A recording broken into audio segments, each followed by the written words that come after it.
It's still on doctor too. We're on? Yeah. Good morning, everybody. How are you all? Hope everybody's had a great July. I know that, I just spoke with Larry that North Carolina was beautiful. Cold front came through. For those of you all who are up there, it was actually a real cold front in the summertime, and beautiful. But we're back. And Dan, I want to start off like where I was last time. I feel like I want to compliment you and I want to compliment your team. The last session that we had, I know we spent a full day. We started right around 8:15 and we finished a little after 4, but we accomplished a tremendous amount.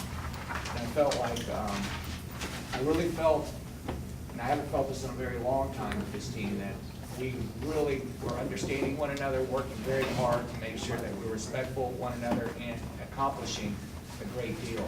I know that as we pass language across the table, we were able to get through most of our language.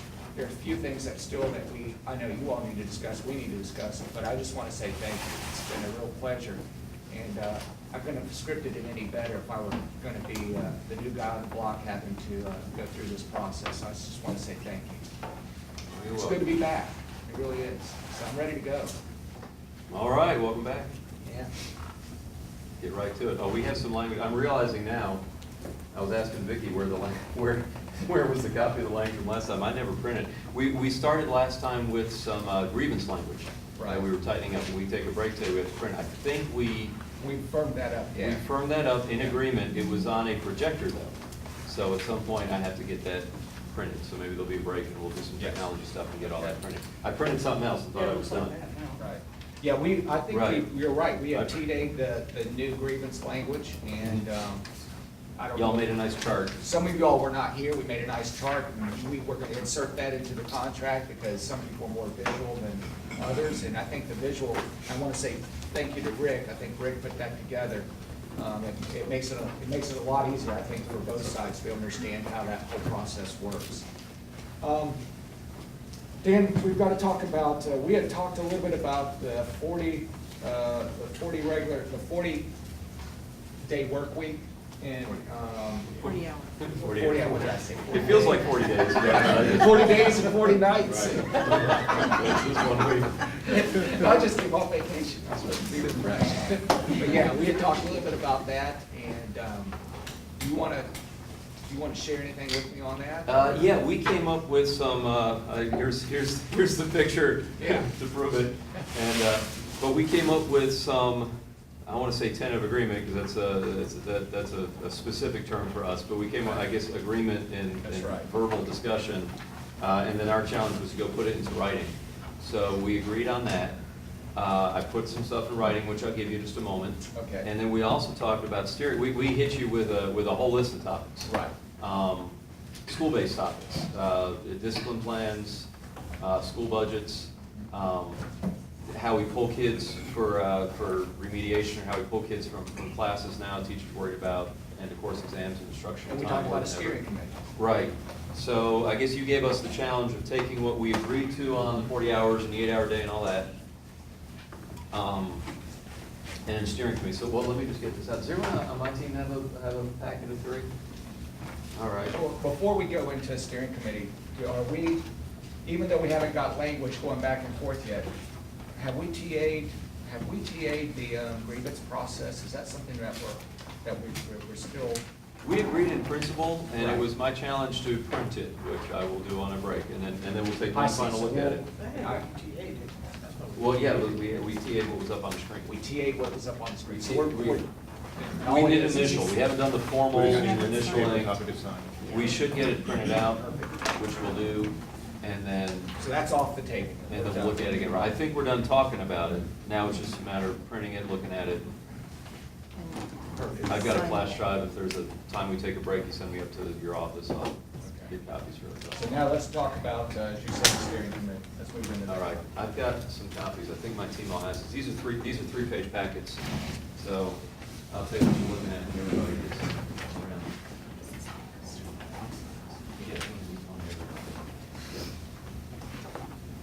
And I bet there will be one extra for Aaron, so you can follow. If you play along at home. It's good seeing you. report on that. Yes, to Thanks, Bill. Jim, I also reminded you, just for shopkeeping, we had talked about also that you were going to give us some language for AC reappointment. We wanna talk about that. Yeah. Oh, okay. Yeah, we'll talk about that. So then we'll get some of that before we get the big stuff. All right, the first 2 pages of that, you also have 3 pages there. The first 2 pages were just for reference as Article 17 of what they use in Brevard County, or Article 17 of their contract. Okay, I guess Jim, you want to talk about the 40-hour thing from the board, or you want to go into the steering committees first? Dan, we looked over our team has looked over Article 6, Section C, Okay. and we'd like to TA them. Oh, okay. So we're good with that. I'll split. Yes, sir. Did Aaron get a copy of that? So Oh, were there any extras? No. We didn't have. Really? Sorry, Aaron. I have an extra one Oh, Aaron. for them to TA. I thought I printed like 30, but If they want to, well, no, I need that so we can TA it. Yeah, we need a TA. That's why I Yeah, have that's the why I gave extra. you the extra. Right. Are they ready to TA that section? Yes, we're gonna TA. Okay. One trying to tease you there in the audience, sorry. To Jim? Jim, and Jim can sign, and Dan can sign, and then I get it back.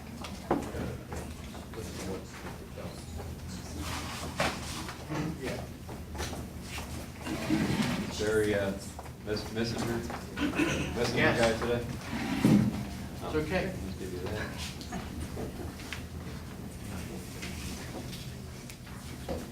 Doing a good job, too. Jim, you've TA'd September 9th.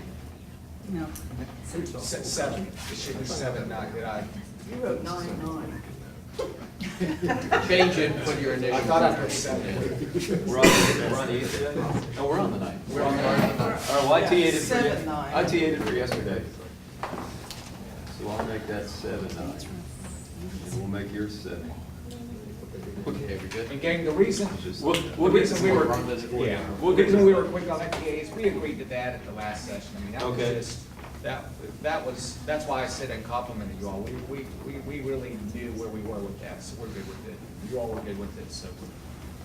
So let's talk about steering committee. Okay.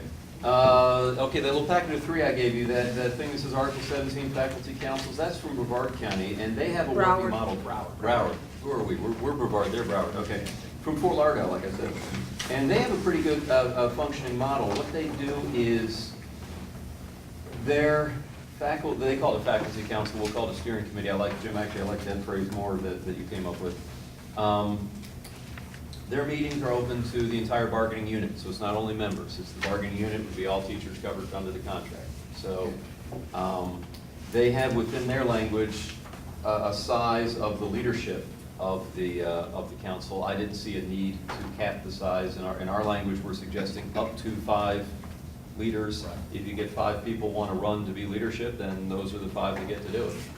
If you have 3 people that want to be leadership, well, then you got 3 people that be on your leadership So it could be team. 5 or less. 5 or less, right. If you get 12 people all want to be leadership, then we have a vote. You pick your 5, and the top 5 do it. 1 seat is reserved for a building representative of the union, or a designee of some schools have more than 1 building rep, but if the building rep is comfortable with it, then they say they'll do it. If not, they designate something. So there's always, the union just has their hand in it to some extent. And that's how I chose Article 4 for this to be in. But that's certainly not a deal breaker if you think there's a better part of the contract for it to go. Could we put it on, we had discussed not even putting it in the contract. There was some discussion about that, but let's hear you out. Okay, well, the districts I know that do it, they put it in their contract. Okay. It's certainly not grievable if it doesn't happen. You know, if the principal realizes that, hey, no steering committee has come to me yet, it's That's not a grievance on behalf of the principal. Yeah, what if a But- school said, hey, we don't want one, or they don't need one, or no one wants to have one? Right, what happens in practice down in other counties that do it, and Broward's not the only county, by the way, that does this, but what happens in schools where they don't have an active group that meets, then union leadership, it's responsibility of the union to see why maybe there are no issues, maybe there is no need to do it. Maybe there's some intimidation going on that I better not hear about any problems, but, or maybe we really don't need to get together. But, you know, it's our job to figure it out, which is why we like to have it as a function of the union in the contract to go say, hey, what's going on? And I know in some cases, limited, but in some cases, the union leadership, meaning outside of the school, will come in and kind of model, here's how you do it. Limited. But like a president or an officer of the union can go into a school and say, okay, let's have a meeting. Okay? These meetings, whether it's school, ideally it's school-based. Okay? The way the meetings work is there's an announced meeting. It's voluntary, of course. Anybody that wants to come and talk to the steering committee is welcome to. The leadership of the steering committee, they have a responsibility to filter the concerns that come in and make sure they're really school-based concerns. Make sure it's not, you know, one teacher coming in talking about one, you know, this is my case in my, you know, this is my case in my classroom. You know, I've got this one child out of control and the administrator won't handle the one child out of control in my one room. And let's make sure this council isn't going in there to talk about this one teacher's having one problem with one child. Okay? But then the steering committee puts together the list of topics to talk about. This is in response to some topics we brought to you, and you said, you know, whether it's duty assignments, or if you want to talk about kids always getting picked from the same class to go do something, whether it's we're concerned about these homeroom assignments, whether we're concerned about it's September 5th and we're all out of copy paper budget, you know, whatever we want to talk about. And we give the principal, the idea is we give the principal an agenda ahead of time, so not just blindsiding the principal with topics. Leadership goes in, talks to the principal has that understanding that this is not, you know, when Dan goes in to talk to the principal, this isn't Dan has an axe to grind, this is on behalf of the bargaining unit when you're talking to you. And the principal can give any response the principal wants. Even if the principal says, I need to think about that, and I didn't realize that was an issue, let me get back to you in a week on that, because I didn't even know that was a problem. Even if the principal says, I don't think that's a problem, or bring me more information. But it's a powerful tool in that teachers are speaking to their leadership about their issues. After the meeting, it's the union's responsibility, or the committee, the steering committee's responsibility to put together minutes. They share those minutes with the principal. We don't want anybody misquoted. We don't want principal answers going out there without the principal agreeing to, yes, that's what I said, that's what I meant, or don't say it like this, I'd rather go, you know, and then those minutes are shared somehow. It operates similar to what faculties do at a college. There's always like a faculty advisory committee that goes to the president of the university, so forth and so on, and they kind of talk issues through.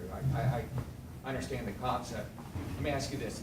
Let's just say that the steering committee brings something to the attention of a principal, and the principal says, no, I don't agree, and this is the way it's going to be. What then? Well, that's how it's recorded in the minutes. Okay. So the final say rests with the principal then. Well, correct. What I've seen, though, I mean, yes. Short answer, yes. What I've seen, though, is that it can be very powerful as a reflective tool, in that principals will often, I mean, in practice, this works around the state. In practice, though, a principal then is considering what has been told, and sometimes changes are made. Yeah. I mean, I'd be surprised if, let's say, a committee were to go to a principal and say, look, we have broad-based concerns about what you're doing. We have broad-based, the example we brought up was a middle school homeroom class. We have broad-based concerns about the value of this time going into this purpose. We're losing instructional time. You know, we've got these grades to track, we've got this material to teach, we're losing instructional time. In lieu of that, we're doing this material instead, which we don't see the value of this as much as that, so we'd like to give some recommendation. Be very surprised if a principal just didn't at least reflect on that and consider some changes, especially if that committee comes in with some solutions and not just, you know, complain. It's possible that the principal says, look, I've heard what you gotta say and I don't care? Okay. How do I spell I don't care? All right, got it. It goes. Let me look at some of the things we have here, let me look over your language here. Jim, can I add one thing? Yeah, go ahead. I need to look over. Since our last meeting that we had as a bargaining unit here, we talked about these steering committees. And I started reflecting upon my own experiences in various schools that I've been in, and I've talked to our colleagues here at the table. I also made some phone calls to some of my other colleagues at the secondary level to see what kind of foundation or what kind of system that they use in regards to steering committees. And as far as teacher input and, I guess, extinguishing some of the intimidation that maybe they feel going directly to a principal, asking them about certain issues that you were alluding to. You know, we have department heads, we have PLC leaders. Every school that I've talked to has some kind of leadership team committee of some sort, whether it's the department heads together or PLC leaders together. There's an avenue already in place at the secondary level, at least that I know of, that teachers have this opportunity to share ideas and to share concerns and try to work through some of the issues of the school. Going back to what you just alluded to again about this homeroom period, they wouldn't bring it to the principal per se in this committee unless the principal brought it up and said, hey, we've got an issue with our homeroom. Let's talk about this and put it on the agenda. Why would the teacher put it on the agenda themselves? That confused me a little bit. But what I'm trying to say, and the bottom line of all of this, is that most schools at the secondary level, at least that I know of, and I don't know what Barry would add to it, have committees in place. To put it in contract language, I don't know why we're doing that. I agree with Ken on that. We do have established, we have the committees for discipline committee, we have committees for duty, assignment of duty. That's already in place. We've been doing that for years. We have a PLTs, leadership team, the department chairman. That vehicle's already in place, as Ken said, in all the schools I communicate with, secondary wise. Dan, do you want to caucus for 5 minutes? Or? Well, I want to answer to some of that. I think y'all need to read some of the language that we have. Yeah. But just to answer to some of that, and these are good points, I don't want to put that down in any way. But there are a lot of districts that do this, and those districts, they have department chairs, they have school-based discipline committees, they have PLCs, they have that stuff too. And this still fills a need. And the need is sometimes, who's going to have the courage to go talk to the principal and say what has to be said. To bring up a topic that just came up, there are quite a few schools, choosing my words carefully, I understand. but there are schools this year, this past year we just finished, that are noticing dramatic changes in discipline policies this year. I don't know that I brought up discipline in my comments. I may have said the word discipline, but y'all brought up discipline, so I know it came up. Yeah, that's okay. But there are dramatic changes. There's some proactive things being put in place in a lot of schools with positive behavior and things like that. But we've heard more this year than ever. And I don't use that phrase lightly. There's a lot of people that walk around and say, this is the worst year ever, it's getting worse. And it's amazing, they've said that every year for 20 years. I don't use it lightly to say worst year ever.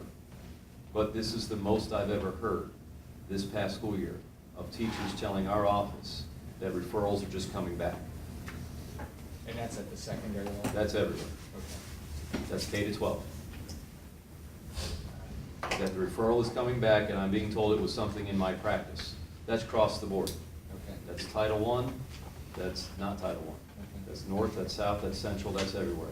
I'm hearing instances of violence that are not being handled the way they used to be. So I would respectfully say there is a need for a group where some leadership that feels safe and secure, meaning this is not Dan going to Principal Hickey and saying, I'm telling you about my problem in my room. but this is me on behalf of meetings, and I've vetted, and we've all worked together to vet these issues. We might have to tell you some stuff about your homeroom, about your discipline, about some things, and we need to have this conversation. And it's a little bit beyond the scope of department chairs want to talk about their materials, or duty committee wants to talk about, you know, how come Deborah always gets to stand out front and greet the parents? No, it's not that, I understand. Let me ask you this. these are some of those crucial conversations we need to have at some places more crucial than others. When we caucus here in a minute, we're gonna look over the language. And we had told you all last time that we were receptive to a steering committee. I mean, you know, I want you to know we're okay with this. We'd asked you all to bring us some language. Mhm. In fact, I think it was us that even gave you all suggestions of counties that we had looked at their steering committees and passed that across the table. So you know we're receptive to it. Will you all, though, consider, when you all are caucusing, because we're going to be looking at the language, would you all consider, does it need to be in the contract? That's what we're asking. Because if it doesn't need to be in the contract, because, you know, part of management is to get things out of the contract because it's so doggone thick and big and it's cumbersome. And I know unions are more apt not to pull things out of the contract. But would you all at least consider not putting it in the contract, and we do an MOU or do something along those lines? I know what you're saying. You want me to hold our principals accountable for a steering committee. And you want to make sure it gets done and it gets done properly. I get that, and I think there's not a person here on this team that doesn't get it. What we're concerned about, though, is putting it in the contract, having one more thing now that we have to worry about that's in the contract. So when you all go and caucus, maybe you can, if that's just one thing that you're just gonna have to hold to, maybe you could explain why. That's what we would want for you to consider. Because I want you to know, just my preliminary look over this right now, I'm pretty pleased with it, but I do want to caucus and make sure that if there's anything that we'd like to change, that we can change it now. Perhaps maybe we can get this off the table today because we can TA it. But I need you all to consider, really consider what it is that I'm asking, Okay. okay? I will put, I'm getting, as you know, we get bugs in the Yeah, ears. you get a while little, we're that's what I'm saying, talking. you're getting a little notes, So- so you may want to go talk to your team Let me about go all through the your highlights here, notes. hold on, I got paragraphs As you here. can see, I get little I got- notes too. I got essays being written. Yeah, so we're all right. getting notes.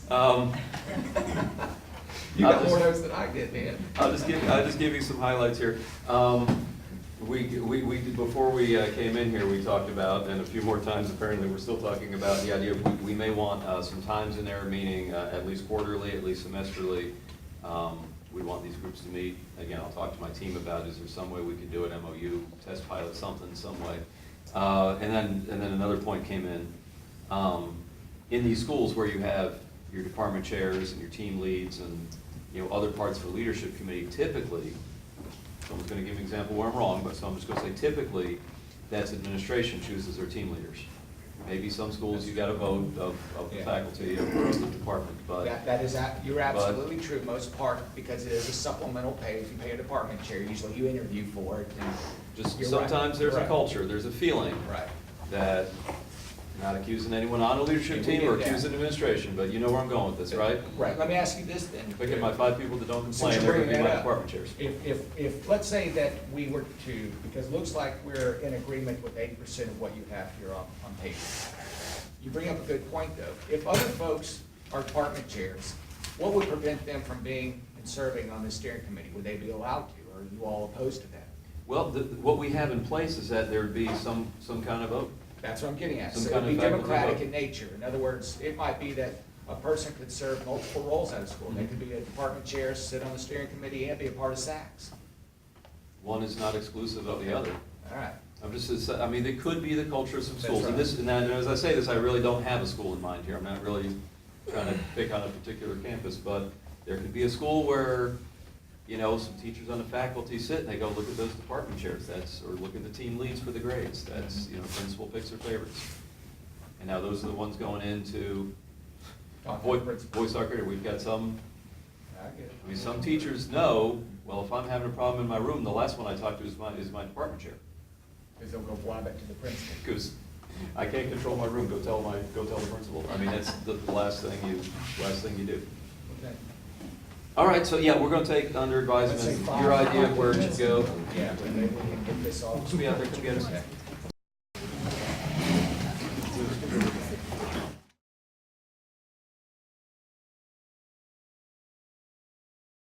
Yes. All right, we will let, you know what, and if we have to let you all caucus to look at our whiteboard after we explain it, then we'll leave. We probably We've seen your this time. caucuses before. We did not eat all the donuts. No, but we're working. You wanna take us through a guided tour of this? Yes, or we'll want us to take you figure through it a out guided ourselves tour, here? obviously. Okay. All right, I didn't have line numbers on here, so you gotta All help right. me out here. I will tell have the you, line numbers. we want to tell your team that we are this close. We really, really like what you all brought to us. We looked over the Brevard language, and we made some changes. Of course, we want you all to have time to really process this like we did. Our first proposal would be that this would be an MOU. You had put in there that even your all's language that you gave us even had the date 2014-15. So we'd like to do an MOU. I explained why. Okay, and hopefully you all considered that we would like to not put this in the contract, but that's something we can talk about if you feel strongly about it. But our first thing is I could do MOU, then line 1, you can see we struck shall and put may. And that would, so in other words, I'll read it to you. A steering committee composed of bargaining unit members may be established in each school with a majority vote of the faculty. Then your second sentence, the steering committee may request and will be granted a meeting with the affected principal, and we're striking at any time, okay, during the school year on a mutually agreeable date and time. Wait, your strike, what, is it? I'm sorry, we're striking at any time, Dan. We Is left that that up on. here? Is that up there? Or No. you're just telling No, me? we forgot to put it up there, I thought.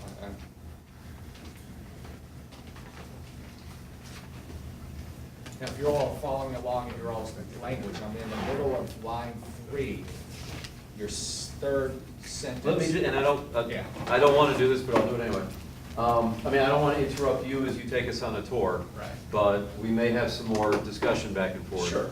So let me just toss to you an idea, because when I went out there, we had a Discuss. healthy discussion as well.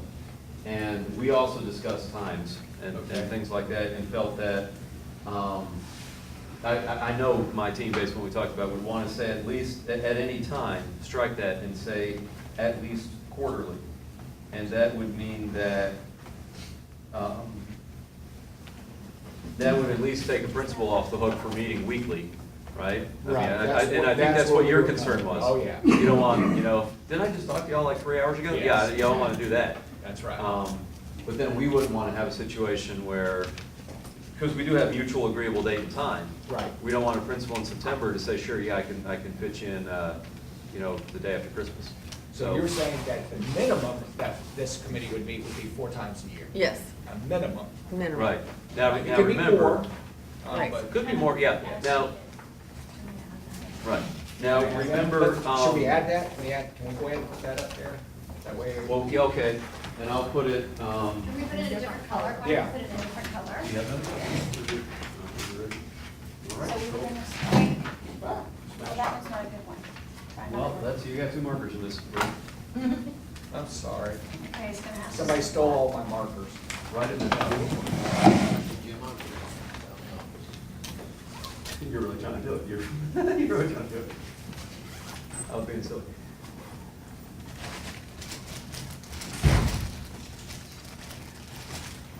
We think if we put something like that in there, then it takes the pressure off of you all thinking, what, really? I can't get off the elevator without the steering committee in my face? Team. And at least teachers know it's gonna happen. Any discussion, Keene? No, I think so. You're good with this? Rob, you good with it? All right, we're good with that. Yeah, we're good with that. Okay, I'm sorry, I'm ready for your tour. All right. We're okay with adding at least quarterly, we're okay with that, if you're all okay at striking any time. Here's what I want to ask, do you have to meet? I mean, do they, Well- if everything's going well in the steering committee? Keep in mind, I mean, the way this works, and I did have some comments, again, remember I said I feel bad about interrupting the tour here. Right. But, I mean, as long as we're on this. We'll give you reasons in a moment, but we did have a talk about MOU versus in the contract. Our suggestion will still be, we'll discuss, but our suggestion is still gonna be put it in the union rights part of the contract, which is Article 4.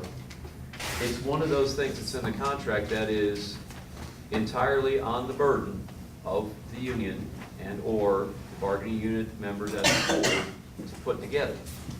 There is no grievance, there is no contract violation if the steering committee does not actually meet and does not put it all together.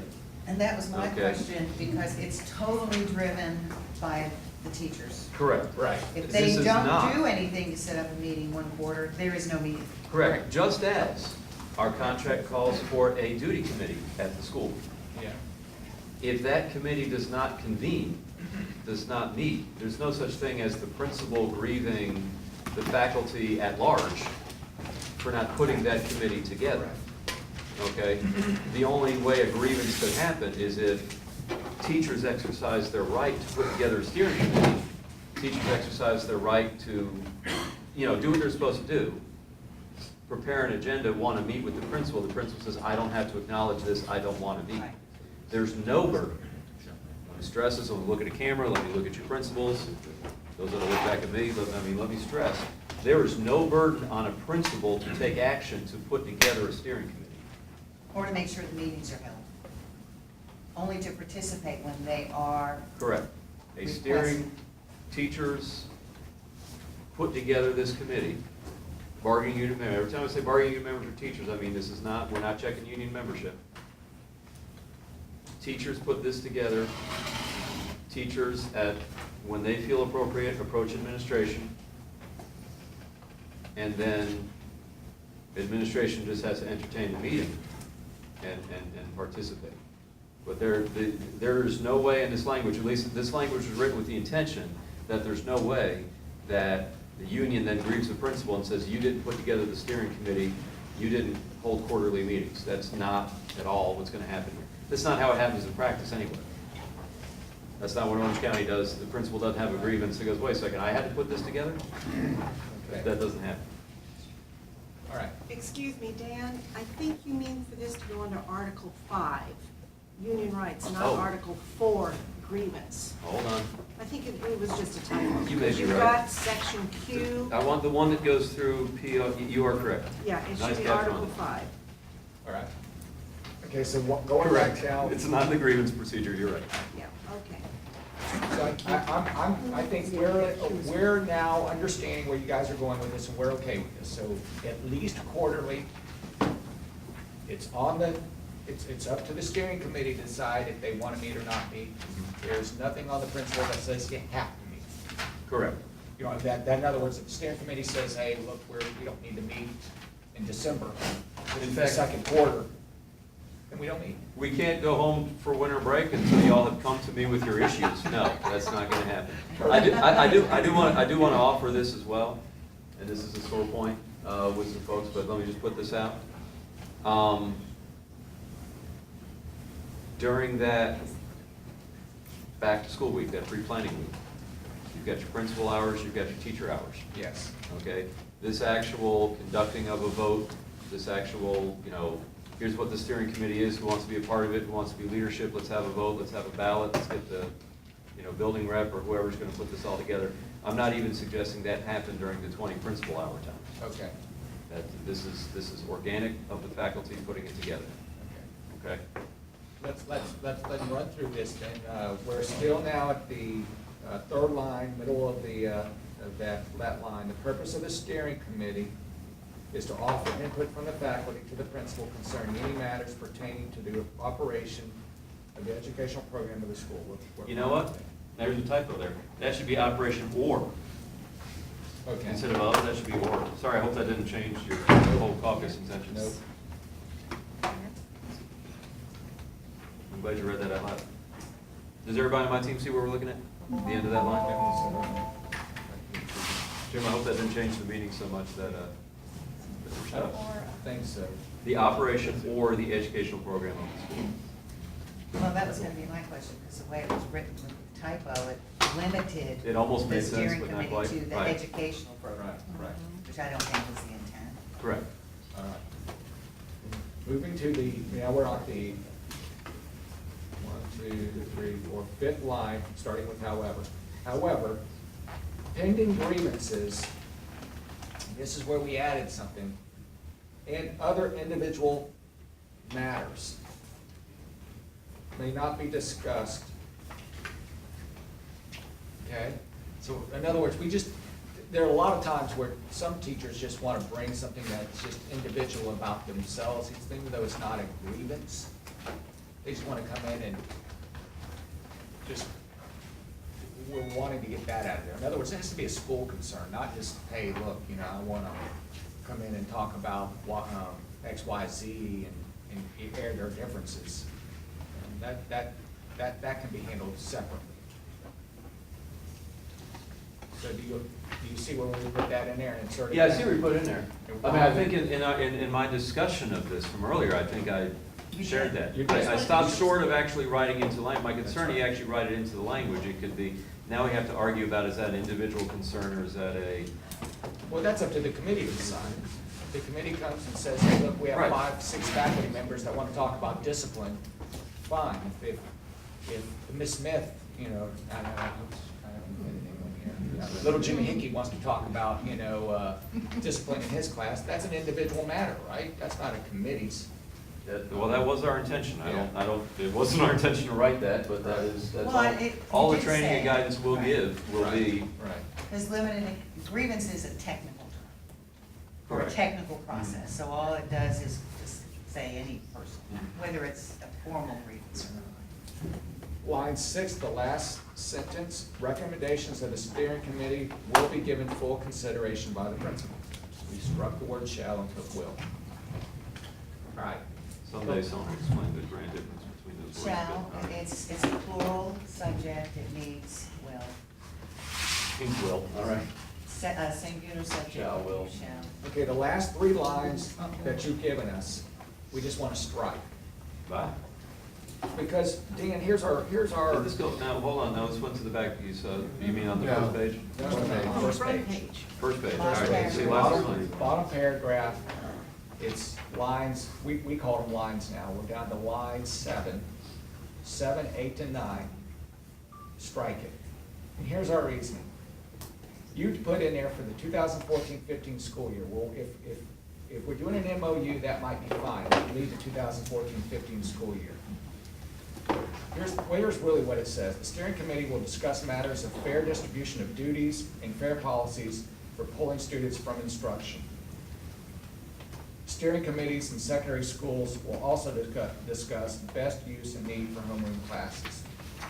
Our discussion is this, the steering, really, if you all left that in the language, the way we're interpreting it is, that's what the steering committee has to discuss, And nothing else. and nothing else.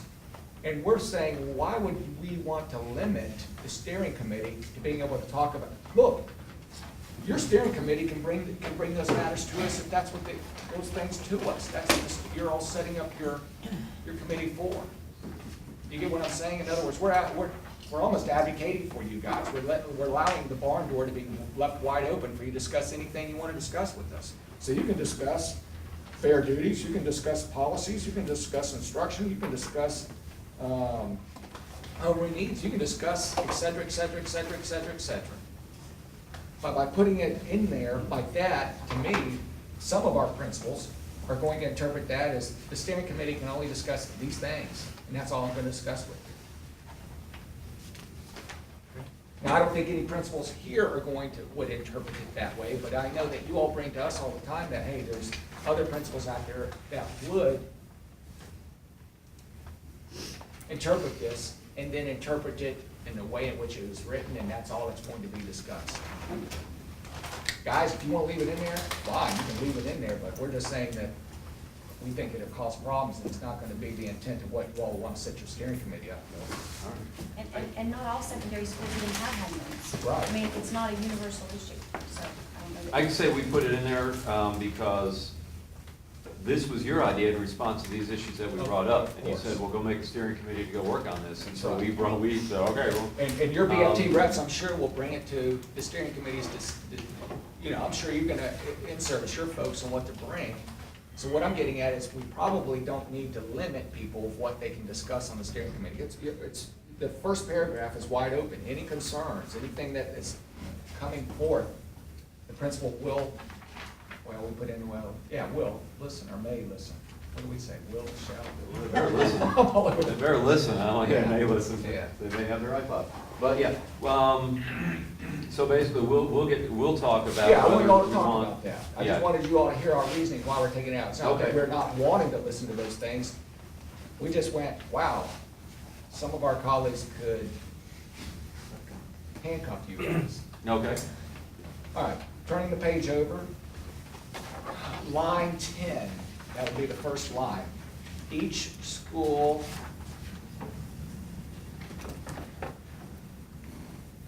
this is what took us the longest, Dan. That's why we took the greatest amount of time of caucusing. There are some of us that were okay with your language. You wanted up to 5 members. There were others who felt here strongly that they wanted more members. So if you'll look at where we're coming from, we put in there, each school Shall is really shall, okay. it shall, we're gonna leave the word shall in there. It's okay.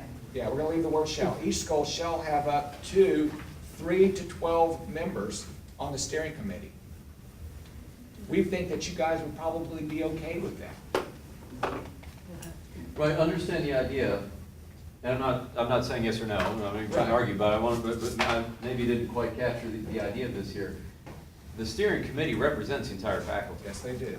The idea is that going into a meeting with administration, does a principal really want to sit at a table with, I mean, look at what 12 people looks like. This isn't even 12 people here.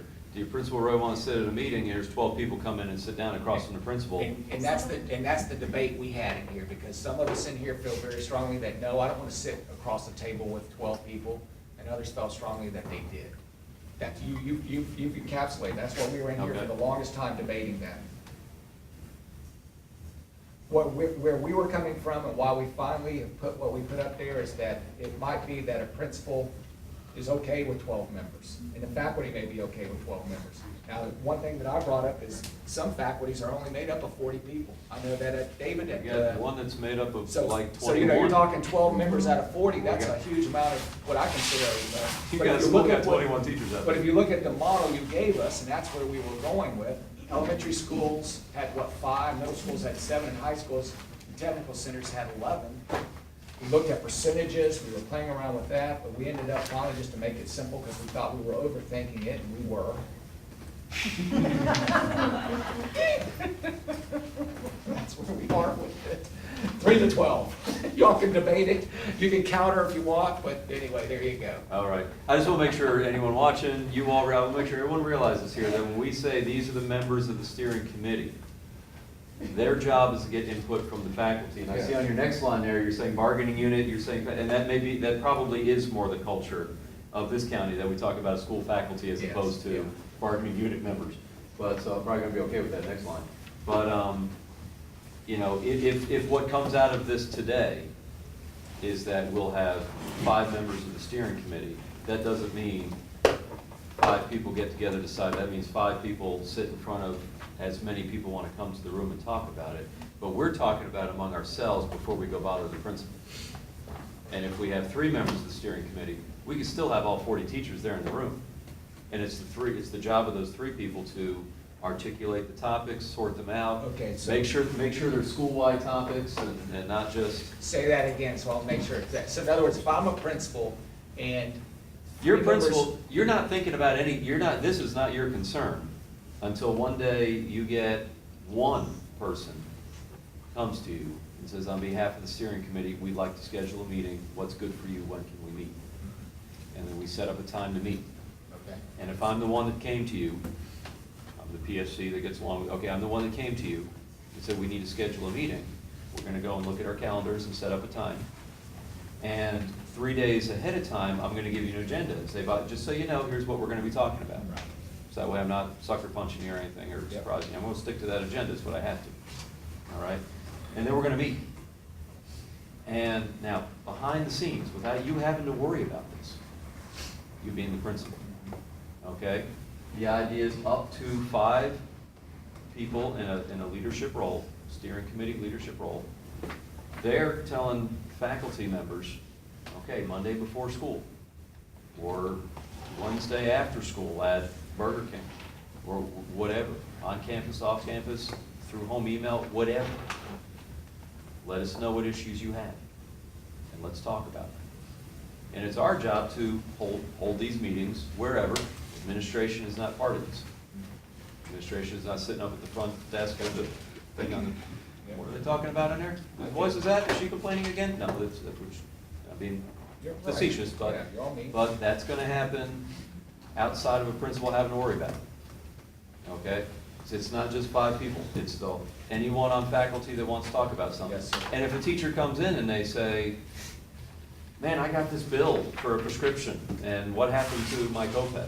Okay, that's an individual issue, we're That's not right. gonna bring that Tell up. them to give me a call. Right. Yeah, right, you call 1-800-SUSAN, right, yeah, that's that.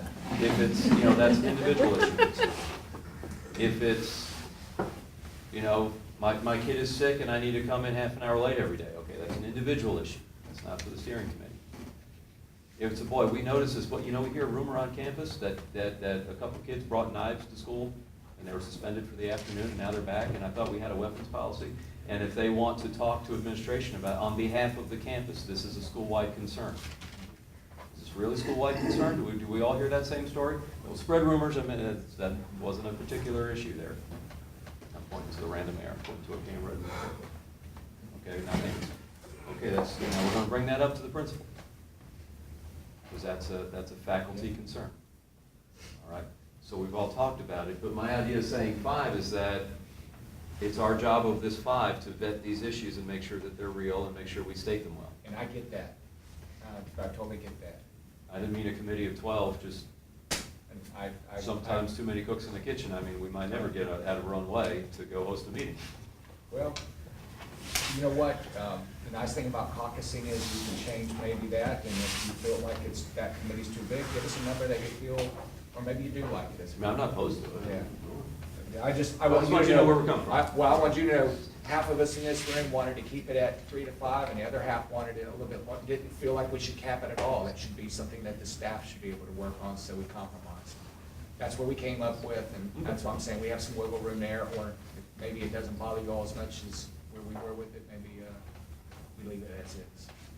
Okay, the last paragraph, that's where we also discussed this at length, because there's some things in here that as a school principal, we didn't know how to manage, and we wanted to give you all the opportunity to explain, because maybe you all would want to tell us how you all thought maybe it should be managed. All right. A written agenda shall be presented to the principal at least 3 workdays prior to the meeting with the steering committee. All right. If nobody brings me an agenda, because the first thing that I think a committee's gonna say is who's gonna write the agenda, who's gonna turn it in. Maybe there'll be some committee members who will do that, but I can guarantee you there'll be other folks who will say, I'm too busy, this is a lot of busy work. Then the principal's not gonna meet, right? Correct. So it's all not new. the principal's Right. problem or That's right. or matter. So to go back to say that we're gonna meet quarterly, it really is up to the individual steering committees to make sure that agenda gets done quarterly. Correct. At least this committee is on the hook for preparing at least 4 agendas.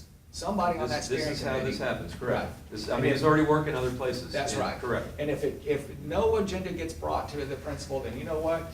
We're not meeting. Correct. Okay? Correct. All right. So we just want to make sure, and you know what?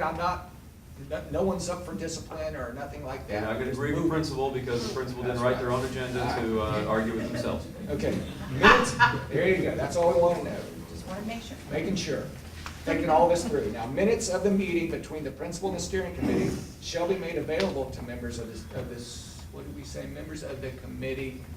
Of the schools, faculty, I agree, bargaining unit was just Yeah. odd You language. used- You used Broward's language. We're good Agriculture, with as we that. say faculty.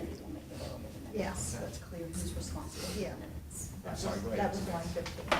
So basically, line 15, instead of it just saying, or 14, 15, instead of just saying minutes of any meeting between shall be made available, we're saying a member of the steering committee will make available Okay. minutes of any meeting. Correct. Between the principal and the steering committee, no later than 10 The- workdays after the meeting, and then we added a semicolon instead of a period. However, minutes will be reviewed and approved by both the principal and the steering committee for accuracy. Correct. Okay, we're Before good. distribution, correct. We're good with that. That, you captured the spirit probably more Right. grammatically than we did, but yeah, that's what we want. What's happening is during the steering committee Mhm. member figured this out on their own. It's not the principal to say who's taking the minutes. That's right. Who's gonna ask me the questions. It's the steering committee, someone will decide to take minutes. Right, Okay, here's- and the idea is, we don't want the pressure on a principal thinking this is gonna be a connotation piece, okay? We don't want the minutes reading, well, we backed the coward into a corner and this is what he told, no, we don't want that. This is what we asked, and this was the answer. And the principal has an opportunity to look at it and say, that's not what I said. Then That's- please clarify what you said. That's perfect. How should it be? Okay, and then we put that down. Here's And what we want you all to consider though.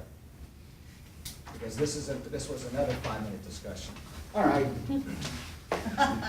No minutes get turned into me, no problem. We have no meeting, we get that, you all said that. Now all of a sudden, this steering committee is, let's say, they did turn in an agenda, we meet, and nobody brings Mr. Hickey the minutes from the steering committee. Nobody brings me the minutes. But within 10 days now, all of a sudden, it gets posted, so I haven't had a chance to review it. We were wondering, now, what does the principal do? Obviously, there's been a discretion. He or she's feeling slighted, they hadn't had a chance to review the minutes. Maybe they don't even agree with the minutes that got posted. It's already now distributed amongst the faculty. Who do we bring in and hold accountable?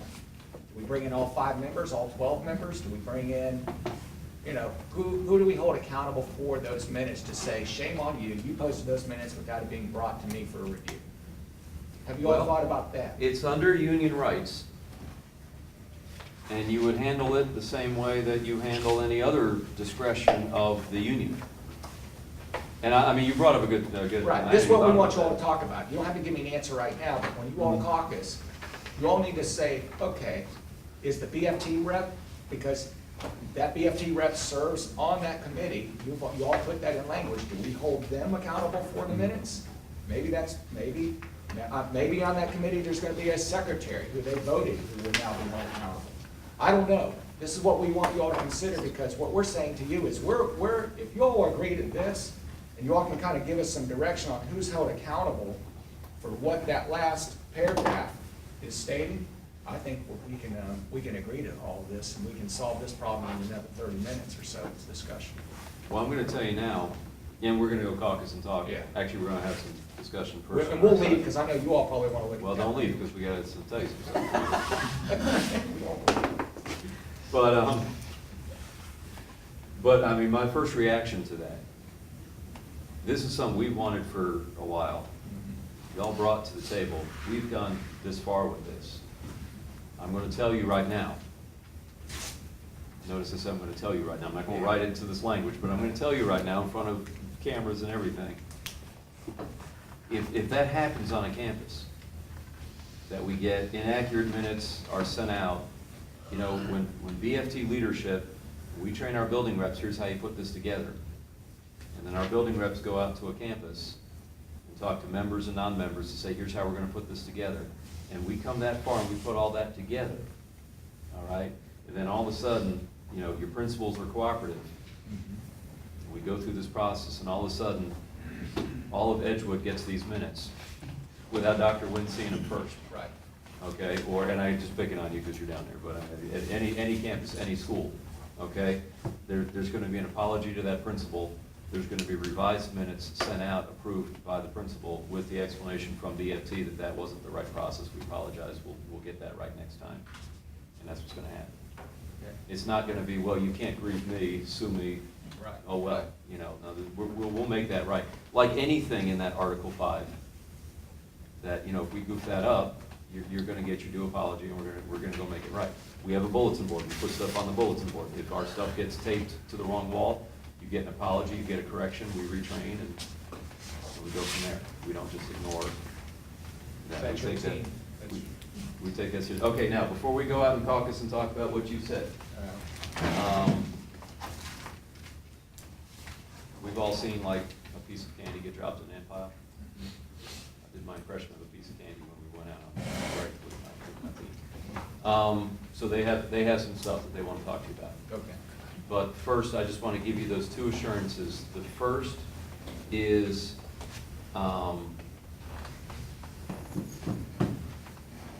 like I say, I have two assurances. The first is that, well, I think we covered it, in that we do want this, we do think this should be a piece of the contract. All right. So that if we have to say it's a pilot, but I want to give you that assurance that I think I already gave you, that this is, the responsibility for seeing this through is on faculty, not the principal. This is in no way a grievable matter for principal if the steering committee doesn't come together, doesn't put it together. Right. I'll try to say this gently. Actually, you probably already handled this quite a bit by having the discussion that you just had. But there was some discussion among the team that if principals, not saying you're not doing your work accurately and fairly and with fidelity and all that, but if principals call up each other and say, is there a need for this at your school? Like Dr. Wynn mentioned, called around some other principals or some principals on your team may have done some research. Any problems at your school? Anything you might need a faculty committee? Any teachers not feel comfortable talking to you about stuff? We're not shocked that the feedback from principal to principal is, oh, everything's fine here, we don't need that. Right. So we're not shocked by that feedback. Okay, who wants to go first? How do we gonna, you do this, Dan, it's your team. You're gonna pick who goes first. Alphabetical order. Vanessa? I think, I want to key in something, as we've been kind of discussing here, that I believe you said, and it was teacher-driven. And I think, especially if we are trying to change the culture of the district and we're moving forward, that the more items that you can have that teachers can physically see in the contract that are teacher-driven, the more you're going to start building more trust in us as faculty members. And I've had, I'm very fortunate to obviously have worked at Jackson under you and obviously Coco under Sullivan. But I can say the steering committee would be something that would be faculty elected.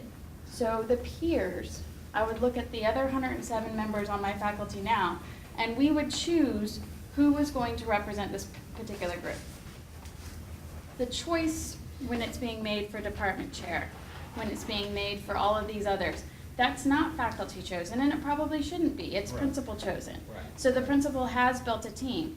And I really liked what you mentioned before about an interview process, which I would love to be able to have the opportunity to interview for department head or other positions like that, and I know other faculty members would be as well. But I just really feel strongly that this group, especially when you're looking at the other groups that are elected, the Teacher Authority Act, the PGP committee, sometimes maybe a department head is doubly represented on those, but a lot of times if you look at those schools and you look at those committees, those people are not the department heads. They're not the normal people that are meeting with the principals all the time. So I think a faculty that's well represented, that would make it well-rounded anyways, because you have your department head team, you have your steering committee. That means you're getting views from different sides. So I feel that it should be contract language, and that's why. Well said. Just a quick question on what Vanessa said, because I probably should know by now. But could we clarify the difference, not between an MOU and the contract in terms of what they are, but is there a difference in the binding nature? Is an MOU as binding as contract, but it's just for a year? I mean, what is the That's it. difference? MOUs tend to kind of fade into the dust after a year. But they Which can is be why- re-upped every year. They can be, which is why if you're pushing towards a pilot, we have precedent where we've put pilots in the contract and we say we're gonna pilot this for a year. We'll take away pilot. I'll tell you right now, we'll strike that. So it's MOU. But an Well, MOU is. I was more interested in the pilot for 14-15 than we put it into the All contract. right, all right. Just so it's, I mean, I understand, I like the spirit of what you're saying. Right. In that we've come here, among our values, is that we've accused the district for years of you just kind of, we're rearview mirror here, but we're trying to solve it, of you just go with something and there it is. Right. We said it, we built it, here it is, and that's the way it'll be, and then we say, well, but, are you ever gonna listen to any feedback on it? So our value is let's make sure we get some feedback. If we put in the contract as a pilot for a year, then we're committed to go back and look at all the pilot language and decide, do we strike it, do we change it, was it good? Well, but So, that's- but is there any difference in the binding nature of it if it's in an MOU for it? Is an MOU a tool to put something in for a defined period of time rather than in perpetuity in the contract? But it's just as binding, it's just as grievable, although this is an agreeable issue. Well, if the principal won't meet, it could become grievable. Right. If they won't meet, Right. but is an MOU any less grievable than putting it in the contract? Because I'm not clear on that. MOUs are agreeable. Right, and Dan is correct, they do tend to sunset after the contract. But they can And be we have to, re-upped. and then we have to, now Judy is saying MOUs aren't agreeable. They are not. MOUs aren't agreeable. Well, your counterpart before you assured me that they were. No. Well, Well, that would be the big difference then, yes, that would be a huge difference. and that's an important point. Look, I'm not gonna, I want, for the sake of us being able to listen to the rest of your team. Yeah, that's, Let's not get hung up yet, right now, on MOU versus contract. Vanessa said it perfectly, and well said. I understand, and she has advocated very strongly that it go be a part of the contract. really what it comes down to. And Holding us it's, accountable. it's not so much grievable or not, it's a culture Yeah, of if the district wants to change, this is rearview mirror stuff. yes, it is. If a district wants a change in something, Then we- well, we're gonna go right to the contract and we're gonna scratch it into the contract, we're gonna get that change, because we're management, we can impose in the It end if you don't implies like more of it. a commitment. That's right. Holds us more accountable. If the union wants something, there's that, as you spoke earlier, there's that hesitancy. The union wants it, maybe they're up to something. You trying to trick us, you trying to get us in there now, it's like a poison pill, you slipped it in the contract, then we gotta fight and go through to get it out. So I think we're, as equal partners here in negotiations, if we agree in spirit that something is good, and we agree that we're gonna do it for a year and look at it, and pilot it, and come back and talk about it, it shouldn't be, well, the district things go right in the contract, the union things, we put an MOU over here, and maybe someone will lose that piece of paper down the road. Dan will take a wrong turn, and we'll never hear from him again, and then we don't have to worry about that MOU. you know. Okay, All right, let's, Yeah, I'll give you we my got some more. reassurances is before we listen to the other folks. When we caucus, we will have good discussion on my team about whether it should go in the contract. That's, I hear it. Okay. They're gonna strike. As a person who is not in leadership, You are. pretty much by choice. I mean, I choose to work more with the students, but a lot of people talk to me because I am in union leadership. I just feel that this is something that is necessary because it's different. It's different from department chairs, it's different from the PGP leadership, it's different from a principal-chosen leadership. It's more of a teacher-driven leadership, and I just really think this is something that really needs to be on a high school, middle school, elementary school level. I mean, it's where the teachers talk to each other, where they don't want to go to the department chair, they don't feel comfortable talking to the department chair, but they do feel comfortable talking to each other. I think this is something where you know, I might have a good relationship with my AP or my principal, but some of my other peers don't. So if I have a good relationship, I can get on this committee. They know I have a good relationship, so they would vote me onto this committee so I could go and talk to them and approach them with issues that they don't feel comfortable talking to them about. I get it.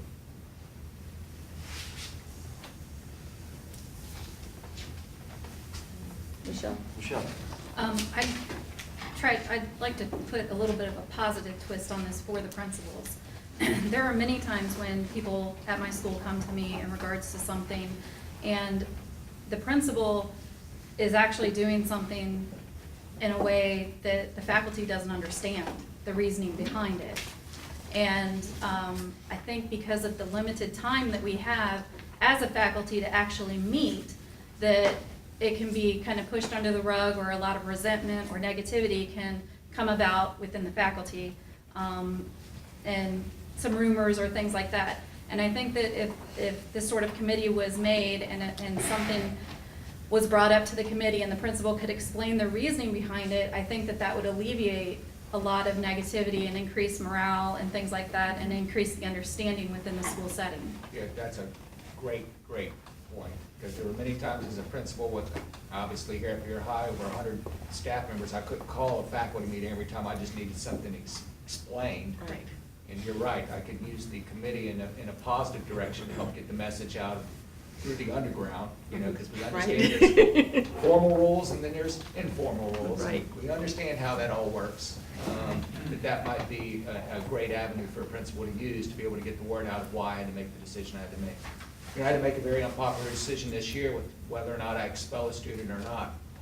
It was a very bad fight here at Beer High, and there were a lot of things that were going in on trying to decide how we were going to discipline this young man. And I knew part of my staff was confused on why it went the way it went. So you're right, I could have used the 5 or 12 members, or how many members we ever decided we were going to have on this committee, to get that word out to the faculty. Up to 30 we have. Yeah, up to 30. Up to, Yes. Larry? Well, What I wanted Okay, to Steph. speak about is Steph. pretty much just in concurrence with what Vanessa, Michelle, and Lydia said. It's just that my concern is about the equity of decision making, where, you know, sometimes in my school where it feels like things have just been pressed upon us, and it's just another thing that we have to check off on our checklist of things to do. That steering committee, and if it is in contract language, the steering committee can kind of, you know, ease. I don't really want to use the word fear, just the, you know, that feeling of that, you know, there's just another thing that I have to do, and it's just been put on me, and I wasn't included in that decision-making process.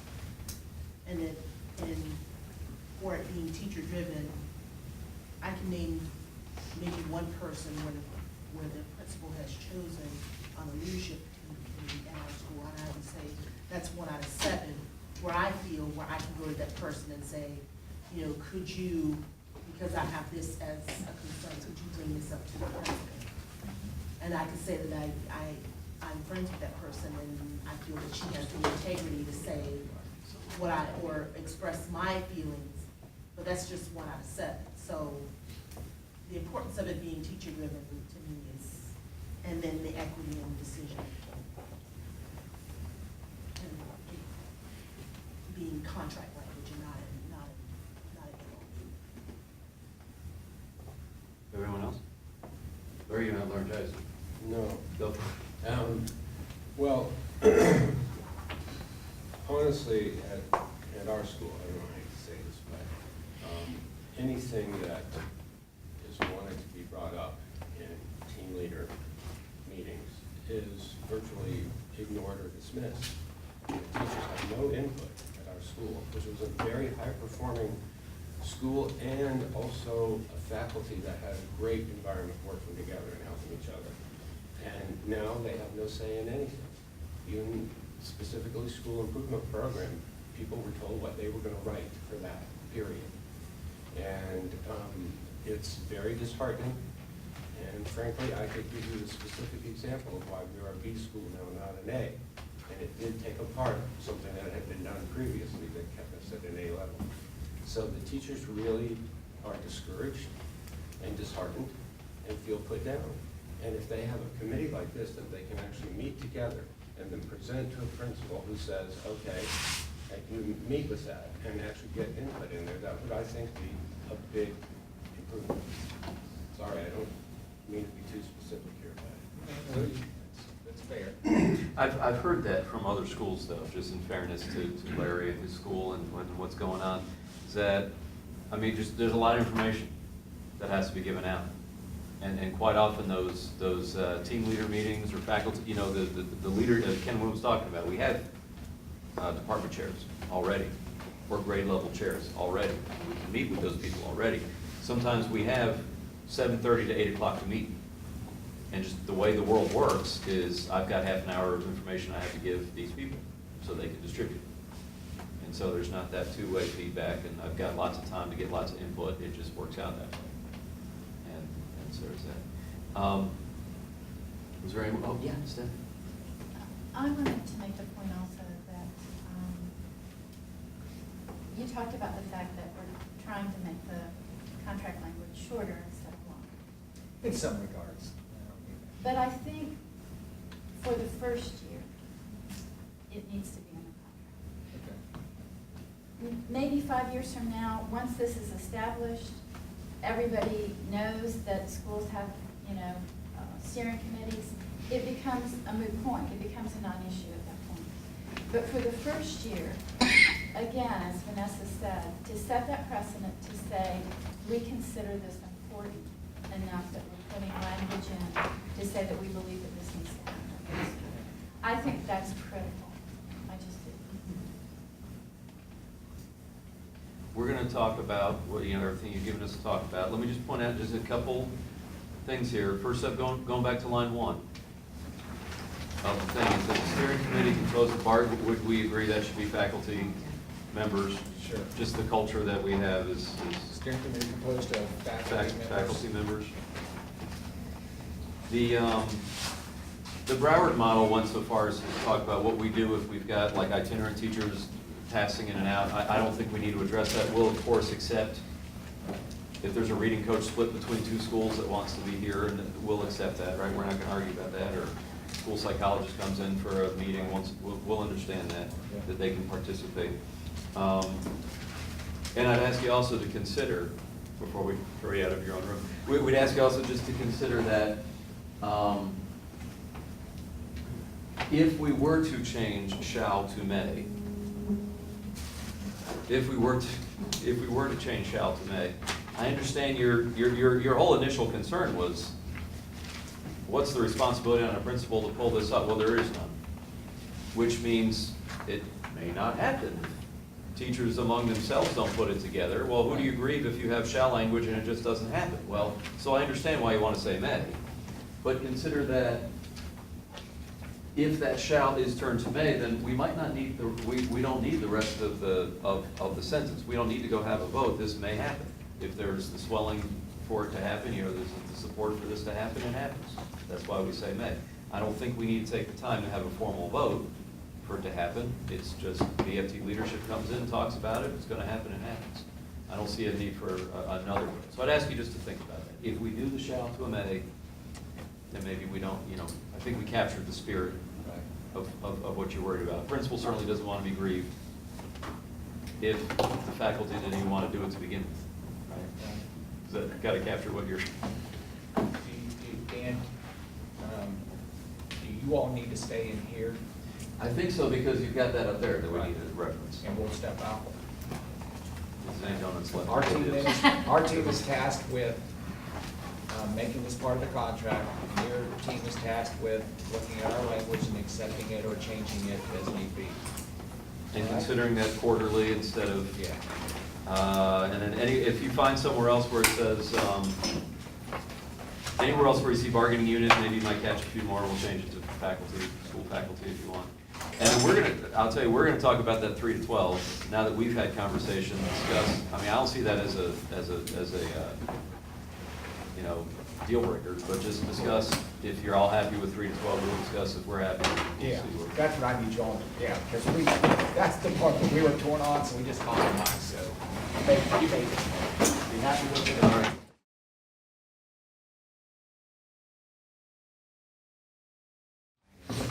All right, let's see, I'll take you through our suggestions. I think we gave our reasons for why we would like it somewhere in the contract. If you wanted pilot language, we could go there. I want you to know, as I say this, we're hearing what you're saying, and we very much want to follow through in language that this is not a burden to the principal. And one of these, you'll see some question marks right down there. I'm actually going to give it back on you to say, how do we make it so it's not a burden on the principal? I mean, you are the experts on principals, so we'll let you tell us. Okay, I hear what you're saying at the beginning, it shall. Well, principal don't want to be grieved if it doesn't happen, right? So we put it will happen, it will at the discretion of the faculty. That clearly gives that explanation that it's up to the faculty to grow this themselves. It's not up to the principal to host a meeting and put people together and say, y'all are going to get together and come steer me. So we have a steering committee composed of faculty members will, is that what you're saying? Will at the discretion of the faculty. And then be established in each school. So it's the discretion of the faculty to do this. I want to be clear, there's no way a principal's going to get grieved because they didn't put together a steering committee. If it, please do. I mean, that's what these notes are for, that's what your camera's for, that's what it's all for. But if, you know, we're as we explain the contract language, as we go over with everybody, how, you know, we do our internal training, we do our joint messaging, we get out to everybody this opportunity, this piece of language. Then it's up to a faculty to get together and do it. If they need BFT leadership to come in and help get it going, then we do it. But it's not up to your principal to round up people to come talk to them. Okay, let's read it the way you all have written it. Okay. The steering committee composed of faculty members will, at the discretion of the faculty, be established in each school. So we've got faculty written twice. The steering committee composed of. Okay, is that awkward? Should we take out the first faculty member? We'll wordsmith it here in a minute, but we feel strongly that somehow the vote needs to be a majority of the faculty. A majority of the faculty. What do you all have? Well, we don't have a vote. We don't think this needs to be a vote. This is interest of teachers to get together and put this together. See, we do feel strongly it needs to be a vote. Vote to whether or not we're actually going to do this? Well, We have a contract right, we're going to vote whether or not we have our rights or not. I mean, we have other committees already in place, and we don't have a vote whether or not we'll actually I tell you what my have the feeling committee is. do its job. This is where we're coming from, and I just put it out there. We don't want a BFT rep bringing in 4 other members and saying, here's our steering committee, we want to meet with you. Okay? Okay. We feel that somehow the faculty itself needs to decide who the steering committee will be. If you all want to have it teacher-driven, then let's make it teacher-driven. Let's allow the faculty to vote who the members are. You get 1 member, you get a BFT member, we've got a principal sitting there, but the in-between should be decided by the faculty. Correct. It's a democracy. So you have the interest of the union, you have the interest of management, but then all in between. You know, maybe what we should be saying here is, will be established with membership determined by a majority vote. No? Here's what, what you have just said, we agree completely. Okay. You guys are In talking principle, about 2 different things. it's, Right. we don't want 3 people that want to complain. Right. To go into a principal and say, this is what everybody is going through. Everybody wrote a referral on this kid, and the principal hasn't handled On it. my team, am I seeing it incorrect there, or is Dan's language okay? I just want to know about the committee itself. The establishment of the committee itself at the site. Yeah. All right, so we're good. We're good. We're good. All right. I mean, we, No. No, Jim. You're not saying you're not good. No. Can I talk for just a second? We don't have any committees I mean, our contract is full of committees, our district is full of committees, and we don't have any committees that they need a majority vote to be established. Dan, you guys are talking about two different things. Oh, we're lost, okay. As I Can said, I we didn't say intervene that. so I can clarify? Yeah, please go ahead, Michelle. Okay. Dan, you're talking about, you're thinking that What Jim, am I thinking? you're thinking Help that me out. Jim wants us to vote whether this committee is to exist at each school. That's not what he's saying. He's Well, saying hold on. that. Is that right, Jim? Is that what you're saying? Yeah. I think Jim is saying that. I Okay. think Jim- I- Concepts, though. Jim, I thought that Jim was talking about, he wanted a way for the committee members to be voted in Yes, as that's members. what That's already there. Well, that's already there. Okay. All right. That's on the second page. Jim, what I'm believing you're telling me, what I'm believing this clause means at the end of that sentence, prepositional for whatever that is. What that means to me is that steering committee comes to a principal and says, okay, we're ready to meet. We have our issues, we've vetted them through, we're the 4 leaders of this group. We'd like to come talk to you. That a principal could actually say, wait a second, do you even have a vote among the entire faculty that there will be a steering committee? And if there's not a vote, I got 50 teachers here, I better have 26 yes votes or else this steering committee doesn't even have a right to exist. I don't want it, I mean, that's what I take that clause to mean. And I don't want there to be that. Now, Yeah, that's right. Understood. is that, I mean, if that's what you're aiming for, we disagree in principle, PLE, we disagree in principle on that concept. All right, I got a note. You got a note? I got lots of notes. Okay, I got notes all over. I got a note this time. You want notes? I got notes. You can have some of my notes if you want. All right. My note says. Trying to decipher it. Go ahead. You need your own steering committee to talk. I've worked as both a teacher and an administrator in a district that had steering committees. Uh-huh. Some school faculties wanted them, some school faculties didn't want them, both as a teacher and as a principal. But it can't be just a handful of people who decide we want a steering committee. It needs to be the majority of the staff who says, you know what, we have issues that we want to talk about as a group. Because otherwise you risk a handful of people saying that this problem is representative of everybody, and it may or may not be. Same thing with the school culture. Some schools need a separate committee, a steering committee, others don't. We've said that this should be teacher-driven, not administrator-driven or BMT-driven, or, but there's a provision in the contract that if the majority of the faculty says, you know what, for our school culture, we want a committee, we want a representative group that can listen to concerns and take them to the principal, great. But if the school culture says not, why would we say you have to? You don't have to. We're You're saying it's saying at the students discretion, will. we're saying it's at the discretion of the faculty. If So the what fac- represents the faculty? What's 1, the 2, process? 5, 15? What's the process of determining what the faculty wants without a vote? Well, I know the way I've seen this work is you have your committee, your count, teachers vote in their leadership. Okay? That we had a part about there'll be a vote conducted for the leadership, and y'all suggested strike it, and we'll get to that in a moment, but you vote for your leadership, and then the leadership, it's on them to host their meetings, to get their people together. And if there's no interest, if there's nobody coming out to meetings, if I have a faculty of 110, 2 people express an interest in leadership, and then 2 people host a meeting in their room and nobody shows up, or they put a comment box somewhere and it's empty, or the comment box is, why is the cafeteria always out of chocolate milk, and that's the only concern that comes up, then we don't have to meet. And it just organically, well, instead of organically growing, it organically doesn't do anything. The principal never has to hear from anybody. I mean, if there's no interest in it, it just, what happens at a school, I mean, we have in a contract, we need to have a duty committee. There's a lot of schools don't have a duty committee. You're right. What happens? Does anybody grieve anybody? No. It just doesn't happen. There's supposed to be discipline committees in schools. What happens if they don't meet regularly? It's not a grievance, it's not a, I heard a Dan. Oh, like I say, it was a Dan from over here. Yeah, Michelle. I just have a comment in regards to what you just said, Ms. Preston, and that is, She's Miss Pace. That's I'm never- sorry, Ms. Pace, I'm sorry.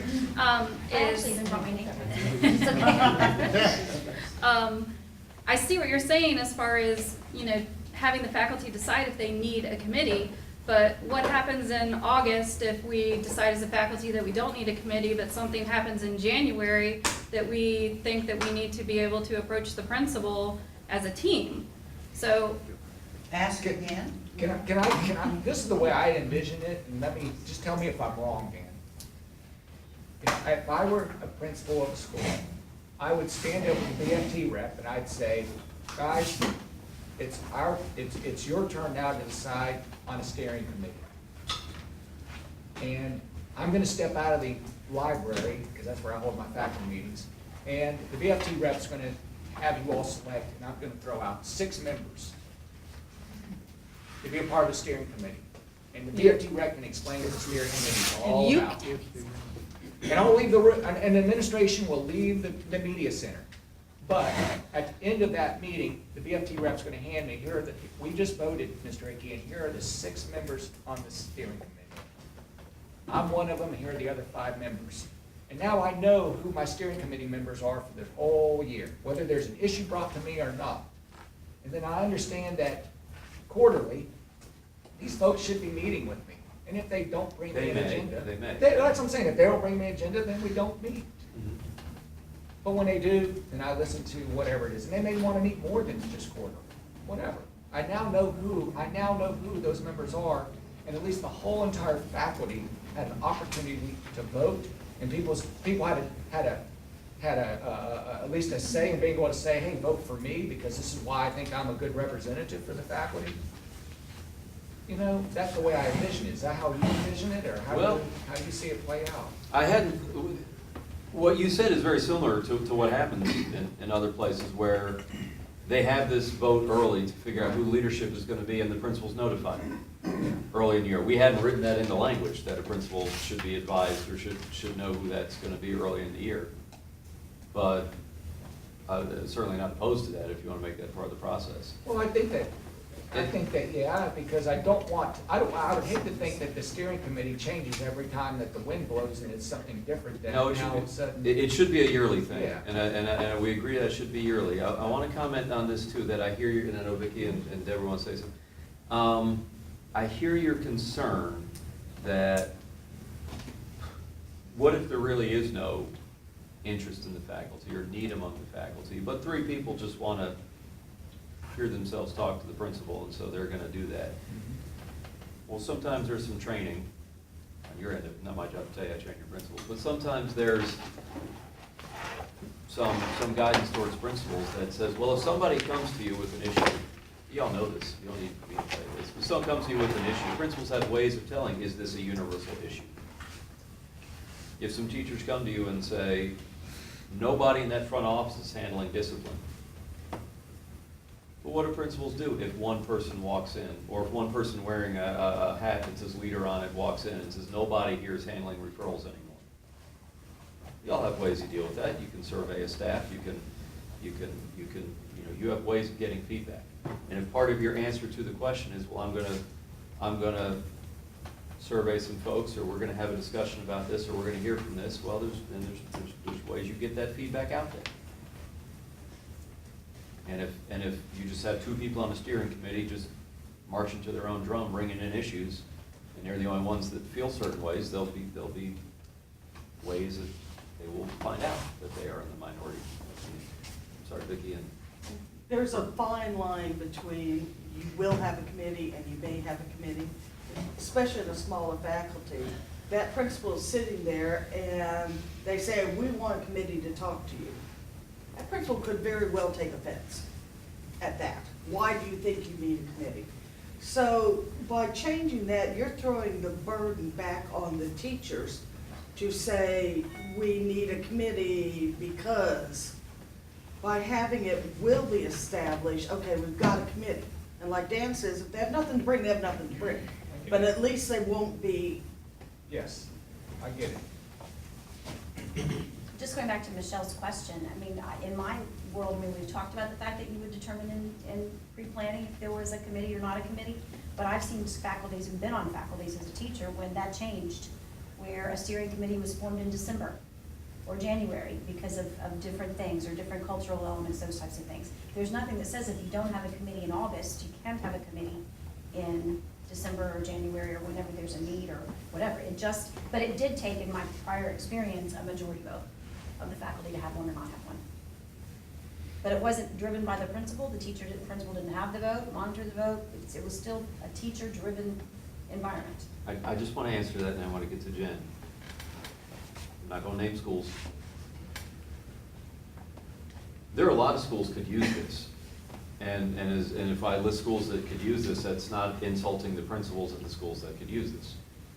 So I want any principal out there to think this is a personal insult if your school ends up with one that's not part of an overthrow, part of a mutiny. Please don't anyone take it that way. It's not what it's intended to be. I've seen outstanding schools get even better with this kind of thing. I agree. There are some principals out there that are going to take this personal.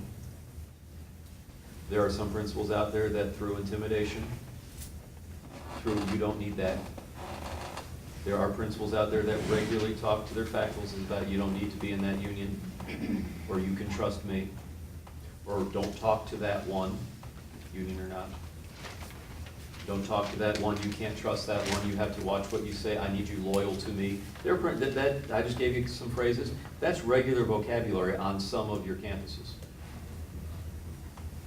And if this gets to a vote of faculty, there are principals that will take that as a vote of confidence.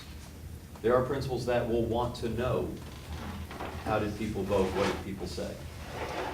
Oh, you're saying if, using the example that I used? I'm trying to follow you. In other words, There are going to be principals that are going to try to snuff this out. If it's a majority vote, let's get together a majority vote. There'll be teachers who'll be intimidated to show up to the vote. and how would You can only vote once. Sign your initial for your ballot. There'll be principals that'll want to see that sheet. And I wish I were lying to you. I didn't come up here to lie All to you right, today. obviously I got another little note. You got more notes in here here? in a second. I'm not getting notes. I But think gave up on then it. I gave Oh, wait, you- I'm sorry. One of I two gave different- you an example. I gave you an example as a building level principal of how I saw this steering committee being formed. Give me an example of how you see it being formed. I see Help me understand it. I see Paint the during picture. pre-planning. Huh? Bigger picture here, I see during pre-planning. Okay. During that 20 hours the principals have their meetings, the principals control that time. I see all kinds of stuff happening then, right? Message from the superintendent and here's our school grade and all that, blah, blah. And part of it being you and I preparing at some point, Jason, we got work for you. But we'll maybe make a joint video, explain, hey, here's what we got done this summer at bargaining. Here's details of the contract vote, here's what it'll be, and then we go over some highlights of the contract. Here's how your pay will work, here's what, et cetera, here's everything coming down the line. Okay. And among the things we talk about will be that, the union brought a lot of stuff to the table. Distribution of duties and pulling kids from class and academic matters and homework. We brought a whole bunch of things, and the district had this idea, how about we do steering committees to solve a whole bunch of things, rather than write specific contract language on all of these issues. We gave one portal for one school to use this as they need to. Help me though understand how the committee gets. And then what will happen is, after we give that explanation, our building reps get to ask for time on the agenda. Okay. So during their time on the agenda, they'll announce to the faculty, they'll say outside of this meeting, there'll be a meeting in my room, or the library, the media center, the gym, the whatever, Okay. Burger King, whatever. And anyone who's interested in being a part of the steering committee, first we have to see if there's interest of the faculty to do this. So anyone who has an interest in this faculty participating in having a steering committee, come by my room, and we will have information out to our reps. Here's how this works, here's your opportunities. And then we'll say, okay, amongst us, we have 3 to 50 or whatever we come up with. We have this many leaders, okay, and we go from there. I see. That's how I see it happen. Well, I don't know how my team feels about that, but I can give you a sense that I would not feel comfortable with that. Because I know that a lot of my faculty a lot of them would say, you know what, things are going really, really well here. I don't need to really go to this outside meeting, and nor do I need to be a part of this. And so the folks that might show up might just be, as Mrs. May said, the folks with just a vested interest in trying to be a part of the steering committee and set the agenda. Now, one of the things that you,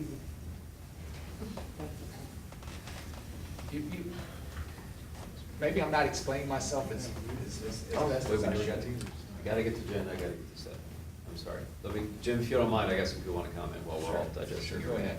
Jim, can you guys maybe just explain from an administrative point of view, I've been sitting over here, you might see steam coming out of my ears, because I'm trying to figure out what the risk is of, let's say that there's only 3 people that want to be a part of this, that want anything to do with this. What is the risk of having those 3 people come and meet with the principal? And, I mean, to me, the only thing that can happen is communication, and maybe they still are at odds with each other. But if it's the risk of the minutes being put out, and they say, we think that these are the issues of the school, and the principal says, you know, we don't believe that this is a problem within our school, and this is it. Well, the people who don't agree with those 3 people who were in there will see that written and say, yeah, no, we agree with the administrator. I'm trying to understand what the risk is of them. There is no risk, but I will tell you this right now. I've been now a principal for 17 years, and have been. Now I'm in a different position, so I need to stop speaking like I'm there now. But I can tell you that I have seen where people, like, let's just use your example, 3 people might come in and paint the picture that this is the majority of what's happened, this is the majority thought that's happening amongst the faculty, and it's not so. It's just not so. And So what comes of that? What comes of that is that as a principal, you're sitting there alone in your office thinking, all right, I've got the majority of my faculty either upset or morale's in the tank, or maybe this issue is something that I need to now focus on, and it distracts you. It takes you away from the task that you're really working on, which is instruction. And now you're focusing on what you perceive as what the majority of your folks feel is happening in your building, and it's really not. It's a smokescreen. You really, when you dig down into it and investigate, it's just these 3 people who are out complaining. This is their agenda. They've got an axe to grind, and they've really brought a personal agenda to you, whereas the majority of people are like, don't even listen to them, you know? So the issue is the principal's time in investigating whether or not there's really an issue? Of course. Time is, you all bring to us all the time that time is a big factor to you all, but it's the same on management side. We have time issues too, constraints. And when you're looking out for what it is that these principals have to do and all the things that go on in a building, to be distracted by something that really is not what I consider a pressing issue, I think is just, I think it would do disservice to the steering committee. If the intent of the steering committee is to be teacher-driven, then why would we not allow the faculty, the entire faculty, to decide on those members? Fair membership, fair. That's a separate issue. That's what we're doing, yeah. We do want the fair votes. I'm addressing whether or not it exists at all. But no, I disagree with you in the sense that. I'm questioning you. That was my.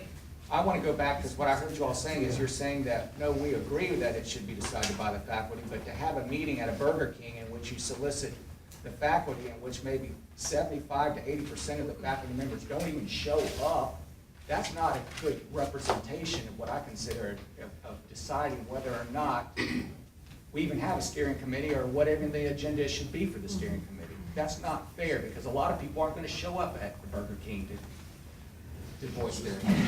Just an example of me. I know, but you know what I'm getting at. I got a note. Oh, Stephanie, want to say something? Look, I'm here, I feel like I'm here, I mean, Barry, you're a principal, Rob, and Ken, what do you all think of that? Well, one thing we want to do, if you're going to have a steering committee, you want it to be transparent. If we were all on a faculty together, I don't want somebody walking into the principal's office, and I'm a 6th grade teacher representing the staff, and I didn't even know they were representing me. You know, and I know that's why we put up there a vote, to say, hey, we want to have a vote, we want to be transparent, you have a choice of picking your folks to come, we have scheduled meetings, and you can come, and you can go see Larry or go over here and see Susan if they're on the committee. If you have an issue, we're gonna come to an agenda. And then we're gonna meet with Mr. Hickey, principal, and come back. But you want the committee to be transparent to build that culture.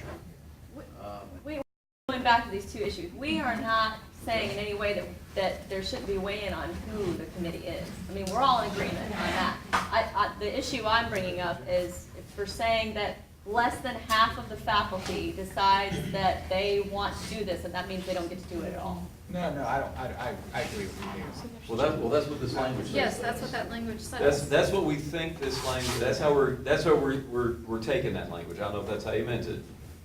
But that's how we're taking that. When you say put in there with a majority vote of the faculty, to us, we're thinking that means that if we got 100 teachers on a faculty, or 110, right? Good example of your high 110. If we don't have 56 say yes during pre-planning that there should be a steering committee, then there won't be one. There seem to be two issues though. Is the one issue, there will be a vote on whether or not the committee exists at all. And the second issue is, will there be a vote on who is on the committee? We do want to vote on who's on the committee. Then that is what is not clear here. We agree that there should be a vote on who's on the committee. Say it over and over.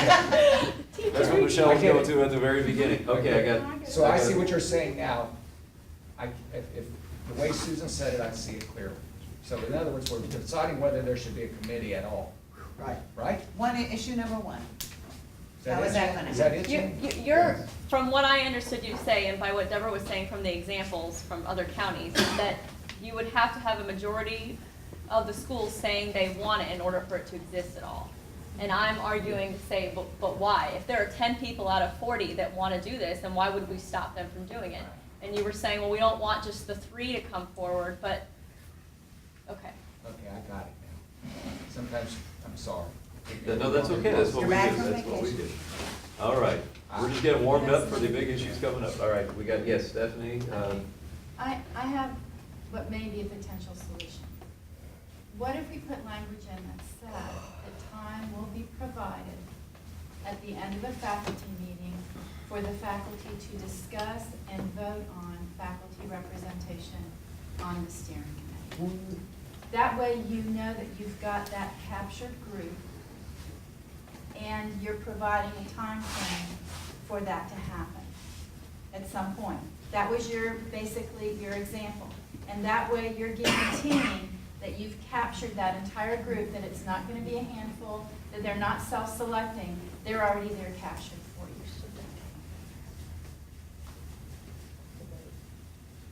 you. Okay. That's on how you select who's on Correct. the steering committee, right? Correct. Right, but But that, have we resolved the first issue? but that's what I'm saying, that guarantees the fact that you've got the full faculty there deciding upon whether or not you're going to, who's going to be on that committee. Okay, let's take that as an idea, because we're chewing on a lot of things right now. I want Dave to go, and then I want to toss out just a little history of this discussion. And Jim, I promise we're going to get to what we got to get to today at some point. Oh, I'm sorry. Thank you. Dave, you're on deck. Or do you want to wait till Jim's ready to listen? Let's listen to their Yeah, story. let's listen and then, all right. It seems to me that when you're speaking about a majority and so forth of the staff being able to vote, well, everybody on the staff can vote. And it's up to them whether they're going to vote or not to elect somebody on there. True. But it seems like what you're saying is you want a majority of the people to vote versus a plurality of people to vote. So if only 60% of the staff votes, and even if you have 51% of those, it's still a minority. But that's how our system of government works right now. It doesn't make the person illegitimate for being there and representing. Some people just naturally don't want to become involved and be part of the issues. And as far as a principal meeting with people, I mean, we're talking, what, once every 9 weeks, if needed? If you need that much, yeah. Jim, I just want to do a quick history of this, and then we might have to decide if we're going to put this aside or not, or wrap it up, or whatever. And I might just give you some more, just to take you through the tour, but just a quick history of where we are. This came from us bringing some issues to you. I mean, you know this, but just to help us summarize here. We brought the issues to you of, there were some secondary schools that were tinkering with schedules within the day, taking instructional time for other activities. We brought to you that we didn't want that time taken without input from faculty. And then we also had concerns about where kids were getting pulled from classes, and teachers were very concerned about, well, we traditionally always pull from here, and now those teachers are saying, wait a second, I have an end of course exam just like everyone else. So we brought some concerns, and we're trying to kind of twist your arm to say, principals better go to faculties and vote or get committees and do that. And y'all's response to us was, how about a steering committee? Yep. So it was your offer, or your suggestion, You're right. that we make a steering committee at a school. So now it's almost like, well, how about we have a steering committee at a school? Oh, wait, but Dan, hold on, first up, we're gonna vote first if we're gonna do that. Well, come on, now it's your offer. Don't make an offer that we're gonna vote on whether or not we even do this. So, I agree. and then you had a good idea though, that, well, as Dan over here comes up with, here's a specific problem, specific problem, specific problem, you said, well, how about we make this mechanism that can handle any problem that comes up? That way you and I are sitting at the table here listing problems every summer. There are certain things that could go through there, okay? So I like in concept the idea of doing it. I'll suggest to you though, principal still runs the school. So even if it really does, I mean, you know, you didn't need me to tell you that, right? Even if it does boil down to, these 4 teachers had a specific concern, so they went to the principal acting as the entire faculty, but they went in there. Remember, we're gonna accept whatever the principal says. So if 4 teachers go in there and say, you know what, we're all sick of this homeroom, we want you to change it. Okay? Principal can say, well, I'm gonna, the answer, an acceptable answer would be, I'm gonna ask for feedback. I'm gonna put a folder in my mailbox, and I want teachers to put in their notes, type it up, whatever, anonymous, give me all your comments on that, and I will take all that under advisement. And that's an acceptable answer. Does that make them the steering committee though? No, that means a steering committee went to the principal and said, we have concerns about homeroom, and the principal said, I want to hear from the whole faculty on this. And so now a principal, now maybe the next time they get together, steering committee can say, so I see you didn't kill homeroom, what happened? And the principal goes out and takes a folder and says, well, I got 80 bits of feedback on it. 80 bits of feedback, 70 said, please keep it, 10 said, we have some suggestions. I took it all this says is that you'll take it under advisement. Right? So I heard what you had to say. Now, a principal comes back and says, I got 80 bits of feedback, 80 people said kill it, but I'm not going to. Okay, still, principal makes a final decision. But all we want to do is we want to make sure that mechanism is there, that teachers can be heard, and principals, it's already built into your system that, you know, they get to answer whatever they want to answer. We don't get to override a principal. I believe that this is a culture change. And by it being a culture change, once teachers realize that this mechanism is there, that it is designed to handle those issues that we have in the school, I don't think they're going to abdicate their responsibility at that point. They may not use the mechanism because they don't need to, but if the mechanism is in place and they understand that this is a culture change by the district, to put something in place to handle those things, and that it is an expectation by the district that this mechanism will be there, I don't think it's going to be a handful of people. I think the teachers are going to want to have their voice adequately represented. If it's approached in that manner and they understand what this is. And I think, you know, anytime you go through a culture change, there's got to be instruction along with it. And I think that's the key piece to it. Why are we doing this? What is it for? And that we are attempting to put a mechanism in place for anything to be addressed. If I know that, I'm not gonna abdicate my responsibility and let 3 nut jobs come in and run over the principal. I'm not. Right. I'm sorry that I upset you. I just You wasn't. didn't upset me, Jim. Okay. We won't put that job. Takes a lot more than that, come on now. But I wasn't, no, I wasn't trying to stall. Susan really made it clear for me. So, all right, so where we are with this is you guys want to put Will in there, so that way the committee has to be established. Regardless. Add faculty, Add there's no drive from the faculty to do this. If it dies on its own, it dies on It its own. dies on its own. So I believe that we can agree to that. I don't know, I'd like to maybe let the team speak to me privately, but I know where you are. Let me just take you through We the need to rest go of it, through- because I we need to think go we're at through a the rest point of where it. we We gotta gotta get going. Yeah, We we gotta got get going something we there. gotta get to, okay. Yes, we do. Just going, if we didn't make changes and we're okay with it, looking at your line 79 to strike, I get it that you didn't want to we don't want people looking at this thinking that's all we got, so we That's right. came up with language, including but not limited to, just to kind of nudge them along. Bring it back to the table next year if we need to say, let's, take all that out. I don't know if we say may include, because you made a good point, not every faculty needs to talk about all those issues. We're suggesting 7, we don't want an unwieldy committee, we're actually trying to make it better for your principal to say, not meet with that. So 3 to 7. 3 to 7, okay. School, anywhere it says bargaining unit, member, whatever, school faculty. For that line 12 that you wanted to strike, and by the way, we're okay with the rest of it, but on that line 12 that you wanted to strike, the reason we said that BFT will conduct the vote, we really were trying to make it easier. It really was, it's really not a trick, no fingers crossed. We were trying to make it easier on the principal to say, the BFT building rep, it's on you to all figure out how to take care of this. Or BFT leadership, if officers have to go in there and figure it out. We don't want a situation where this is spelled out, some teachers get together, now we have to choose among ourselves, now we have a vote, now we don't like the vote, something happened with the vote, someone lost the bet, so-and-so, and now we're all going to the principal.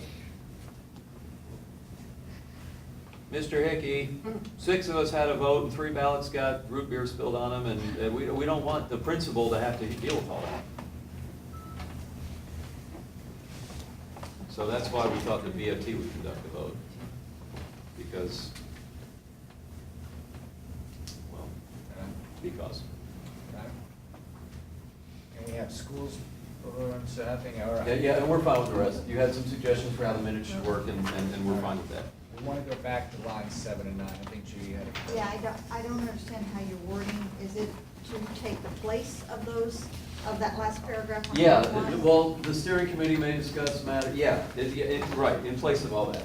Okay, so where does including but not limited to go? Oh, well, After that was the spirit of it, but here we go, just go with this. The steering committee may discuss matters, including but not limited to fair distribution of duties, fair practices for pulling students from instruction, and need for best use of homeroom classes. Okay, so you So wanted it's not that limited to to that. take the place of that last paragraph on page 1? Right, yeah, that'd be a new line 7. Okay, and here's what we need, if it's okay with you.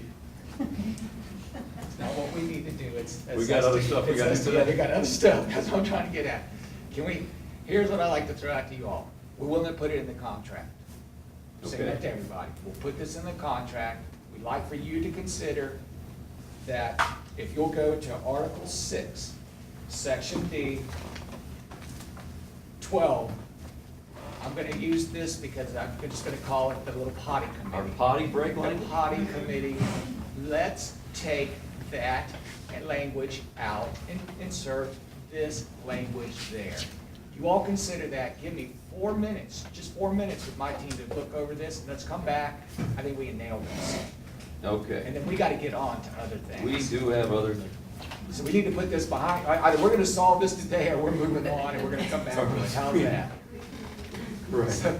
So I want everyone to know, we'll put it in the contract, that's our give. Our If you'll members look are at- waiting to hear more about the steering committee. Yeah. They got other stuff to talk about. You'll give us 4 minutes just to look over this language, we discuss the will, we need to stay here so we can. We will leave. Somebody, I did my best to take a picture of that. All right. It's 11:30, or 11:25, will be no more than 11:30.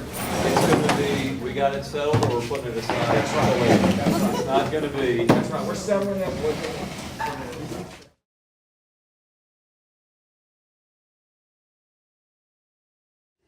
Okay, Dan, By vote conducted by PSC, the schools were good, we're good, we're good. what we've circled is things that we'd like to, okay, proposed revision, let's strike MOU, we'll pilot it, and we'll put it in the contract. I'm not trying to be rude, I'm just trying to Yeah. walk the word.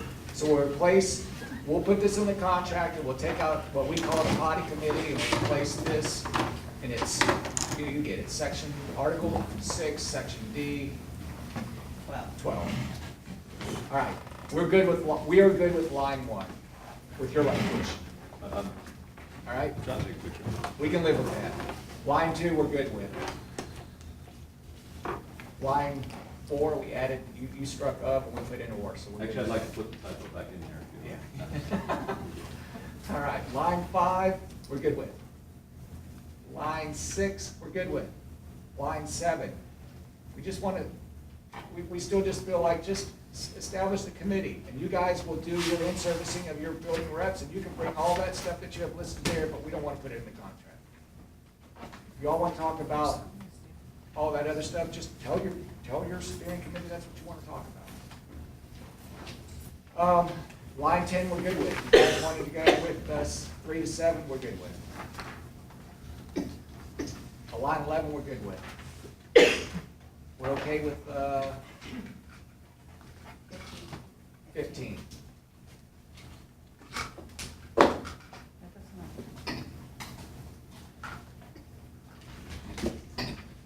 Do you all have this electronic, so I try to get it on this little thing? Did y'all take a picture of this?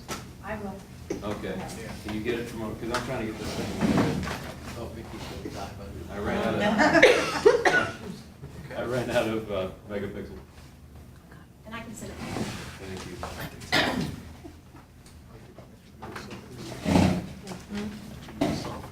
So the only thing you have left to discuss is, are you all really hung up on the fact that the blue lettering that you have for line 7 through 9 has to be in there? I think if you're saying that, no, we can live with the fact that it's, the barn door's open and we don't need to list specific things that the committee will have to discuss, then I think we can put this to bed and we can TA it and move on.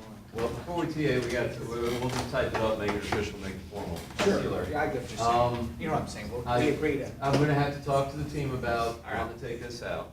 All right. And I know we got other, this wasn't the frog we were supposed to eat Exactly. first, right? No. But, turned into the frog, but it wasn't supposed to. But I will mention another discussion that we're gonna have as a team is when we take that out, there might have been a collateral damage there because there was more there besides just potty break. We had some language about fair and equitable distribution Yes, we of understand. duties. So we don't be shocked if we come back to you and say, we like to keep that language, that's working. We didn't mean to break that and put this at the bottom of We it. discussed that in that 30-minute caucus. We looked at every single, when we looked at that article, we thought that you might say that. We thought that, well, the steering committee is going to set up, is going to be able to discuss fair and distribution of duties and all of that. So, So that's why we may want to keep some of this, All right. because understand when teachers read their strike-throughs and they're looking at a contract, cross out, cross out, cross out, wait, what happened to fair and equitable distribution of duties? What happened to bathroom breaks? And we can't, well, it's still there. Where? It's there somewhere. It's not written, but it's still there. So I mean, so just in the spirit of. so you all will bring back, you all will wordsmith all that we've got there. We've agreed that it will go in the contract, but next time we can expect at the table some. Right, maybe even later today if there's a break time that we get, Okay. because we got drafts of this on the computer. All right, I agree. Yeah, We got to move on. All right. I think you got a committee member though that had. Oh, I'm sorry, yeah. there I'm was- sorry, Dan. You and I briefly talked about the fair and equitable duties and stuff, but prior to us caucusing for 5 minutes this past time, you had mentioned that, you know, if the principal comes back and says, this is why I'm doing this and I'm not changing it, then it's not grievable. However, 12 is grievable at this point because it is mandated that the principal do this fair and equitable thing with the duties and things like that. Yep. And as a speech language pathologist, I have been abused in the past of having many duties. And when that fair and equitable came in, I was able to say, my 2 hours of duty a day being taken away from kid time And planning time is not fair and equitable. Hey, guys, we understand that Article Thanks, 8, Michelle. we're okay with if we leave a sentence or two in there that allows you all what the intent of, look, we want to get the potty committee out of here. Okay? Flushing our potty. You can leave the first sentence, I think it's the first sentence in there, we're okay with that. But having to have a potty committee on top of a steering committee on top of a, you get it. So your belief, You're getting it. potty issues can be handled here, but you're okay with leaving the language about it's the intention of fair and equitable and blah, blah, blah. Yes, we get it. We're not trying to take away that, what Michelle's. Okay.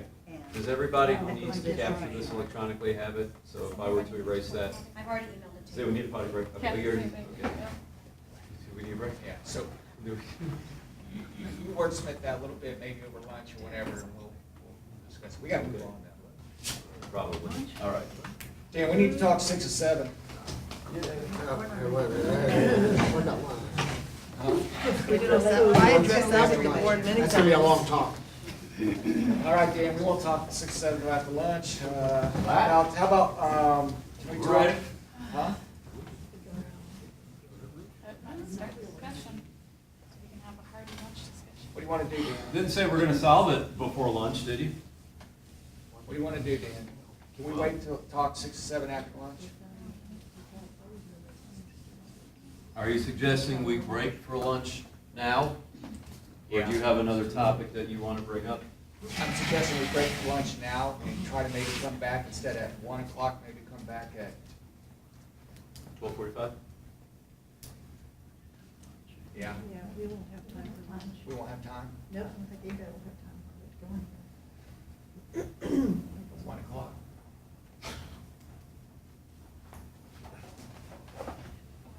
So make sure we know what we gotta talk about. You're gonna come back, you owe us Well, let me see if we can do something, just, in the spirit of doing this, because there's things that, yeah, I just, I mean, that's the big thing. Let's not wrap our brain around, look, can we get the MOU signed from JROTC? Can we get that off the table? I might need another copy of it. But All yeah, right. we can tentatively agree to it, which Right. means I mean, I we're not can't harming stop you those people. from, Right, I've I just gotta don't- get payroll. I don't have Richard's signature, but we can TA that. All right.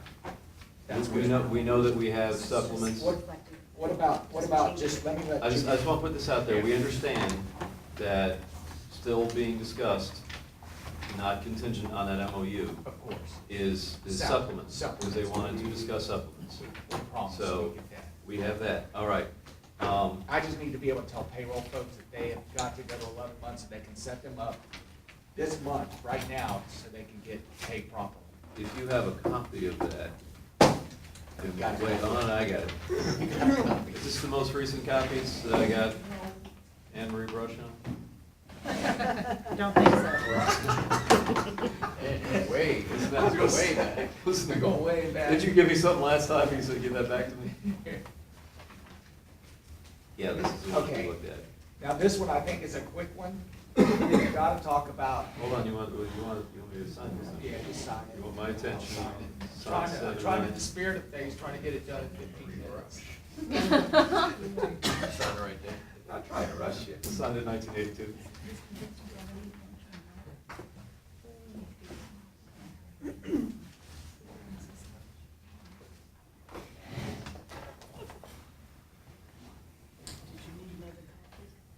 Okay. Yeah, I got this. It was the same one. Anne Marie's gonna- I'm being told by the veterans around here that if we don't break for lunch, we're not gonna get back in an hour. Okay. I don't, it's, So your veterans eat slowly? Is that what you're saying?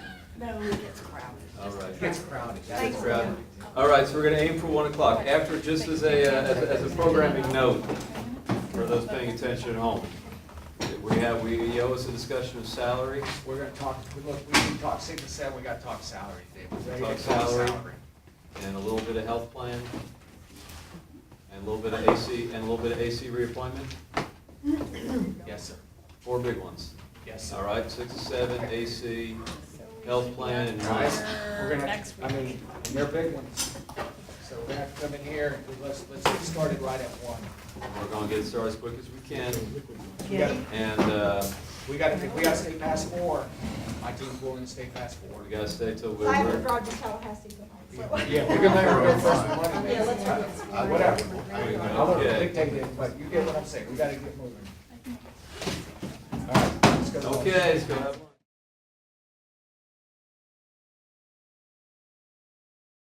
Play up before we're done. Yeah. We've got to move on. We know what we need to do. So we've got, what, 3 or 4 large issues. I'm hoping, it's my desire to work with you guys through these next couple of issues. They're the biggies. However, they're the most important part, I think, of our contract and hopefully through our negotiations. And so I'm willing, I know that our team and I am willing to stay as long as we have to get this done if we need to. Within reason, of course. Yeah, if this afternoon, I mean, it's, I was gonna say, if this afternoon goes on, of course it's gonna go on. But, you know, we'll size things up. Sure. As we get into mid-afternoon, and I'll talk to my team on a break and see what their tolerance or schedules are like for, And this is what I moving on. like to say, and I think you know this because you and I have been doing this quite a while, and you have some new people on your team. When we get into discussions like this, there's always a give and take on both sides. It's Dan's and my job to recognize when we need a break. Because it may be that there will be discussion that may become, you know, debatable. But at the same time, we know when we need to take a break. So I want you to know there'll be a lot of give and take here. Don't even take it personally. If you have to get up and take 5 minutes to caucus, maybe that's what we need to do just to be able to come back and be able to jump back into whatever we need to talk about. So I know that you and I are wanting to talk 6 of 7. We want to talk money. I don't know if you want to talk those in conjunction or if you'd like to keep them separately. I like to try to keep them separately, and I have a reason behind that. And I'd like to talk to you about 6 of 7 because we passed that language across to you before I went on vacation. It was on page 2. Page 2, it's at the top, it said Section D, Teaching Assignments and Duties. We were wanting to strike a sentence. You were probably wondering why. What is our reasoning behind trying to strike that first sentence? So let me read what it is that we want to strike and then give you a reason why. Hold on, sorry. I'll make sure we got everybody. Make sure everybody's got it. Larry, are you missing that? Yeah. I wasn't here. If you happen to have an extra copy, I will make sure we have every. I More? don't, and I'm sorry, I gave them all out. I'll look at Vicky. Okay. I'm sure you'll paraphrase just fine. Yeah, I just want to make sure we have everyone's attention because this is, yeah, you're right, this is. Yeah. And could someone of the audience members, please shut the door for us, please? Thank you. All right. Section D, Teaching Assignments and Duties. Number 10. For 2013-14, all secondary teachers will teach 6 of 7 classes each day based on the instructional needs of the school as determined by the principal. We're wanting to strike that language, and I'll give you a reason why. We found in the contract on page 18, and I know if you've got the contract in front of you, and I'm not expecting you to have it. If you don't, I'll read it to you. We found that on page 18. I'm sorry, I happen to have it here, so. Yeah. Section C, school day. It's Section C, school day, number 2, line 29. It references this in our contract. Except as provided herein, teachers who are assigned to teach in elementary schools, middle schools, junior high schools, or high schools shall be scheduled for a period of uninterrupted preparation time. Our reasoning is that our contract already only speaks to one planning period for each of the schools that are in our system. We felt like we were hasty in putting the 6 of 7 in our contract. We'd like to strike it. We'd like to be consistent with other contracts throughout the state of Florida, which only talk about one planning period. Now, we know and we're willing to listen to you all. We understand that you guys are going to want to talk about preparation time, whether it be something that we've done in the past where we've had multiple preparation times. We get it, we understand it. Dan, it's just that at this point, I'll listen, but I want you to know at this point in juncture, we're not sure if we can provide 2 planning periods, but we're willing to listen to what you all have to say, so let's hear it. Well, would you be more clear about that, please? You said you're not sure if you'd be, you Well, gave I me don't some want language to, there I have to that. bargain in good faith, and so I don't want to sit here and say that we don't have the money, the resources, et cetera, right now to talk about 2 planning periods. So I want you to know we come with an open mind, but we want you all to understand that we're under extreme pressures with our budgets. We're going before our citizens for a half-cent sales tax, so there's extreme, you get what I'm trying to say. We're under a lot of stresses financially that we're willing to listen to see what you all have to say about 607. Well, We have an open mind, but I want you to understand that we're also, I hope you all understand that what we're under. The constraints that we're under. We hope that you will recognize that. there's a line in our contract that says for 13-14, that would be our work condition. Yes. The understanding was that our work condition before that was 5%. And that for that year, That was for secondary folks. correct, for that year, secondary would do 6%. So is the money there to go back to 5%? Well, there If we is money that we're willing to discuss, but you have to decide, I guess, as a team, where you'd like to put that money. Is it gonna go towards salaries, or is it gonna go towards planning time? You have the 11 million to put us back on? No, of course not. We don't. I mean, that's another, is 11 million, is that the accurate number? Roughly, Roughly. Roughly Yes, it 11 is. million? No, I can tell you emphatically, no, we do not have $11 million.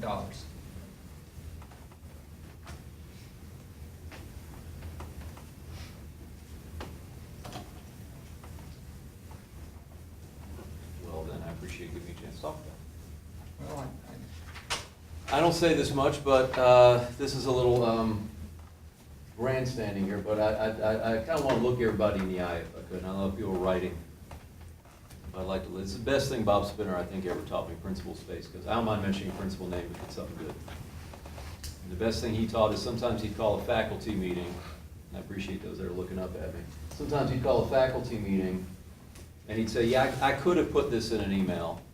And he usually would put stuff in email, go in an email, but sometimes he'd say, I just had to look y'all in the eye and say something. We have a crisis in this district of teacher morale. We have a crisis of teachers being overworked and underappreciated. And I don't say that because I'm the union guy, it's my job to say that. I say that because that's true. And everyone here that has agreed to serve on the bargaining team, either side, I'm giving you this challenge, and Jim, I'm sure don't mind me giving your team a challenge, because I bet you would take it too and offer the same challenge. Our challenge is to come back during pre-planning and offer teachers a contract that increases and improves morale. And I can't do it with another crappy contract. You're going to be underappreciated financially. You're going to be overworked and overburdened physically and emotionally. And this is the best we could do. Welcome back to school. It's the best we could do, and everybody be happy. Our challenge I'm giving this team in the next couple hours, or if it drags into, in the next couple hours, we'll wrap this up. The challenge we have is to figure out how we can make the best of this. Jim, I'm gonna use the board if you don't mind, because it's so cool you got a board right here. If you didn't have a board, I'd be doing theater of the mind. I'd say pretend, pretend, pretend. I'm just gonna use the board because it's there, it's the old teacher in me. We have, yeah, they're all turned on, here we go. We have, among this workforce, okay? Not every teacher's in my union, every teacher is in my bargaining union. Almost 5,000 teachers, we have very conflicting needs. And conflicting needs is a nice way of saying we're divided. Okay? It's our job, it's our challenge to get us undivided. But I want to talk about these conflicting needs right now. And this is just some of them. Some people might be watching a tape or in an audience or somewhere or hearing about this or reading on Facebook and they might say, wait, you forgot about me. But just broad-based, I've got elementary school teachers, very specific set of needs and concerns. I've got secondary teachers, very specific, and I mean to the sense of daily emails and voicemails, literally daily emails and voicemails with specific concerns and needs. And I just want to put another one up here, activity and electives. Jim, I've been doing this 5 years. 6 years, this union work. Released from the classroom 6 years, we started in 7. For the first 5 years of union work, visiting teachers, visiting schools, almost any elementary school I went into for a visit, just about any. I was talking to my team at lunch and I was going to say every, like guarantee, like the sun comes up in the east every day. I want to be true and not lie to you, so it'd be dangerous if I said every single. But just about every single school visit I had from elementary, I would have somebody ask me, why is it that secondary teachers get 2 plannings? This 2 plannings among this group was about the most bitter topic they had. Now we lived through, I don't say that lightly, we lived through an insurance impasse. We lived through, where $17 million was dropped on us. We lived through salary impasses. We lived through a lot of stuff. And this, we get 1 planning, was a passionate, passionate topic. People base their happiness. People base their, am I staying in this profession? People base this, am I staying in this union, which is not, we're not here at this table to figure out are we staying in the union. But am I staying in Brevard County as a happy teacher? Teachers would base this on the fact they have 1 planning when half the workforce has 2. Now we know what happened last year.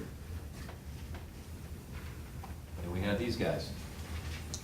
And they're good at math and they're realizing what they're going through. 20% more students, more papers to grade, more workload, more planning, more everything. And as much as we could tell, that, well, yeah, other districts are doing that.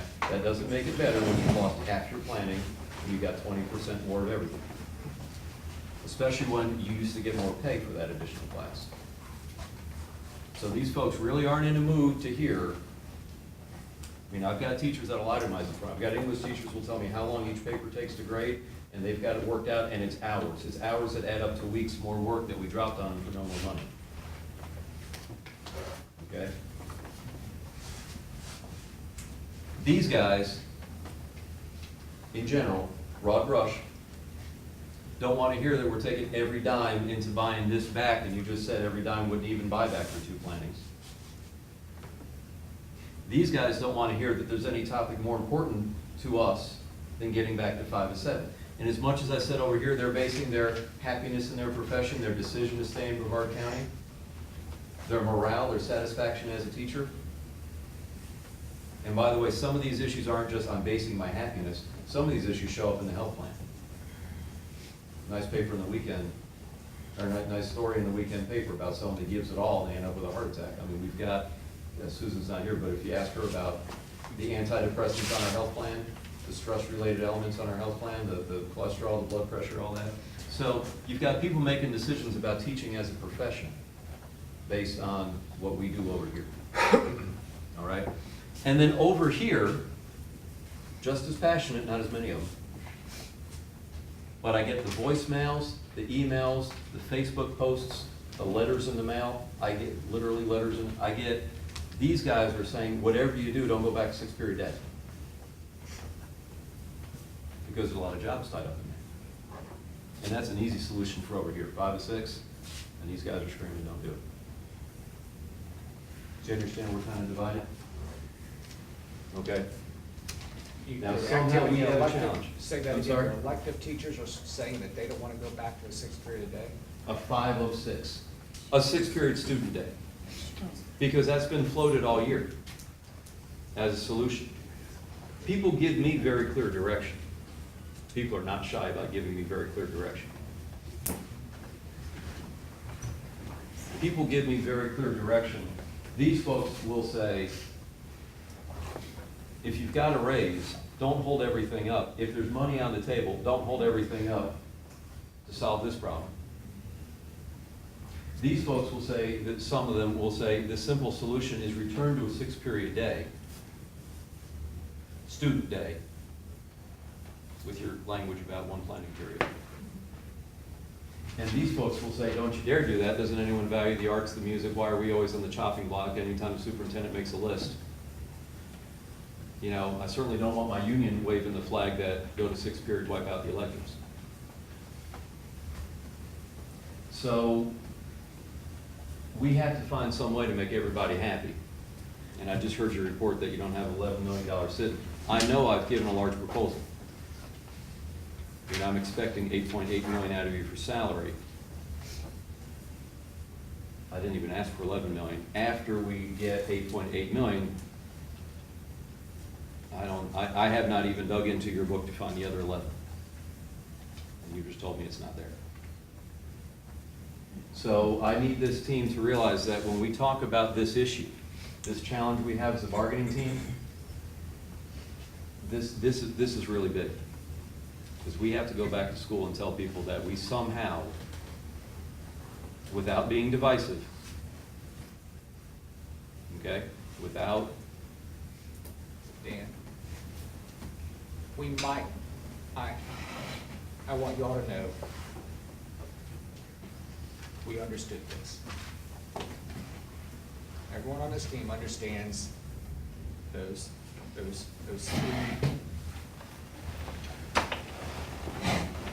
scenarios.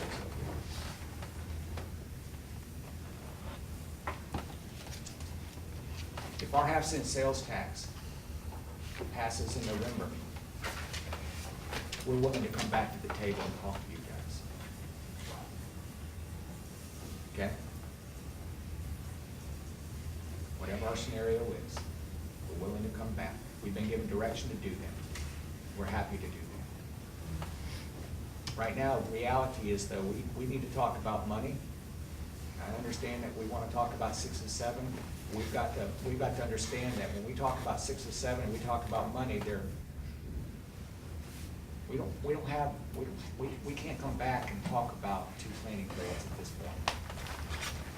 I'm sorry. We can maybe come back in November or December. Things go well, we'll come back and talk about it. But we can't do it right now. Now, if you all want to waste time and talk about it, we'll listen. But I can tell you right now, we're not going to be able to budge much on talking about giving you all 2 planning periods for the secondary folks.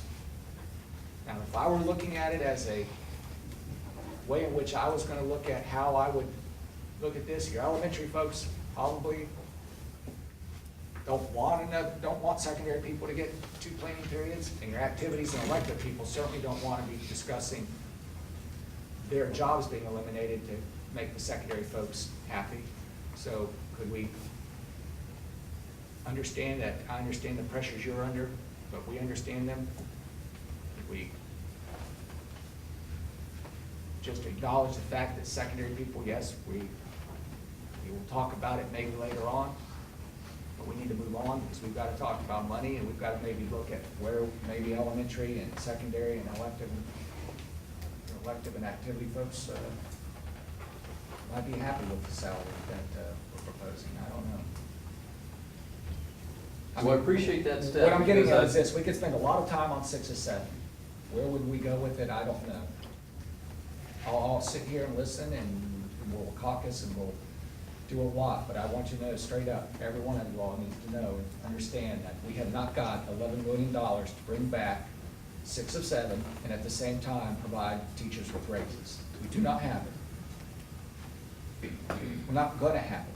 We might have it after the half-cent sales tax, and it's a discussion we can have then.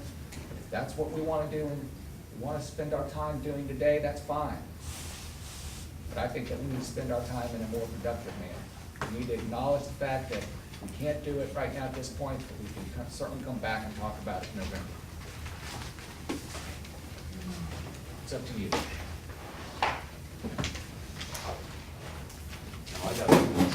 Now I got all the notes. Do you need caucus? No, because we gotta go a little further. I appreciate all that you said, but we gotta go a little further. We gotta go a lot further. Who am I kidding? All right. But we gotta go further, but you took a good first step there, which is that, yes, we're gonna talk after the half penny. Heck, if this is going well, we should probably be doing some kind of collaborative getting together anyway during the year to talk about whatever issues we got. You're right. Our own little You're right. steering committee. You're right. We don't have to wait for the half-cent sales. Yeah, but, okay, just a preview of money, then back to this. A preview of money is that we know we asked you to step out a little bit of your comfort zone, and when we had that, I guess we made an offer, and you said, give me 5 minutes. I said, 5 minutes. I came back and said, where the heck do you think that, okay, and so I talked about some capital dollars and things, or, excuse me, operating dollars that y'all got your eyes on for capital. But anyway, I know we're asking you to go outside your comfort zone, and I know that we have to continue to talk anyway after the half penny. So I don't see how we come out of this with a contract without that, whether it's written, handshake, spoken, whatever, there's gonna be an understanding that we're coming back. Sure. To talk further issues. I appreciate what you said about we can have this talk about 2 plannings for secondary. However, that doesn't solve my divisive problem. Okay? I'm gonna put a plan up on the board. All right. And I want y'all to think about it. And you might run me out of the room for a caucus if y'all need to digest it.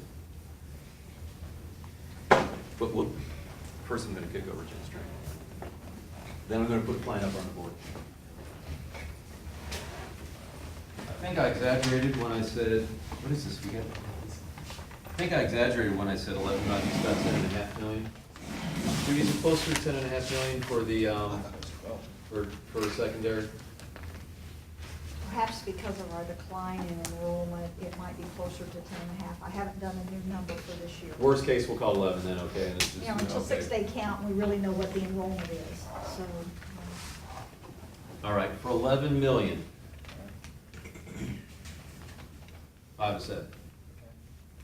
Now let's just suppose that you had come to the table back, you know, whenever we started. You said, okay, Dan, got 11 million. How you want to spend it? And we said, cool. Put it right there. Done. Contract. Okay. I have a whole lot of angry people. And I can't understate. Okay, I cannot understate the passion that these topics bring up. I got English teachers that are grading term papers, that remind me from their home computer when they're grading the term papers. Okay, I got science teachers grading labs. I don't want to slight any subject here. I got math teachers digging through the work because they're checking, you know, each step of every problem on every test to see what's happening, what isn't happening. Okay, and I don't have time to give tribute to every subject, but I know there's every subject going on out there.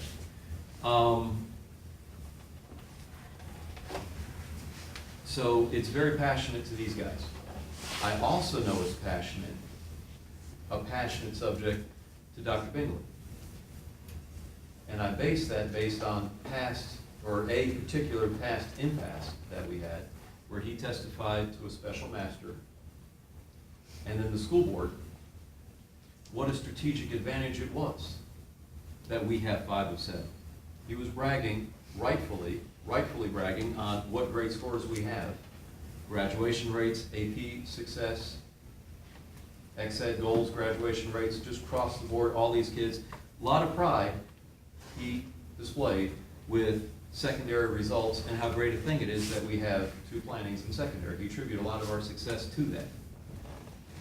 So I know that I'm not just coming out of left field if I say I like it. I know the superintendent's not going to come in here, or someone else is going to come here and say, well, actually, it doesn't make a difference. Okay, we know it does, and I got half the teachers in the county who will tell you it does. Okay? The elementary school crowd, they've been dealing with 1 planning for a long time. Which means the stress, the antidepressants, everything that ends up on our health plan someday, well, they've been dealing with this for a long time. The potty break, the 2 hours without it, they've been dealing with this a long time. Okay? I believe for about 3 million, we can get them to 2 plannings.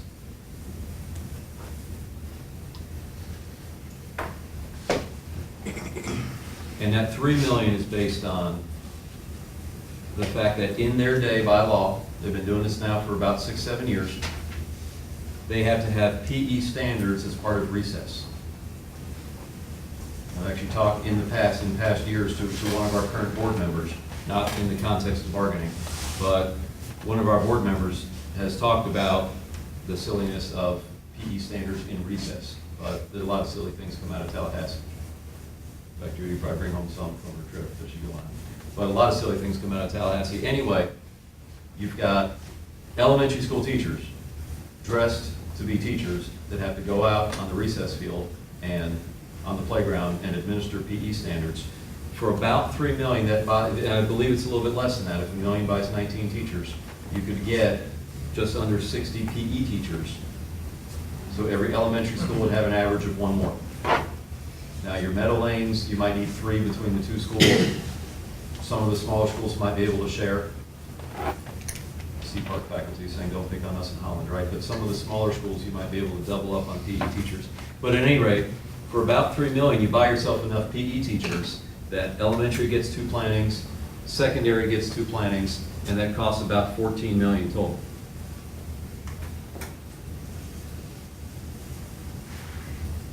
Now, if you didn't have the 11 million, I'm just going to guess you don't have 14 million. But I think this is a goal that we should set our sights on. If not this year,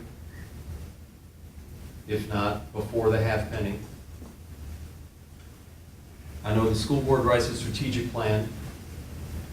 I know the district has other places where they put things in writing, where they talk about goals. Jim, what I'm looking for is just a little, I mean, I take your word, you're a nice enough guy, you haven't lied to me, but when you say, boy, I wish we could do something, and tell your teachers that after the half penny we'll talk, I would like some kind of commitment that this board will work towards getting every teacher on 2 plannings in whatever is reasonable.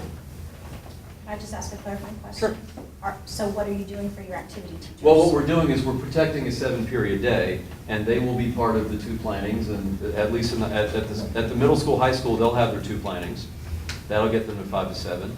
And in elementary, well, we try to get them a second. I guess if I'm a music teacher, we try to get them a second planning as well. Okay. Now, within that group, you've got a lot of folks doing me too, me too. And I don't, well, I guess I said it in a negative way. I don't mean to say a negative way, but we've got ELF teachers. We've got very specialized folks that right now are realizing that they might not get a ton of relief there. And there's always a special group.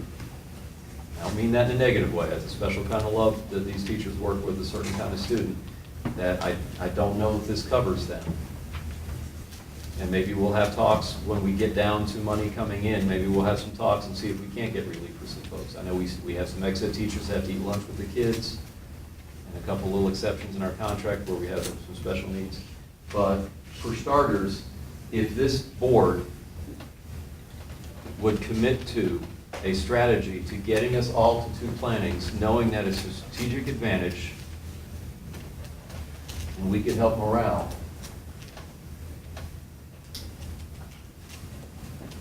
just with one final comment. As you might have noticed, Jim, I've given this some thought. One final comment. I want to admit to something that I maybe shouldn't have done. You kind of alluded to it. It was November, when was that vote on the half penny last? 12, November 2012? Yes, sir. November 2012. I'm doing some rearview mirror stuff. That's all right. You okay? Remember, we have to look up in the rearview mirror every now and then. to Every see now what and we then. did. That's all right. So if I'm gonna say I shouldn't have done something, I gotta look in the rearview mirror, right, because it's past tense. November 2012, you know BFT was behind that half penny completely. Yes. We bought the yard signs, we bought advertising in Florida Today, we bought billboards. We had our own members, including some people sitting right here. I'm looking at John. John wore out a pair of shoes, I think. Walking around giving out the flyers. We attended community things, and everything we did said vote yes. And we invited ourselves, we made ourselves available to the district. When the district went out and gave their presentations about information only, we said, bring us with you. If you don't feel you can say to your audience, vote yes, we'll be there to say vote yes. And that didn't, we were not invited along. When that failed, the district had a $30 million problem. And the district came to the table and basically said, we have a $30 million problem. We want to put this language in your contract. About 6 or 7. This language should not have been in our contract. We made a mistake. We made a mistake. We own that. Well, thank you, because I'm owning it too. When you all came to us and said, we want to put in contract language 6 of 7, suddenly, see that group in the middle, that secondary group? They expected me to fight to the end and never let it go into the contract. It was inappropriate that it was even a topic of bargaining to begin with. Because what happened is, when we went ahead and let that go into our contract, it was going to happen anyway. That's why I agreed. I want everyone knowing, everyone out there, where's that video camera, Jason, we're rolling? I want everyone to know that was going to happen no matter what, because the half penny failed. But when that went into our contract, what happened is then principals went out to teachers and said, we're 6 of 7 next year because your union negotiated it. And that took the focus off the fact that the half penny failed. That's why we're on 6 of 7. We're on 6 of 7 because the district had a $30 million problem when the half penny failed. And you felt sold out. Yeah, there's a reason I felt that way. Because suddenly I became an accomplice. And when I say I'm sitting here with my bargaining team, no, it was me. I became an accomplice in spreading the bad news that the half penny failed and therefore this is what we're doing. So it became a function of BFT that we're on 6 of 7. And now you're asking me to go sell some more bad news. You remember I said the challenge at the beginning? The challenge at the beginning is we want to give some people, we want to turn around the morale meter here. Okay, I need a commitment that this board and this district is serious about getting everybody to 2 plannings when, when the money is there and available. Okay. And the half penny is a good way to get some money here and available. And so is voting right for governor. And now I'm going to go down, And well, legislators. I could go further down the road of politics, but y'all could fill in the blanks. Yeah, I was gonna say it's. All right? You know where that road leads, All right? right, thank you. We own it. Y'all good listeners. No, we own, and I appreciate the fact that you said that it was you. It was really both teams that made the mistake of putting this language in the contract. Yes, I want you to know, I felt like the union did take the brunt of the 6 of 7. I apologize to you all as a team. I know it's, anyway, well said. Thank you. Why don't I let y'all think and see if that's something y'all can commit to or doesn't cost you money to talk. We'd like to talk. All right. Give us 5 minutes.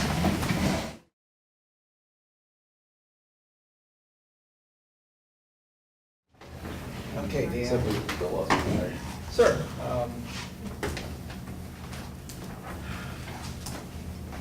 I'm prepared to talk about a few things.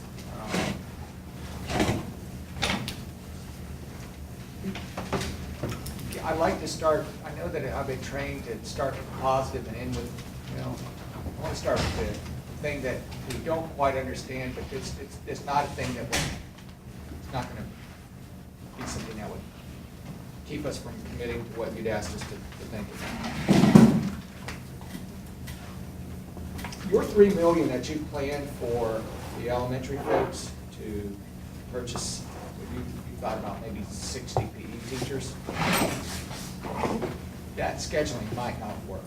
It would take more teachers probably at the elementary level to provide every elementary teacher 2 playing periods. That's nor here nor there. We understand your concept. In other words, purchasing additional activities teachers, whether they be music, art, or PE, to allow that to happen. We want you to know though that might cost more than $3 million from a scheduling standpoint.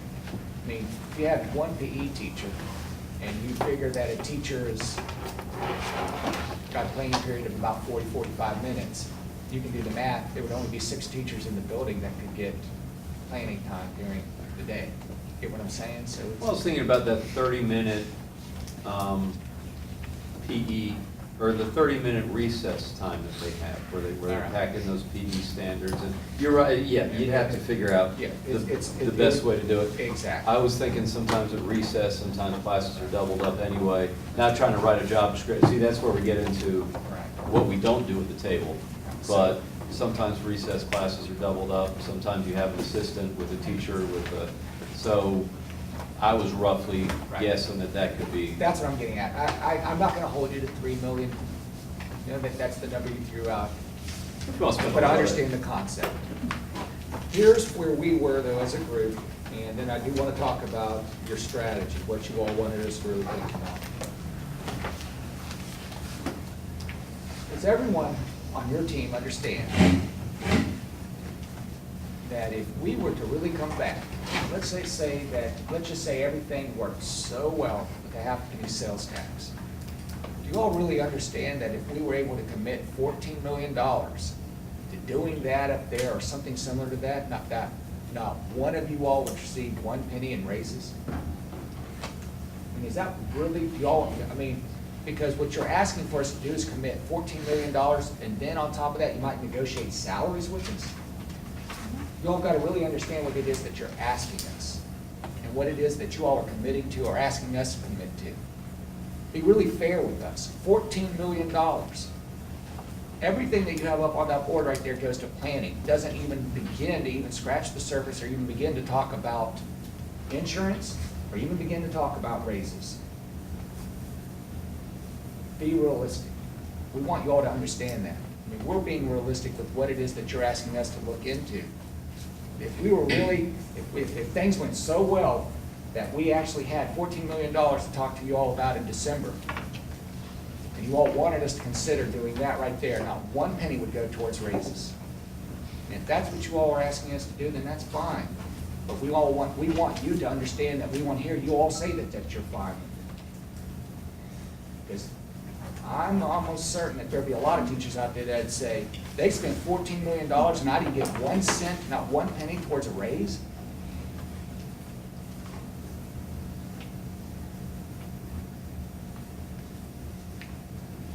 Did you want to answer that? I'm sorry. No, I just want that to just because you sink in. paused, I don't want. I paused because I wanted it to be something that you all really thought through and that you all really understood what it is that you're asking the board to look into, what you're asking me to speak about. All right. Here's the part that's the positive part. Yes, we want to say that we will look and put into the strategic plan that we will work towards additional planning time within the teacher day. That's what, Dan, you had asked us to do during caucus, to really think about how we might strategically look at that from a board's standpoint. And I'm saying that yes, that we would commit to that. What it would look like, we can't promise what that would look like. But strategically, building a strategy that at some point that we would look at additional planning time within the teacher day is something that we would commit to. I don't know if it'll look like that, or it might look like something else, because at that point, we might decide that that might be not the way we want to go, especially after what I just said to you all. $14 million is a lot of money. And if we're not going to spend it on teacher raises, which I think a lot of teachers are going to expect or want, then we're going to have to really then decide how we're going to look at it, even if we had $14 million. But I'm just saying that if everything went well, you all need to really think that through. Maybe you have. Okay?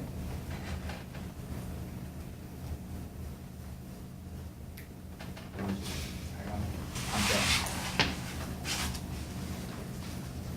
Well, at some point, we're gonna talk to what raises we have now. Right? At some point, we gotta get salary now, and at some point, we gotta bring a lid on this. Strategically, how this is gonna happen is if we can get some things to come together, we might TA a lot of stuff together. Meaning this might be another topic we put aside. I know you have specific language that you'd like me to sign off on, but. Yeah, it might I be wanted to something get back that- to where we were. You and I both admitted that perhaps maybe we were a little hasty in our last decision on how we built our contract 2 years ago. We'd asked you all to consider striking the first sentence under Section D, teaching assignments and duties. We already have language, as I pointed out, that addresses that each teacher gets a planning period, it's uninterrupted. We don't, wanting that to stand as is and just strike the first sentence. Have you all given consideration to that? We have, and what I'm telling you is that we're gonna have to see a whole package of things. All right. I'm not giving you a no. All right. I think we've explored these options. I'm not saying we're done talking about this. Just to address a couple things quickly. As that clock is starting to look like a ceiling fan, but yeah, just to address some stuff. Yeah, we know what we're asking for when we say put some money back into this. For years, we had 5 of 7 at secondary. Some elementary teachers took it very personally and seriously that we had 5, 7 second, but we had raises, then somehow we ended up in freezes. Not necessarily the district's fault where the funding comes from, but we ended up in freezes along the way. But we still, we were discussing raises up until last year. We were discussing raises even with 5 of 7. So we know that when we say we want 2 plannings back and we want that to be a goal, yes, we know that costs money. What happened is we ended up paying for our raises with our planning time, and secondary teachers paid far more in their planning time. Okay, with the increased workload, with giving up a $3,100. I mean, I got secondary teachers are not back to the $3,190 they gave up. Okay, and meanwhile, elementary. So I'm trying not to be divisive here, or let us be. And I'm not accusing you of trying to do that, but I've got elementary school teachers that, you know, they don't want to see all money go into secondary plan. I get that. Okay, which is why I want something for them. This is a vision for better times that we all want to work towards. And that's why we like to put in a strategic plan. And if you all find another way to get us more planning within the day, now, you might be able to get us more planning within the day or the month right now without costing you anything. So you might be able to not only put it in your strategic plan, not only tell me, your word is worth something, strategic plan is worth even more, and we might even be able to put something in a contract right now where we find some more planning for teachers. That doesn't cost you anything. So we're just, maybe we stop that discussion because we're all curious about the next discussion. All right. So we're willing to come back to this, all right? Mhm. All right, let's talk, then, I guess that's a good segue into talking money, right? Okay. I think it's your turn to. It's your turn. We gave your proposal. Drum roll. We gave your proposal, so that's your turn to count. All right, so we're going to start with Susan because I think Susan has some great news about health care. Great news. We still have insurance? So Then we're gonna pass it. So Let her give you. So my drum roll just went flat. They introduced the wrong person. Bong. Yeah, exactly. Get the hood. All right, Ms. Bates. I believe it was at our first bargaining session that Susan shared with you the recommendations from the Superintendent's Insurance Advisory Council Correct. for benefits for the 2015 plan year. After a lot of discussion and a real awareness of what we're asking, I mean, the SIAC was very committed in their discussions to kind of sharing the load of what we know has to happen to shore up our health trust and make it where it is fiscally, I can't necessarily say sound, but solvent, so to speak, so that We'll go with solvent. monthly expenses and monthly revenues are balanced and no longer expenses far exceeding our monthly revenues. So the plan was that the board would pay additional per employee. Employees who purchased the insurance plan would pay additional in premiums, and then users of the plan would pay additional through changes in the plan, deductibles, pharmacy costs, those types of things. The board has made a commitment to, with what we believe will be some funds from 2013-14, that stuff that falls to the bottom of the line, to the bottom line, because there's always a little bit. We Love debate it. over how much. Love that. Always a It little falls to bit. the bottom line. To start providing additional contribution per employee per month, additional as of July 1, 2014. Now, obviously, we're We past told- yeah, that. we We've told always you made that. those things retroactive. So that the $70 a month per member increase in board premiums or board contribution to premiums would start July 1, 2014 and carry through June 30 of 2015. So that would take $3.1 million for all employee groups. I haven't got it broken down by BFT groups, but for all employee groups, out of what falls to the bottom line, to shore up our health trust for the 2014 plan year and make sure that we are in the black, at least to the best of our ability, come December 31st, 2014, and increase those dollars through 2015. The board would start the $70 a month now. We would still ask employees to increase premium contributions. The SIAC has recommended a shared amount, $70 for the board, $70 per employee. We would like to propose instead a $50 increase in premiums for employees, so that no employee would have to pay more than $300 over the course of the 6 months. And we're budgeting, it's a little complicated because you're talking about 14-15 fiscal year for the budget, and you're talking about 2015 for the plan year. But employees would see an increase in their premiums as of January 1, $50 a month rather than $70 a month. Susan's done some analysis with the impact of our retirees over 65 coming out of the plan as of January 1 as a part of the IBC, the Independent Benefits Council, the other option we're going to be able to offer for them, for their Medicare supplement packages, those types of things. The only option. Right. It's a win-win for our retirees over 65, and that they actually get plan options, more plan options than they currently have at a lesser cost than what they're paying with the district premiums, which are very high. This is a plan specifically for retirees 65 and older. 6 different districts across the state have joined a consortium to offer this model. And we will be a little better off, it's like 17, you can present. By the end of 2015, recalculating on our modeler, Dan, starting the board contribution of 77,114 and employee contributions on 1,115 of 50, we come out ahead $79,440.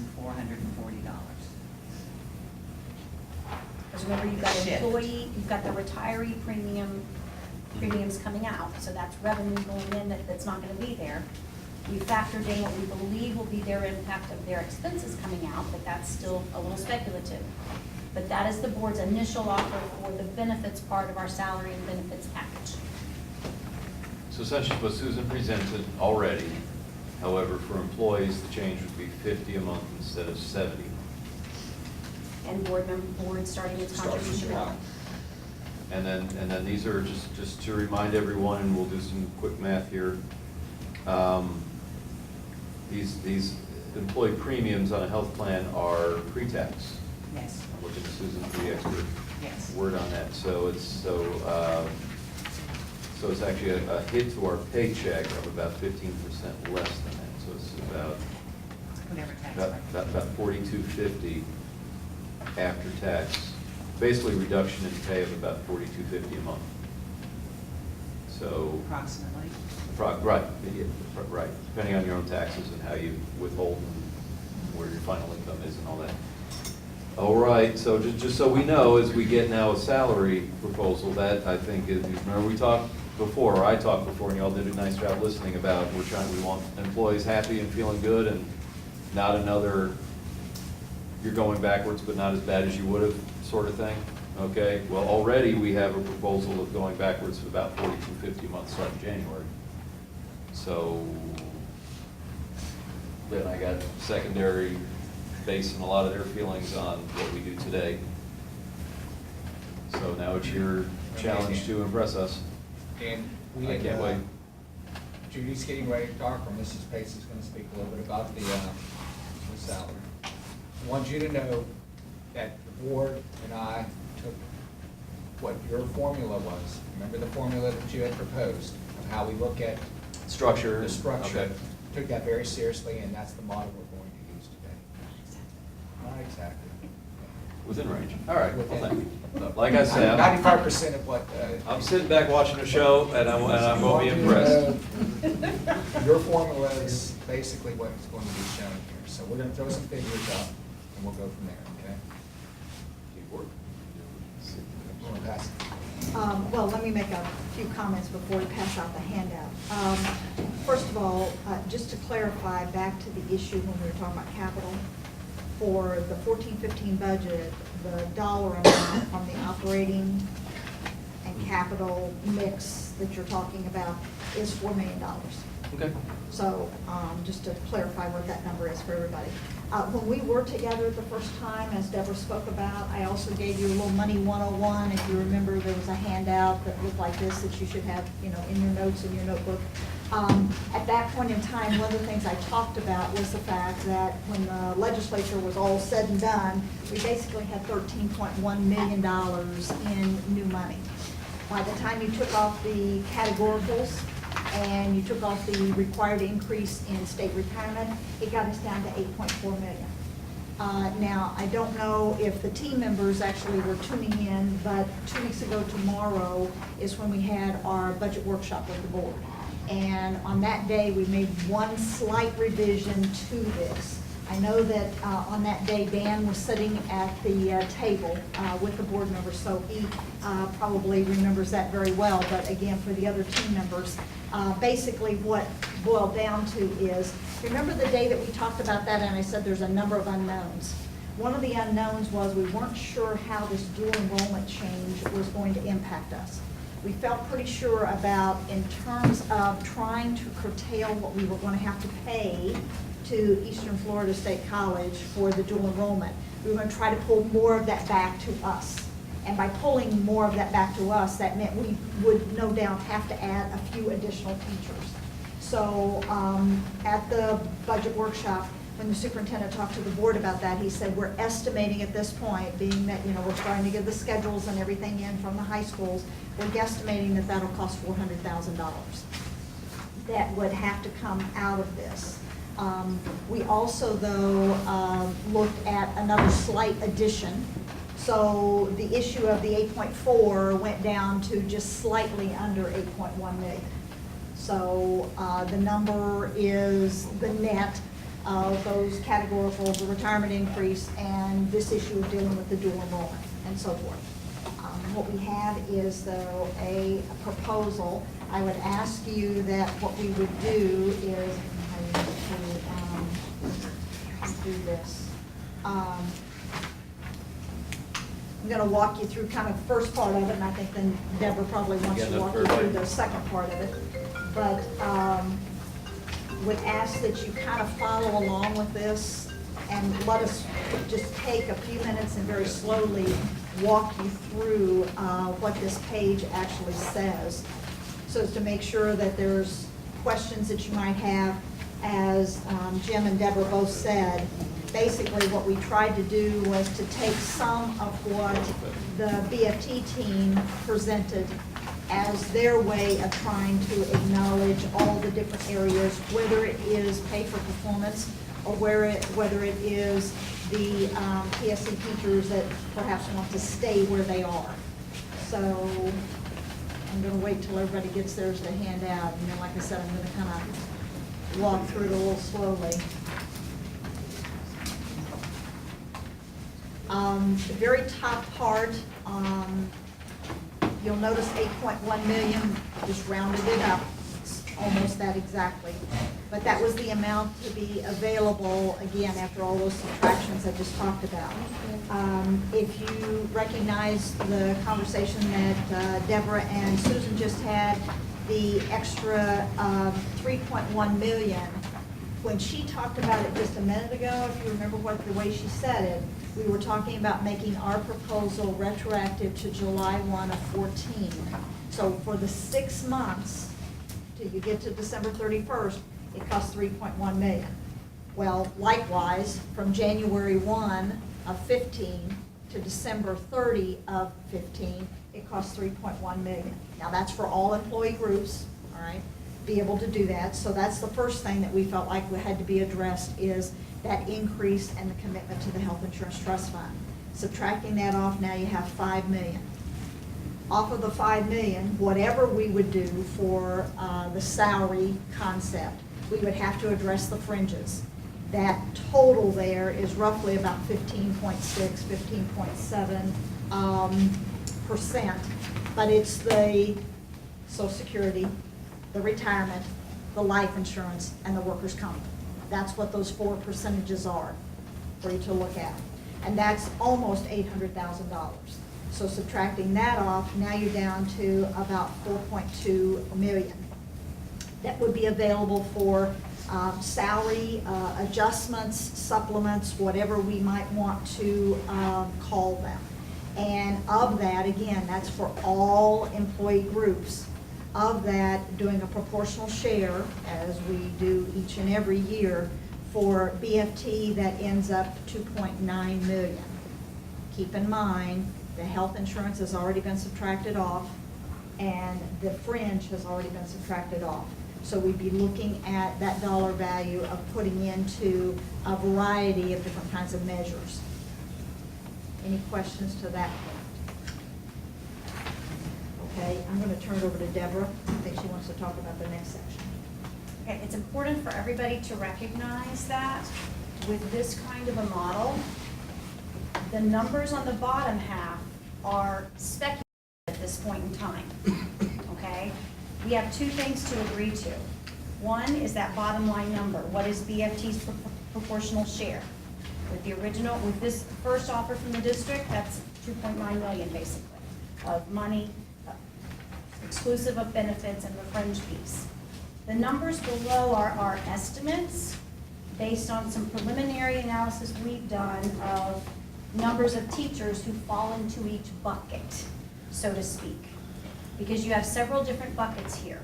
Remember that the law that we've read, the statute that we've shared, talks about the fact that differentiated pay supplements are required for Title I schools, DNF schools, and critical shortage area teachers.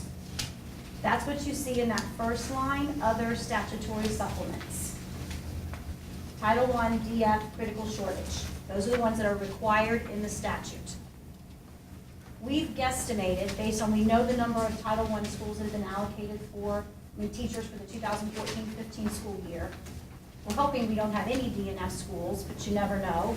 And we've guesstimated who would fall into the critical shortage bucket, and brought that up to about 1,980 teachers.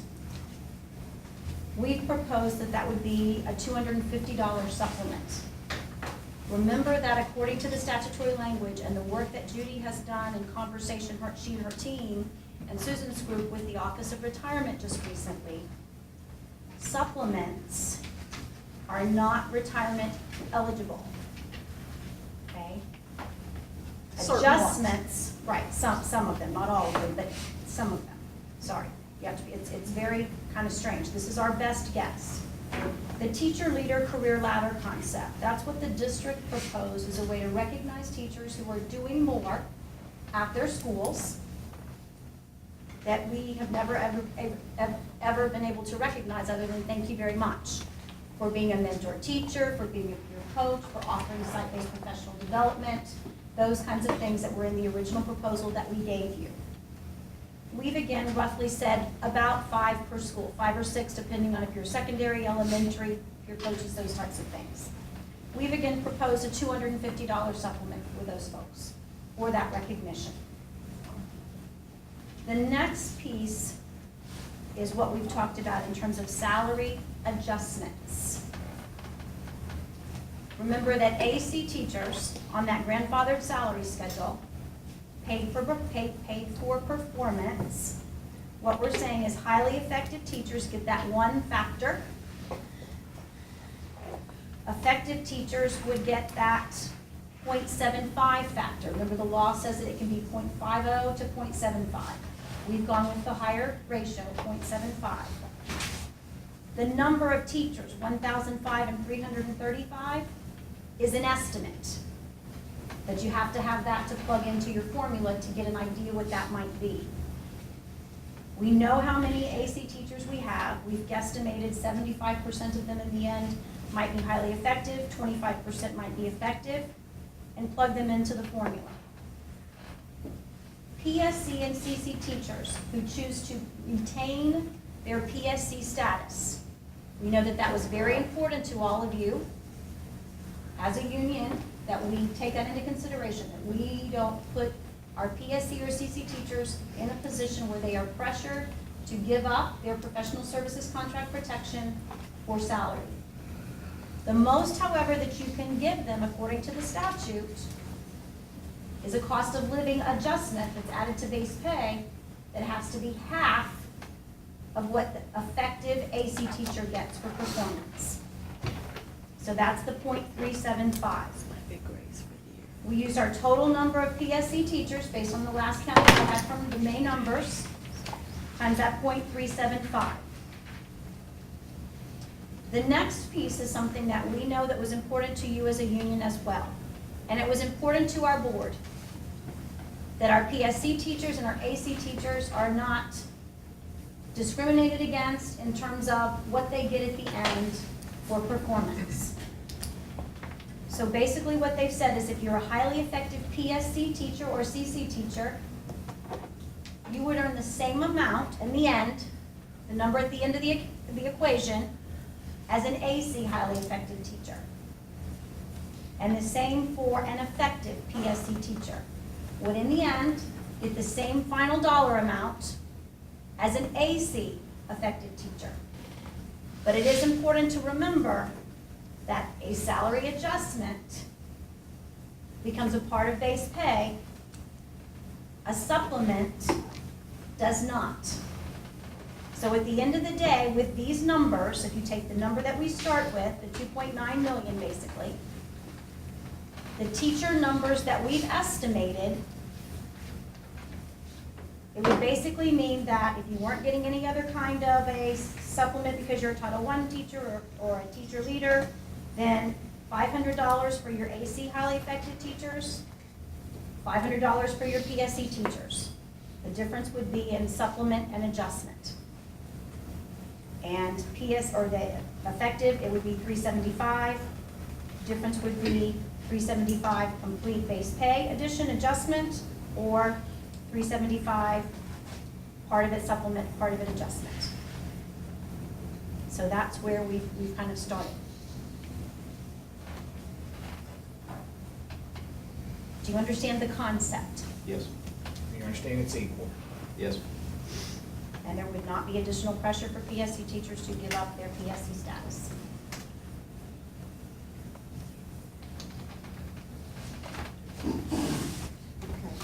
I have a second proposal in that we look at trying to inch up the dollar amount as much as we possibly could. How many will there be? This is number 2. Number 202, or? I'm sorry, is this 202, is this 205, is this? It was important that we walk you through so that you knew the format that was being used, because I'm sure that probably you have questions or want to look at. The one thing. I'm sorry, I was that serious we- about the question. Is this 202, is this 205? How many proposals am I going to look at? 202. 202 right now, Dan. Look, the reason we passed this out is because superintendent charged us with looking for additional dollars, because that's what you asked us to do, so trying to show good faith in that respect. If you notice on proposal number 1, the one that we just walked you through, the unit value was $500. On proposal number 2 that you have coming forward to you, the unit value is up slightly to $560. The difference is this. I'm sorry, let's get my team all paying attention. Let them get the, Sorry, I thought they had Good, thanks. Oh, were there, do you have, did they all make it? Comments? Oh, thank you, Barry. Let's just let all the,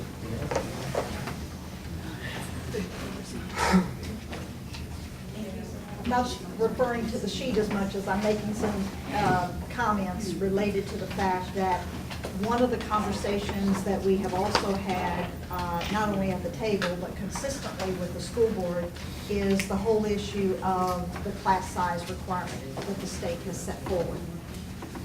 There has been numerous conversations over the last few years, and the school board is going to take action this coming year to designate every single one of our schools as a choice school because of open enrollment, the least of which. And by doing that, we feel like we can forego any penalty that would be assigned from the state for class size. Now, these last few years, as it, when it got down to class by class, having to conform in those core courses with the class size, we had to assume that on any given year there would be a penalty attached to that. And unknowing what the penalty would be, we budgeted a small reserve to account for the fact that when we did get hit with a penalty, which usually comes to you really at the 11th hour during the school year. This year, this one was dated June 27th for the final. When you're getting something that late in the school year, you have to make concession that you better be prepared. Again, unknowing what that would be, we had budgeted a reserve of a little less than $500,000. That we have said, taking this initiative to change the way we've been dealing with class size in the future, we won't need to budget that reserve in the future. And it had been a reserve that we have budgeted for each and every year. So we have taken the money from there, we have incorporated that into the top line. So if you look at proposal number 2, you're going to notice that the top line doesn't say 8.1 million anymore. It's had $486,000 added to it, which is the amount of the class size reserve that we had. And beyond that point, again, it's just mathematically working all the way down so that instead of the $2,890,000 to run through the different supplement salary adjustment areas, now it is $3,170,000 roughly. Again, in an effort to try to find recurring dollars that we could absolutely put across the table to provide some additional compensation.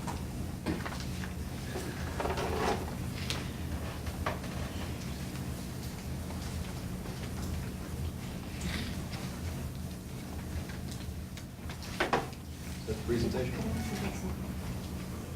One of the things that, and this may be a little bit out of order, but I'm going to bring it up because we have had numerous conversations with Division of Retirement. In fact, that's the reason Karen and I weren't here at the table last time, bordering on almost shouting matches with them over this whole issue of supplements, because I have disagreed with them adamantly. And Dan knows how adamant I can be when I think somebody's wrong on an issue. They're okay with the fact that we pay supplements for all the kinds of things that we pay supplements for, be they a head football coach, be they senior class, be they drama, yearbook, whatever the case may be. But when it comes to paying supplements for pay for performance, the highly effective and effective, they're drawing the line in the sand and saying, no, they are not susceptible for retirement.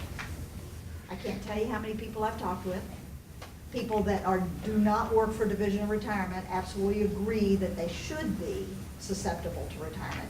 But Division of Retirement is telling us no.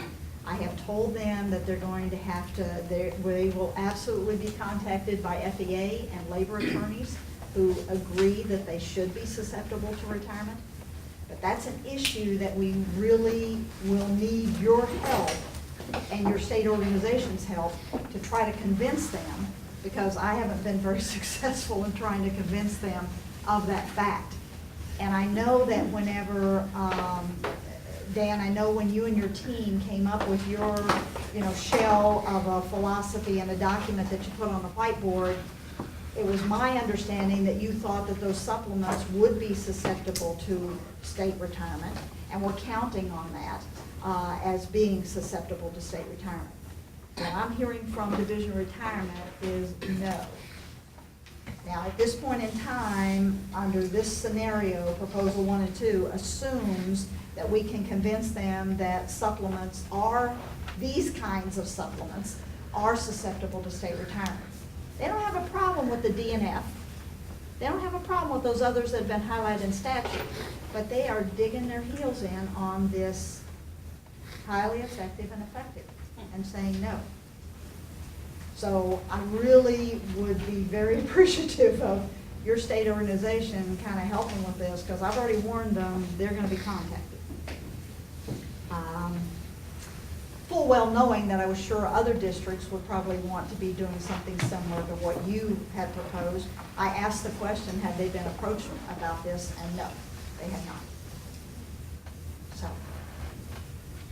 Okay. Dan, Thanks for the tip. unless you have some comments, I propose that maybe you all take a break to discuss this. No, I have some comments. Okay. You know me. I know. I just want to let you know that we're okay. I'm going to give you two waves of comments, and I'm getting those. So yeah, we're going to go talk. But you're going to have to talk too with your team. I almost thought at the end of Proposal 1, I was going to key in for some hope there with what Deborah said. The last word you said was start. It's a start. So I will highlight the positive and say it's a start. I know a lot of work went into it. It's a start. First concern, and this is peripheral, we'll deal with. This part I don't know will be the deal breaker in the end. I'm going to tell you what the problem is, but just to get the peripheral out of the way, is we are, but by calling a unit 500 or 560, we're making a kind of a significant difference between highly effective and effective. I'm noticing ACs, it's a difference between 500 and 375, which is only $125. But the problem is we're not talking about a lot of money. In our proposal from the board, we had talked about 200, 150, and putting everything that we could in another avenue. And you've started with that differentiation there, so we can work. We can begin discussions with there and agree that we're just going to work. But bottom line, I'm going to give you 3 words, and they're going to be strong words, but they're going to be accurate words. And I'm going to explain them.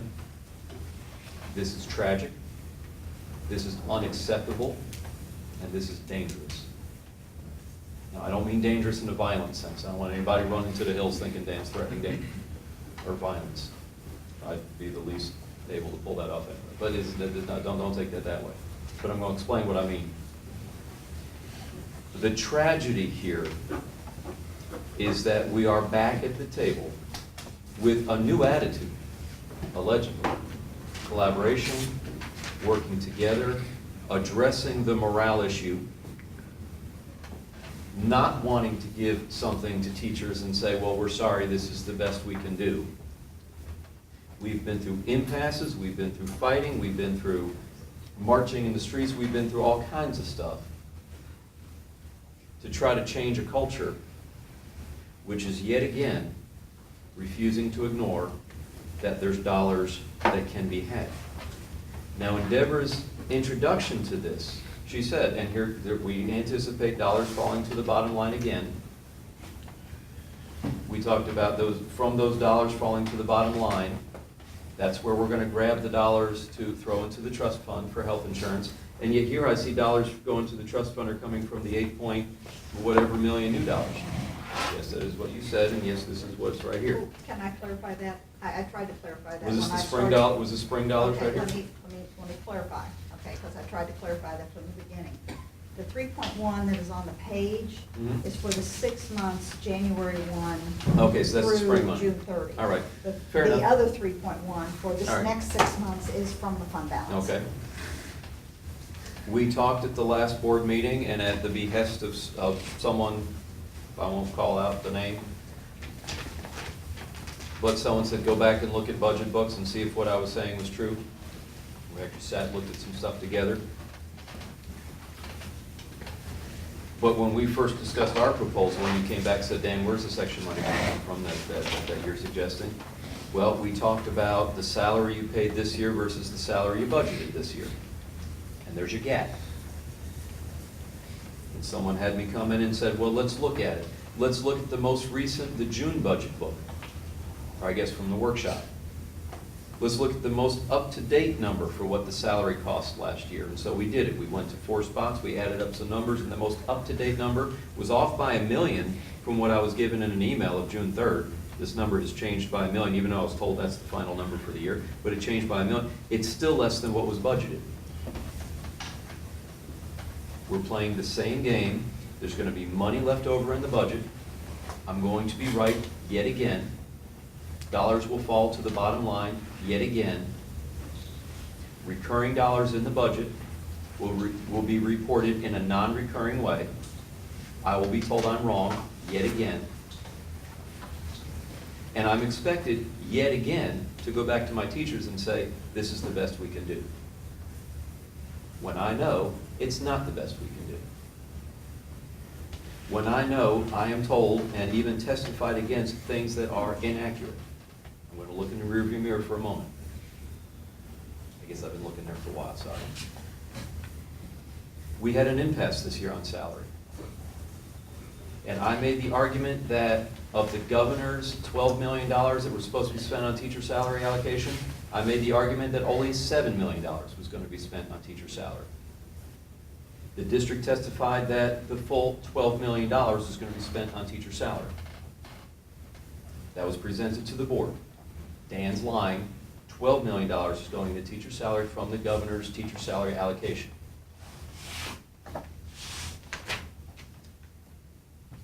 At the May board meeting, there was a budget amendment made where the dollars from the teacher salary allocation was taken out of line 972 of the budget. The teacher salary, the teacher salary allocation dollars were taken out of where it was sitting and put into the teacher salary line. How much was put into the teacher salary line? $6.9 million, not $12 million. These are y'all's books, not mine.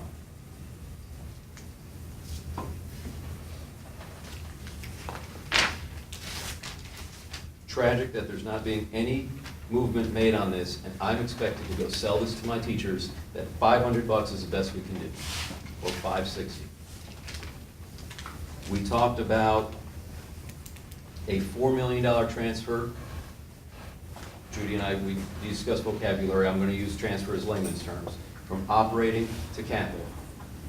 It's done because through the years, things have been paid out of capital that could have been paid out of operating, and now we feel we got to pay them back. I got teachers that give me bills for their lost steps through the years. You're a good listener, by the way. I got teachers that tell me how much money they've lost through the years, and we're paying back a capital budget as we go out for a half penny to get a source of funding for capital. We're paying back a capital budget where we actually got $1.3 million in PICO dollars that we weren't counting on, but it came through. We're paying it back a capital budget when the sales tax revenue is up, maybe just 1%, but some of that 4 million is going to be covered already. Jim, I told you, we will come back to the table in December pending what happens with this half penny vote. You can take that 4 million, which the legislature sent to operating, and keep it in operating, and you can put it in play. And just as you did last time, when we went to the table after the thing failed, hopefully it's not going to fail. We all want that thing to pass. But I said tragic and unacceptable. What's unacceptable is now I got to go to teachers, pre-planning. Yay, we have a contract, you're getting $500. And by the way, your health insurance is going up $300. See that spot I'm in? Yes, sir. And I'm staring right at you, but I hope the whole team realizes the spot I'm in. We're all. Why is this dangerous? Because I have teachers, and I have the email, and you do too. And Deborah does too. And I don't know if they find Judy on the email, but anyone that's accessible, you have this. Dr. Bingley does, the board members do. It's dangerous because we have quality teachers in this district that are basing their happiness, basing their career decisions based on what we do at the table. And I was just presented this. Okay, Dan, go explain to teachers, $500. Okay? Go be right again, but told that you're wrong. Okay? I'm not wrong about 4 million. I'm not wrong about dollars in the budget that will fall to the bottom line that could just stay right there in the budget. I'm not wrong that they're recurring. Okay? I want a win-win when we go back. I gave you a lot to think about. Y'all gonna try again. Okay, I'm going to talk to my team. You give us a little credit. Yeah, and you're right, I do have to give you credit because I like the structure. We tried to equal out where we didn't fit ACs against PSCs. I know you don't like. Jim, you're right, and if you think I'm personally beating you up, or anyone out there feels personally beaten up, this isn't beating up Judy, this isn't beating up you, it's not beating up Deborah. And I do want to give you and board members credit. You did internalize what we talked about. But I think your discussions need to start right there with that 3.172. And you can do some good in the world, and we can do some good in the world if we can work on that number. All right. Especially, I got a third of people coming, I got half the people coming unglued. What'd you say we take Over the 15 top. minutes? Sure. After 15 minutes, tell us if you need something.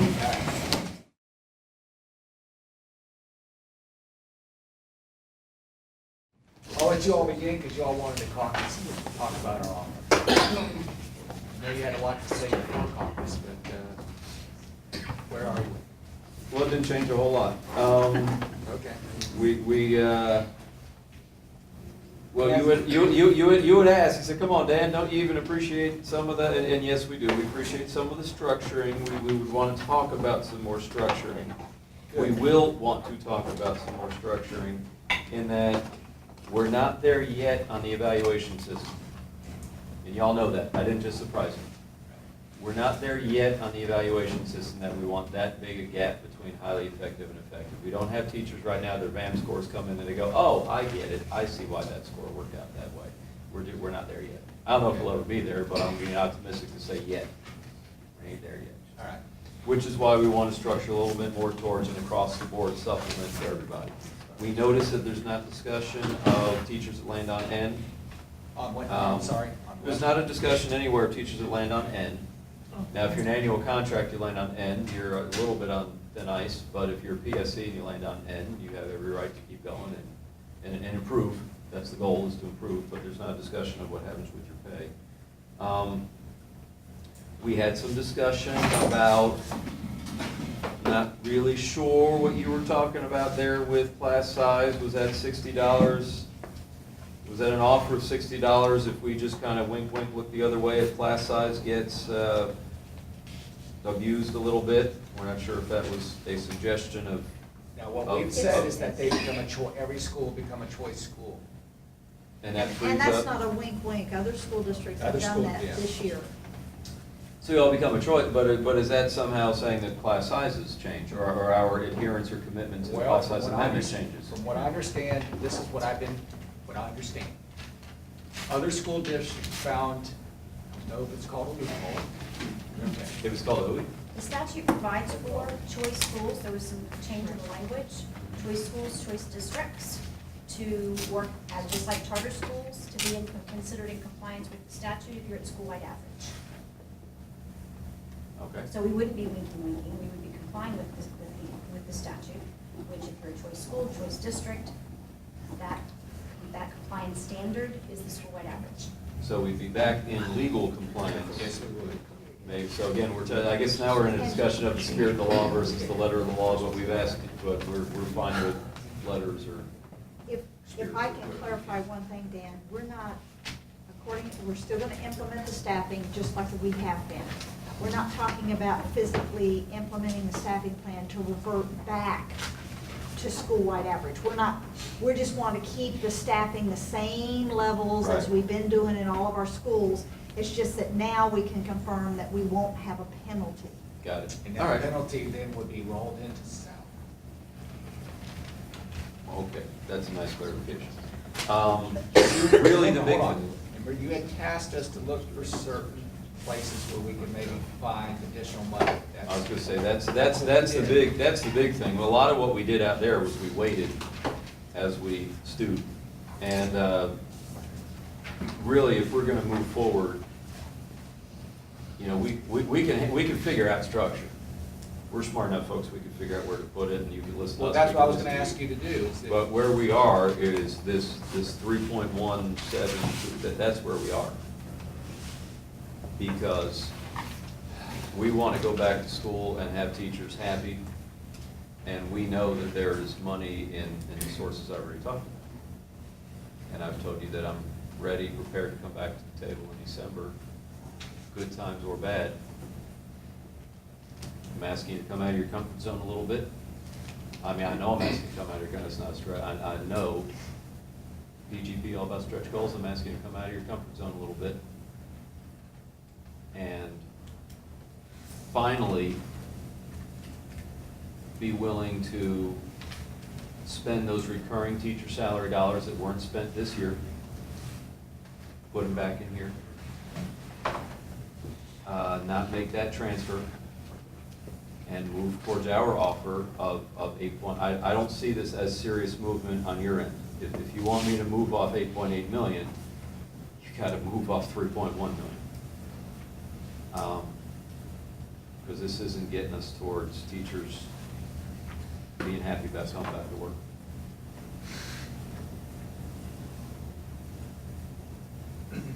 Yes, my response with talking to my team is, we're not clear on where you think that those reoccurring dollars are. When we look at the budget book, we're thinking that you're looking at federal dollars, and we just don't feel like that's where you need to be looking, because we can't use federal dollars in our budget Well, for salary. with all honesty, that was a smokescreen that you just put up. We go into your budget book, I'll go through it again, we had discussed it, but we go into your budget book from September, the original budget of the year.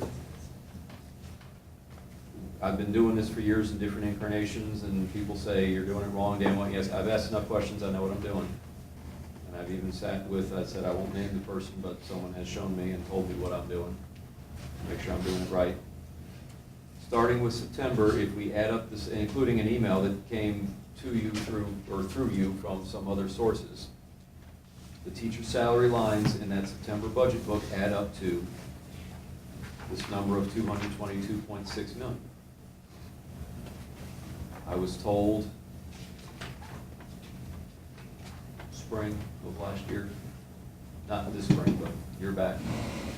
Dan, quit talking about, you talk about that budget like it's etched in stone. Remember, during the year, there's adjustments. If you want the true story of what we have to spend on teacher salary, go in and look at your adjustments. So I looked at the adjustments during the year. There were $5.9 million worth of adjustments. Rounded. So I can find in In the budget book, that $228.5 million is what was budgeted for teacher salary. That's your budget, and then the adjustments.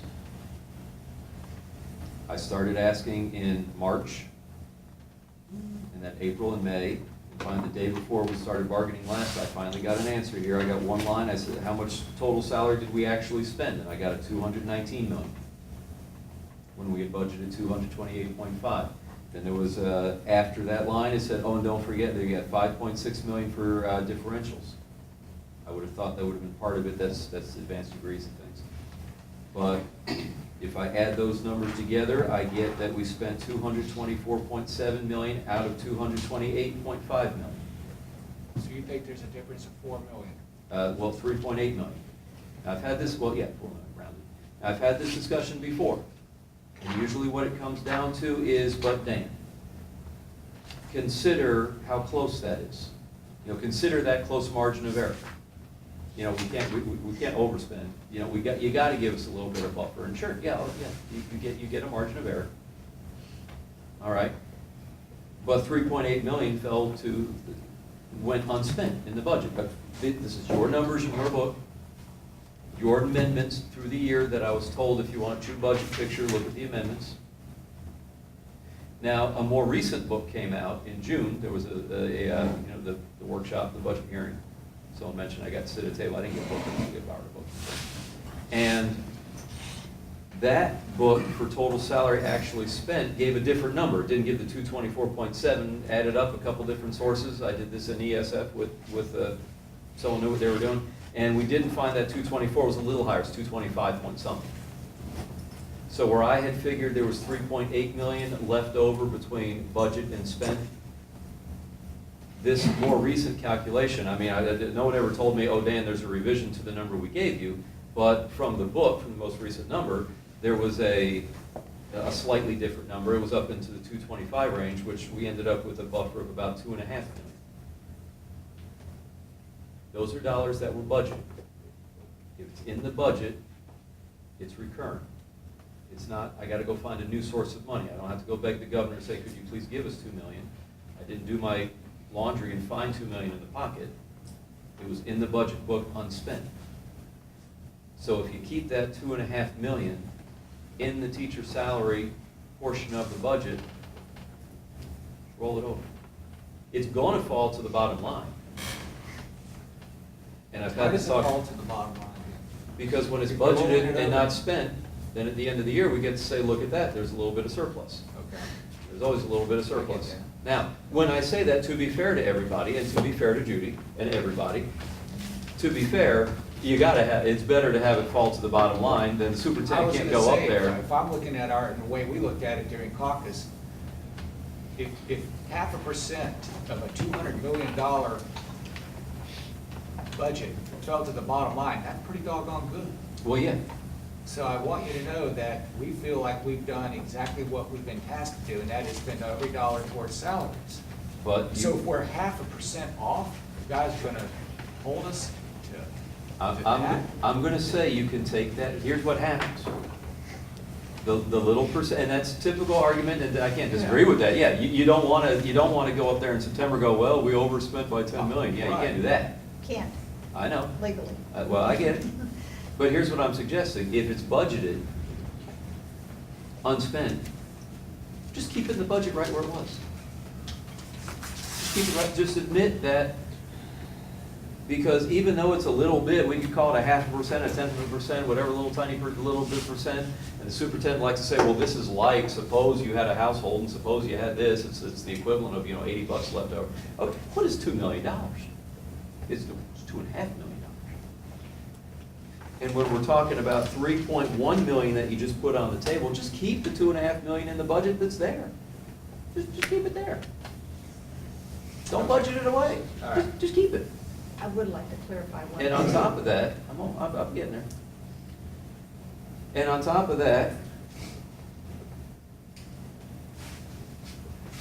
let me just summarize that thought. I know it's outside your comfort zone.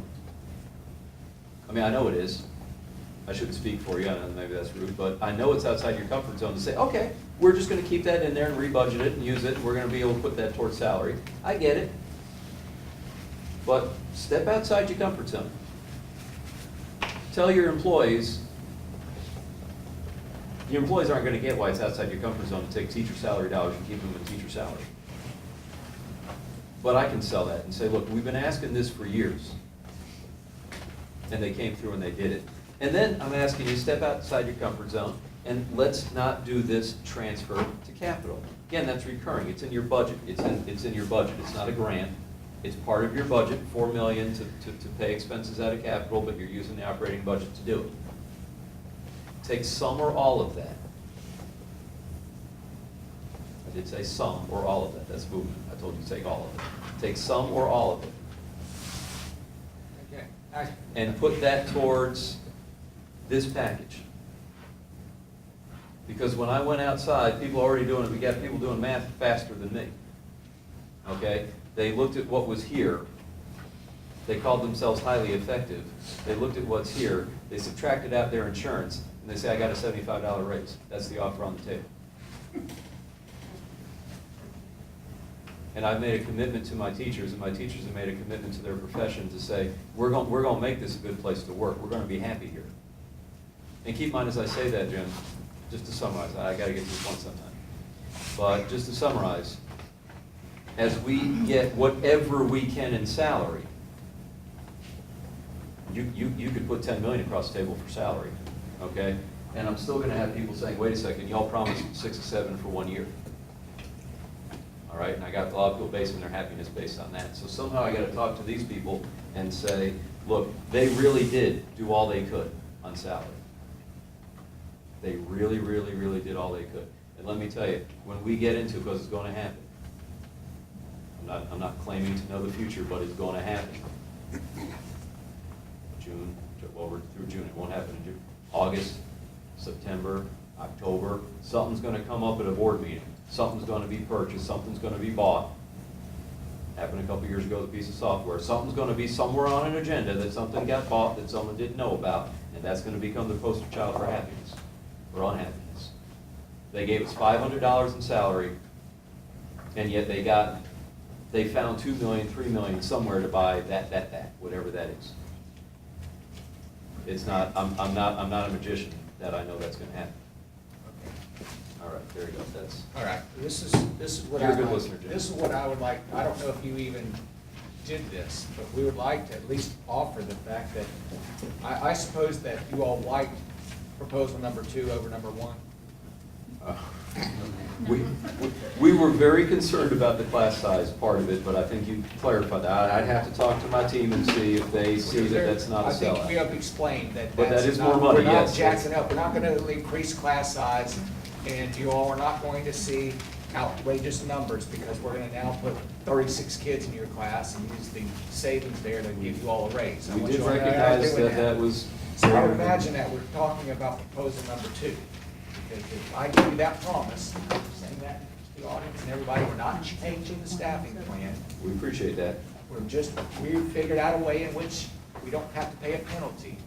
That's something that we did and found out that we could do, and it's legal and all of that. I'm getting at is, if we're looking at proposal number 2, could you at least, if you tasked me with looking at somewhere between 2 mil and 3.8, because you feel it's fallen to the bottom line, it's budgeted in teacher salaries. What I'm asking is, would you at least go back on your side and play with the numbers? We've given you 3.1. You can adjust. If you feel like Title I teachers don't need to be paid $250, that maybe perhaps they need to be paid something else. Play with those numbers. Yeah, well, we can work on structure. Like I say, Right. that will mean, not be. All we want to know is, this was a start here for us to try to keep everyone equal and fair, and that's what you'd asked us to do, Oh. but you may want to go back and look at how you might want to restructure this. I mean, we filled up a board before where we just had it looking one way. Right. And you've basically given us a different, we can follow the discussion. It's nice and neat. I know it's fun when you play spreadsheets where you just change that number and you watch everything else just change down the line. So I get what you're doing. I don't see that as a deal breaker. We won't be sitting here in October arguing between 200 and 250 for that. But the mountain we need to climb is this BFT's proportional share numbers. and you're, in the audience, I know your bargaining team gets this, but the audience understands that that salary adjustment, we're following the letter of the law there, we have to. That's .75, .375, y'all get all that. That's not a number we can, that Now, you formula we remember cannot this, play with. now the spirit of what we wanted, I just want to give this history, because we got some people here, and just so we all remember, and there's people who might be watching the tape for the first time, not seeing the other tapes. The original idea when we were building this, and we're building it together, things going well, the union put up on the board for 3 numbers. We said $1, it's 75 cents, and 50, and you said, oh, come on, let's not make a total mockery of it, because the last thing you want is the legislature to notice that, by the way, there's one other district that's already got that TA. But the last thing we want is the legislature to see this across the state and, you know, write the language even worse for next year. So we, as a counter to that, saying, okay, we respect that, don't make a mockery. Our last offer was 200, 150, 100, comma 50 for highly effective PSC. And then we wanted to channel all we could into across the board, everybody, a significant raise, where people could say, ASC, or PSC or AC, whether I'm Title I or not, no matter what, I have a raise. I have a raise. It's not my 4 frozen steps, but I have a raise. It's going to cover my health insurance. It's going to go a long way towards Susan's deductible that she wants me to pay, my biometric screening, and my pills just got more expensive, and my lobotomy fee just went up and all that stuff. At least we'll Look, I want to make some other points. I don't know if we need to take a break or, I'm looking at notes and you're looking at notes. But the audience needs to understand, and you all need to understand. We began with the health insurance, and we offered a $20 decrease from 70 to 50. appreciate it. That's It's good news. a little over $900,000, almost $1 million that the board's contributing now towards health insurance. So when you talk about 3.1 for teachers, and we've now kicked in another $1 million, so, you know, you get where I'm going with this. Again, the legislature increased our funding this year by 13 million. And I can go back to teachers and say the offer is about 4 million of that so far. And yet again, we have. So I just don't want it to make it, I don't want you all in the audience to walk out here thinking that we're only offering 3.1. I mean, yes, that's the bottom line for a raise, but there's also a lot of other things that we're contributing to.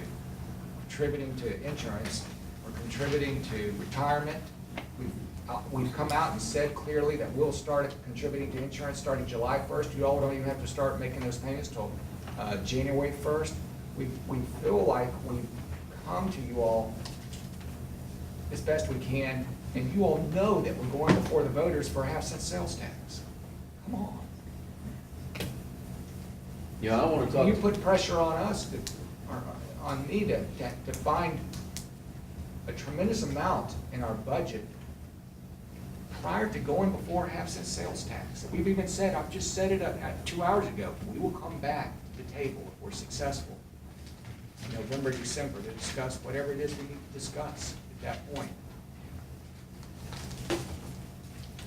I understand that you don't want to go and start school August with this kind of money.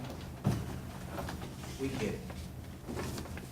I hope that you all understand, though, that we can't go and start school with some astronomical amount of money that we pay teachers and salaries and then turn right around and ask voters to make a half-cent sales tax commitment to our schools, capital budgets. They'll slaughter us.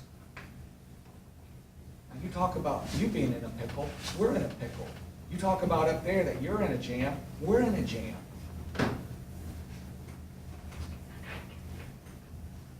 I'm just fine because we've got food references.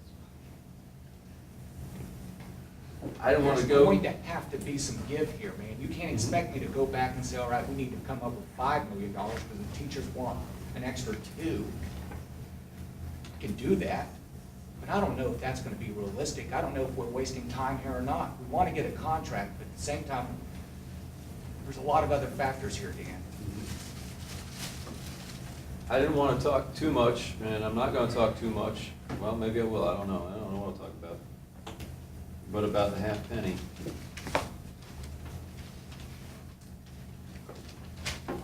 We worked hard for it last time. I understand. And you're working hard for it this time, and we're all working hard for it. Y'all worked hard for it last time. I don't want to pick on the folks that made presentations last time. Y'all worked hard for it. And it was heartbreaking when it went down. It was a shared loss when it all went down. I couldn't get my teachers last time completely on board for it. We endorsed it. We came out, and BMT leadership has already said we're in favor of it. We haven't done an official proclamation yet, just waiting for a time. But BMT, we're talking to our teachers, we're behind it, we know we're behind it. But in all the talking that we did last year, or last vote,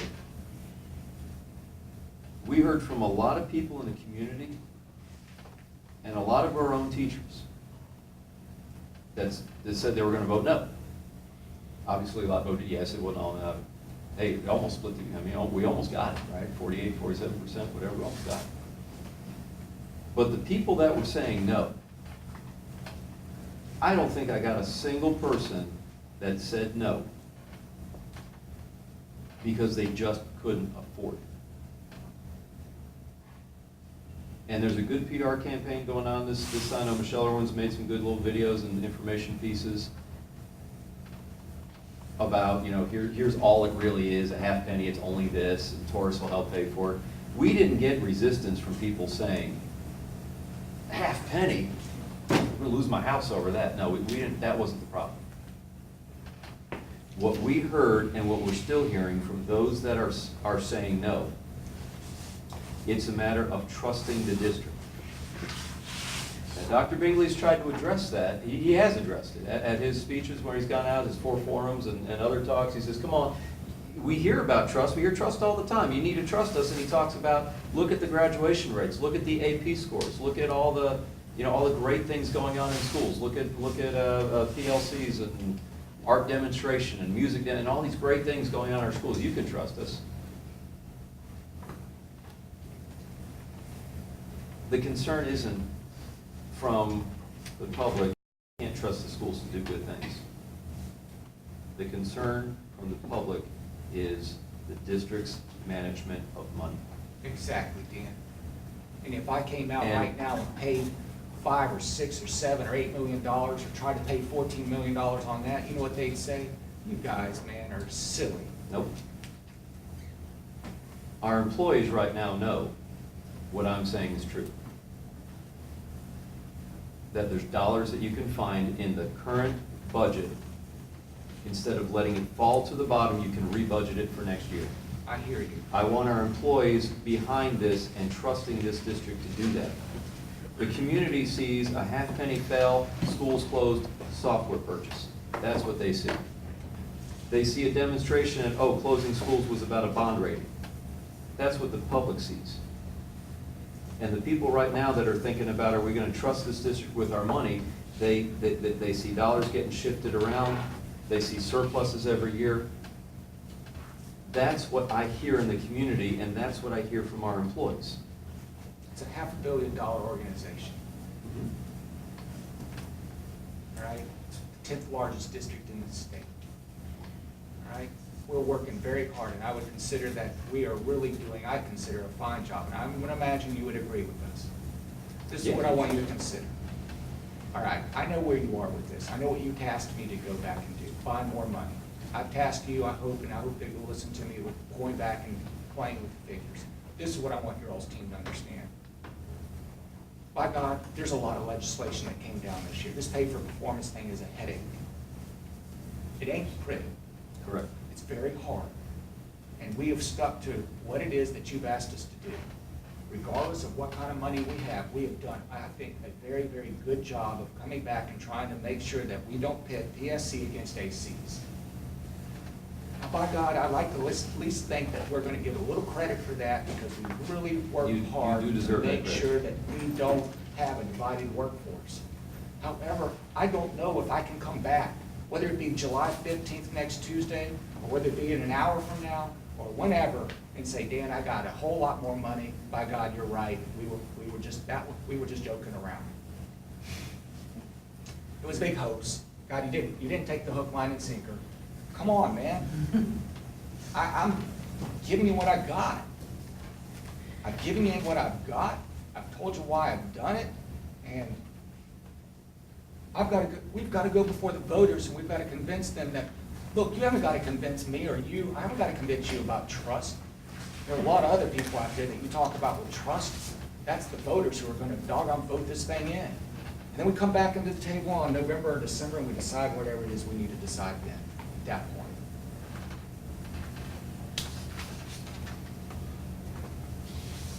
Let me give you credit, because I do appreciate the structure. I want you or any board member, anyone else to think that we don't appreciate the structure. And we're doing a lot of reading the law book carefully and making sure we can fit it. We appreciate that. I appreciate Judy calling up there, checking on FRS, and we'll work on that, and, you know, getting it all part of FRS. We Right. appreciate that. We were all under the But- impression that we thought it was going to be retirement until, But you say, well, when you talk about, come on, Dan, 500, you know, $500 million budget. I know.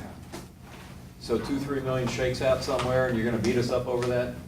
Well, shake it out over here. Just let it shake and fall right there. All right, then why don't we do this? And that's what we're, that's what we're Why don't asking. we take a break?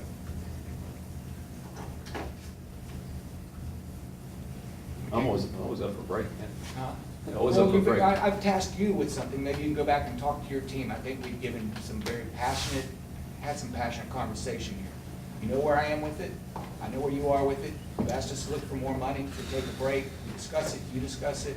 We gotta come back, we gotta make a decision that we break, and we go home, come back on the 15th, discuss whatever it is, whatever else we can do.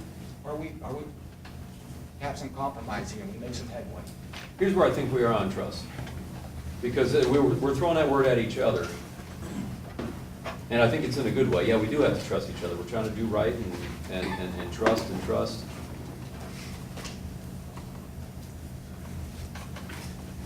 I'm going to use another mulligan for looking in the rearview mirror. But last time we were looking at a half penny. I'm telling people we're in favor of it, okay? The last time we had to look at a half penny, it was, let's not talk dollars right now. Let's not talk big dollars, let's not talk dollars. Let's come back after the half penny and trust, and we saw what happened. It didn't fly with employees. I was not able to rally like I needed to be able to rally my folks to get that thing passed.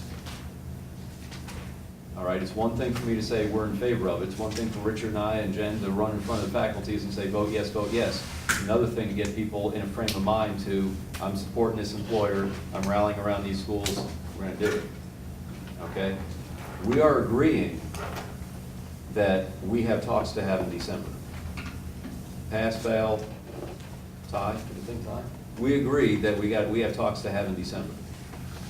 All right, I'm asking you, step out of your comfort zone, and I'm telling you, if this thing fails, which we gotta make sure it doesn't. We agree on that. If this thing fails and you step too far out, and we have to have talks, we're back at the table. I'm not taking the stand that I want to see this district bounce checks. Okay, it's not my stand. But it is my stand that I want employees in the right frame of mind to come back to work. Dan, I'm so new here, I don't even know if we could enter a contract in August and then renegotiate it in December. Yeah. After we said that we were gonna pay teachers a We can- salary we and can- such and such for an entire school year. I don't even know, is that legal? We can reopen whatever we need to reopen. You can, it'll be cutting salaries. Be cutting salaries at that time, right at Christmas? I'm not saying we're cutting salaries, but I'm saying that we come back to the Well, yeah, table. we and- would be. Well, That's what we're saying. Let's be honest with everyone here. That's what we're saying. I don't think that I'm not that foolish in my first couple of weeks here on this job to enter into that. I think that what I'm getting ready to see, look, I don't know what's gonna happen in that half-cent sales tax. I don't know if there would even be money that we could even begin to even talk about salaries. I don't even wanna promise that. I don't even wanna throw that out there. And you're right. I don't think you need to go to your constituency, say, look, you know what, hey, if we get the half-cent sales tax passed, we might get raises for everybody. That would be unfair to them too. see, Gotta be unfair. I'm to sorry to them, too. interrupt, but I'm concerned that when we talked about this in 5 of 7, you said we get the half penny passed and we could talk about 5 of 7. See, we can't go out to the public and tell the public we're doing a half penny course not. for planning time, because that's not what the money's for. And that's why I don't even, I think you Talk and I about are on a people beating us slippery, up. I think you and I are on a slippery slope talking about what we would do if the absent sales tax passes. I think we ought to cease with that. I mean, we know we will come back and talk if it passes, or if it doesn't, we're definitely gonna come back and talk. We know we're talking. We know we're talking. We need, right now, we've got $3.1 million out there to offer you guys. We've got a structure. We want you to take a look at it. You want us to go back and look at the budget books and take a look at what we budgeted for teacher salaries to see if we can roll that over. That's what we need to talk about. Let's not talk about what might happen. Okay, fair enough. Now, we need to decide, do we want to come back and have further talks because it's almost 4 o'clock, or do we want to recess, call it a day, and come back and talk about it on the 15th? Why don't we take till 4:10? Right? Come back in, and we will tell you our level of happiness here. Right. And you'll tell us your ability, or what you believe might be your ability to change that number. And I know, I want to tell this group in this audience, Judy has to get on the road because she has to be in Tallahassee. She has to be in caucus, not caucus, but 7:30. 7:30 in the morning. So at some point, Judy's going to have to slip out of here. Not because she's leaving, because she wants to leave, she doesn't want to be a part of this, she just has to get on the road. Just as an aside, of course, the whole funding issue is a major focus. This is looking at 15, 16 budget already. Finance Council Right. is working with the commissioner to draft their budget for the public education. But Dan, I think we need to take 10 minutes, 10, 15 minutes, and let's get back here and decide what we want to do. And let me just add, we agreed this was tough. Yeah. I appreciate your I'm attitude and manners, and well doing. We can pound this out, let's pound it out. All right, so 4:10, come back in.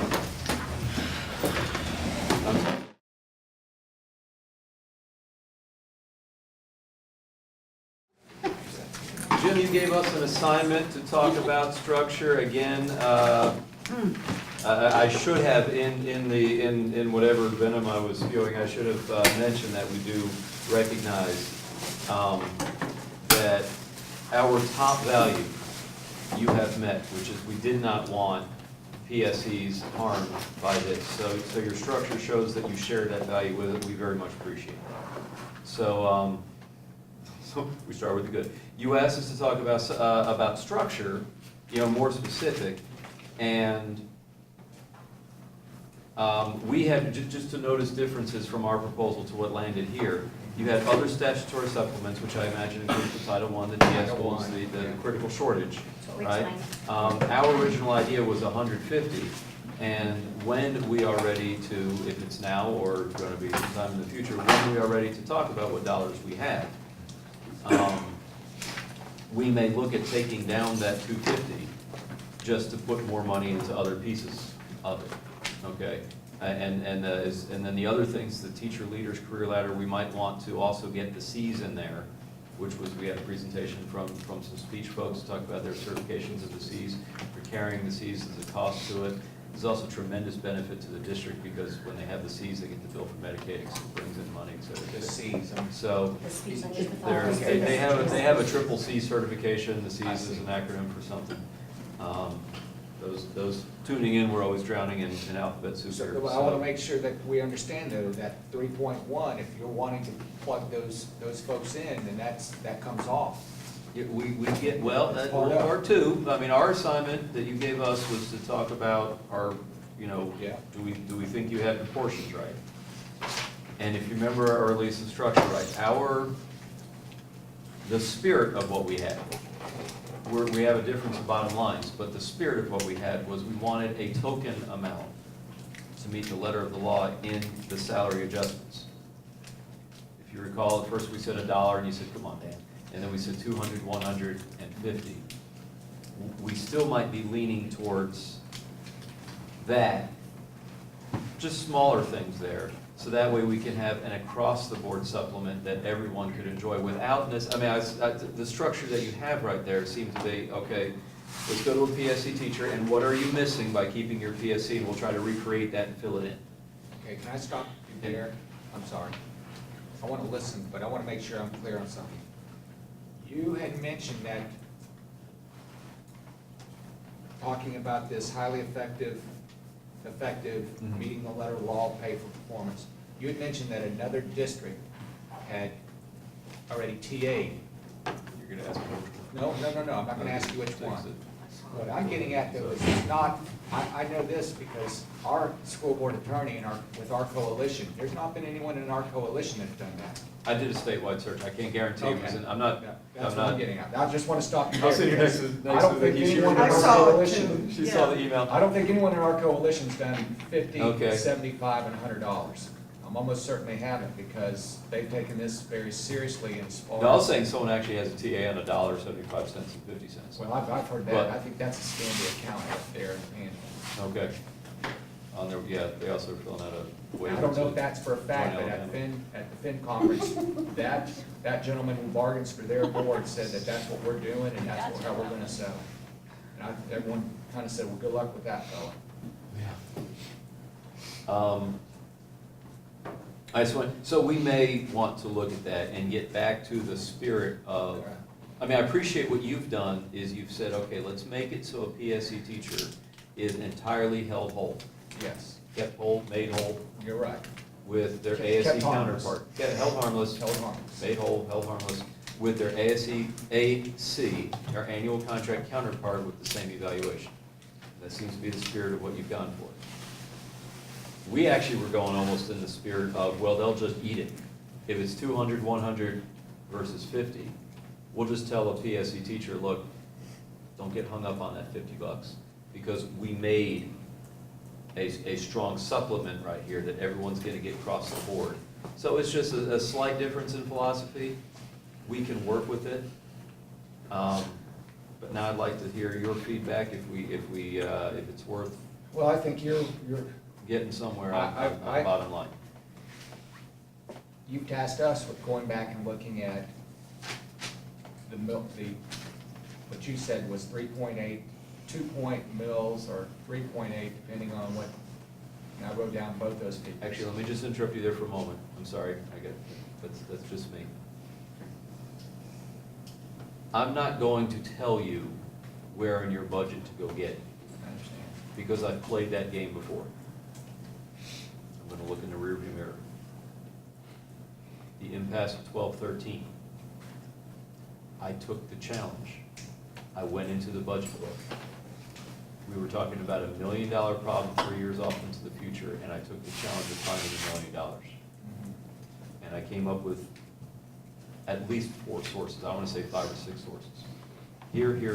I came up with a variety of things. That was the year that I famously said, usually I would say it's not my problem, but I'll make it my problem and I'll go solve it, and then it ends up at impasse on quotes, that's not my problem, says Dan Bennett from the union.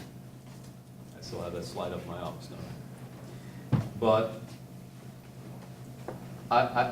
I know the trap of, if I tell you exactly where it is and you can prove that's not exactly where it is, now it's, well, Dan's wrong and it doesn't exist.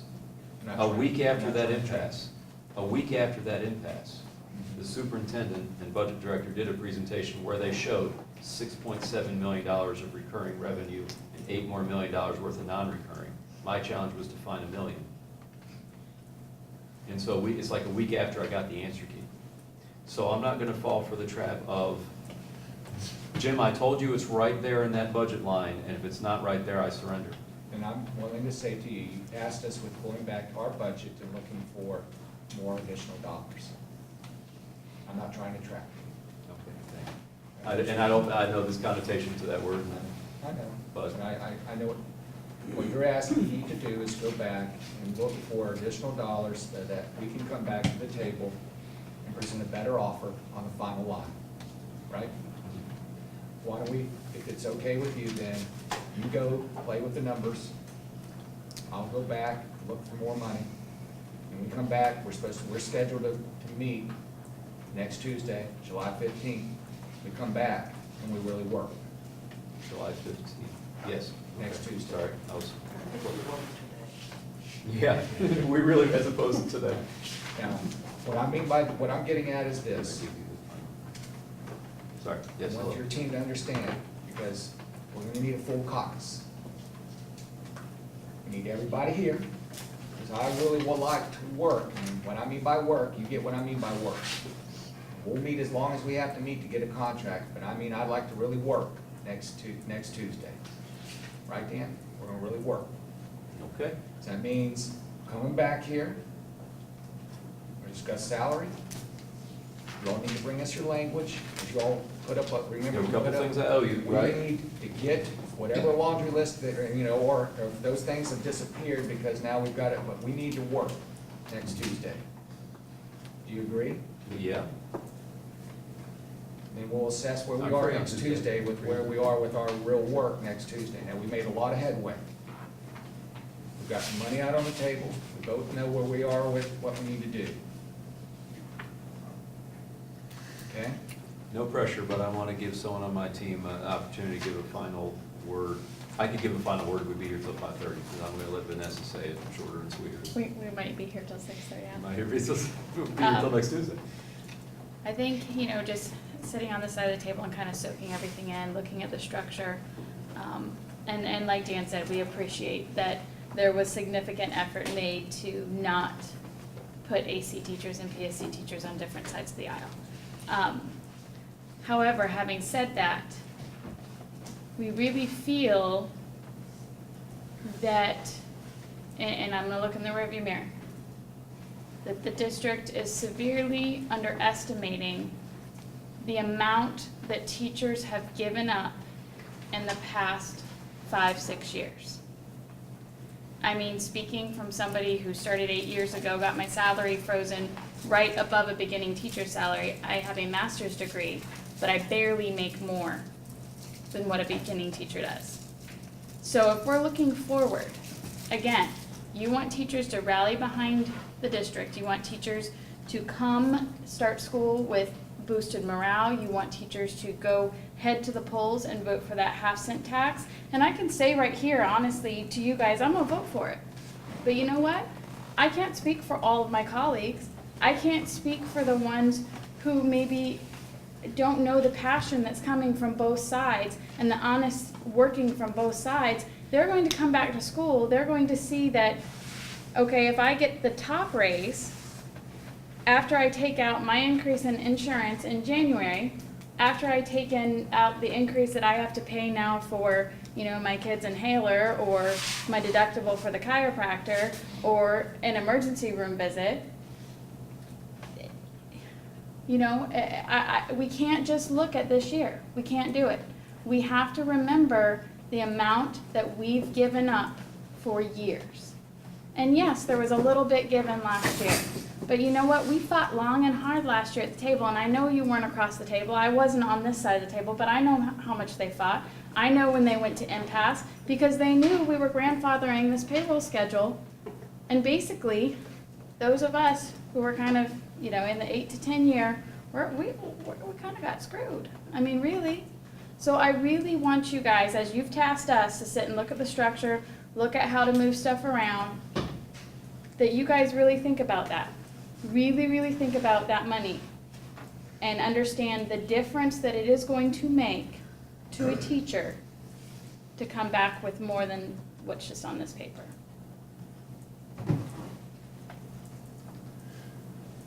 Okay. Any other final comments? Ready to go Thank home? you, Jim. Thank you for your grace. Hey, thank you all for breakfast this morning. Yes, thank you. We'll see you all next Tuesday, 8 o'clock.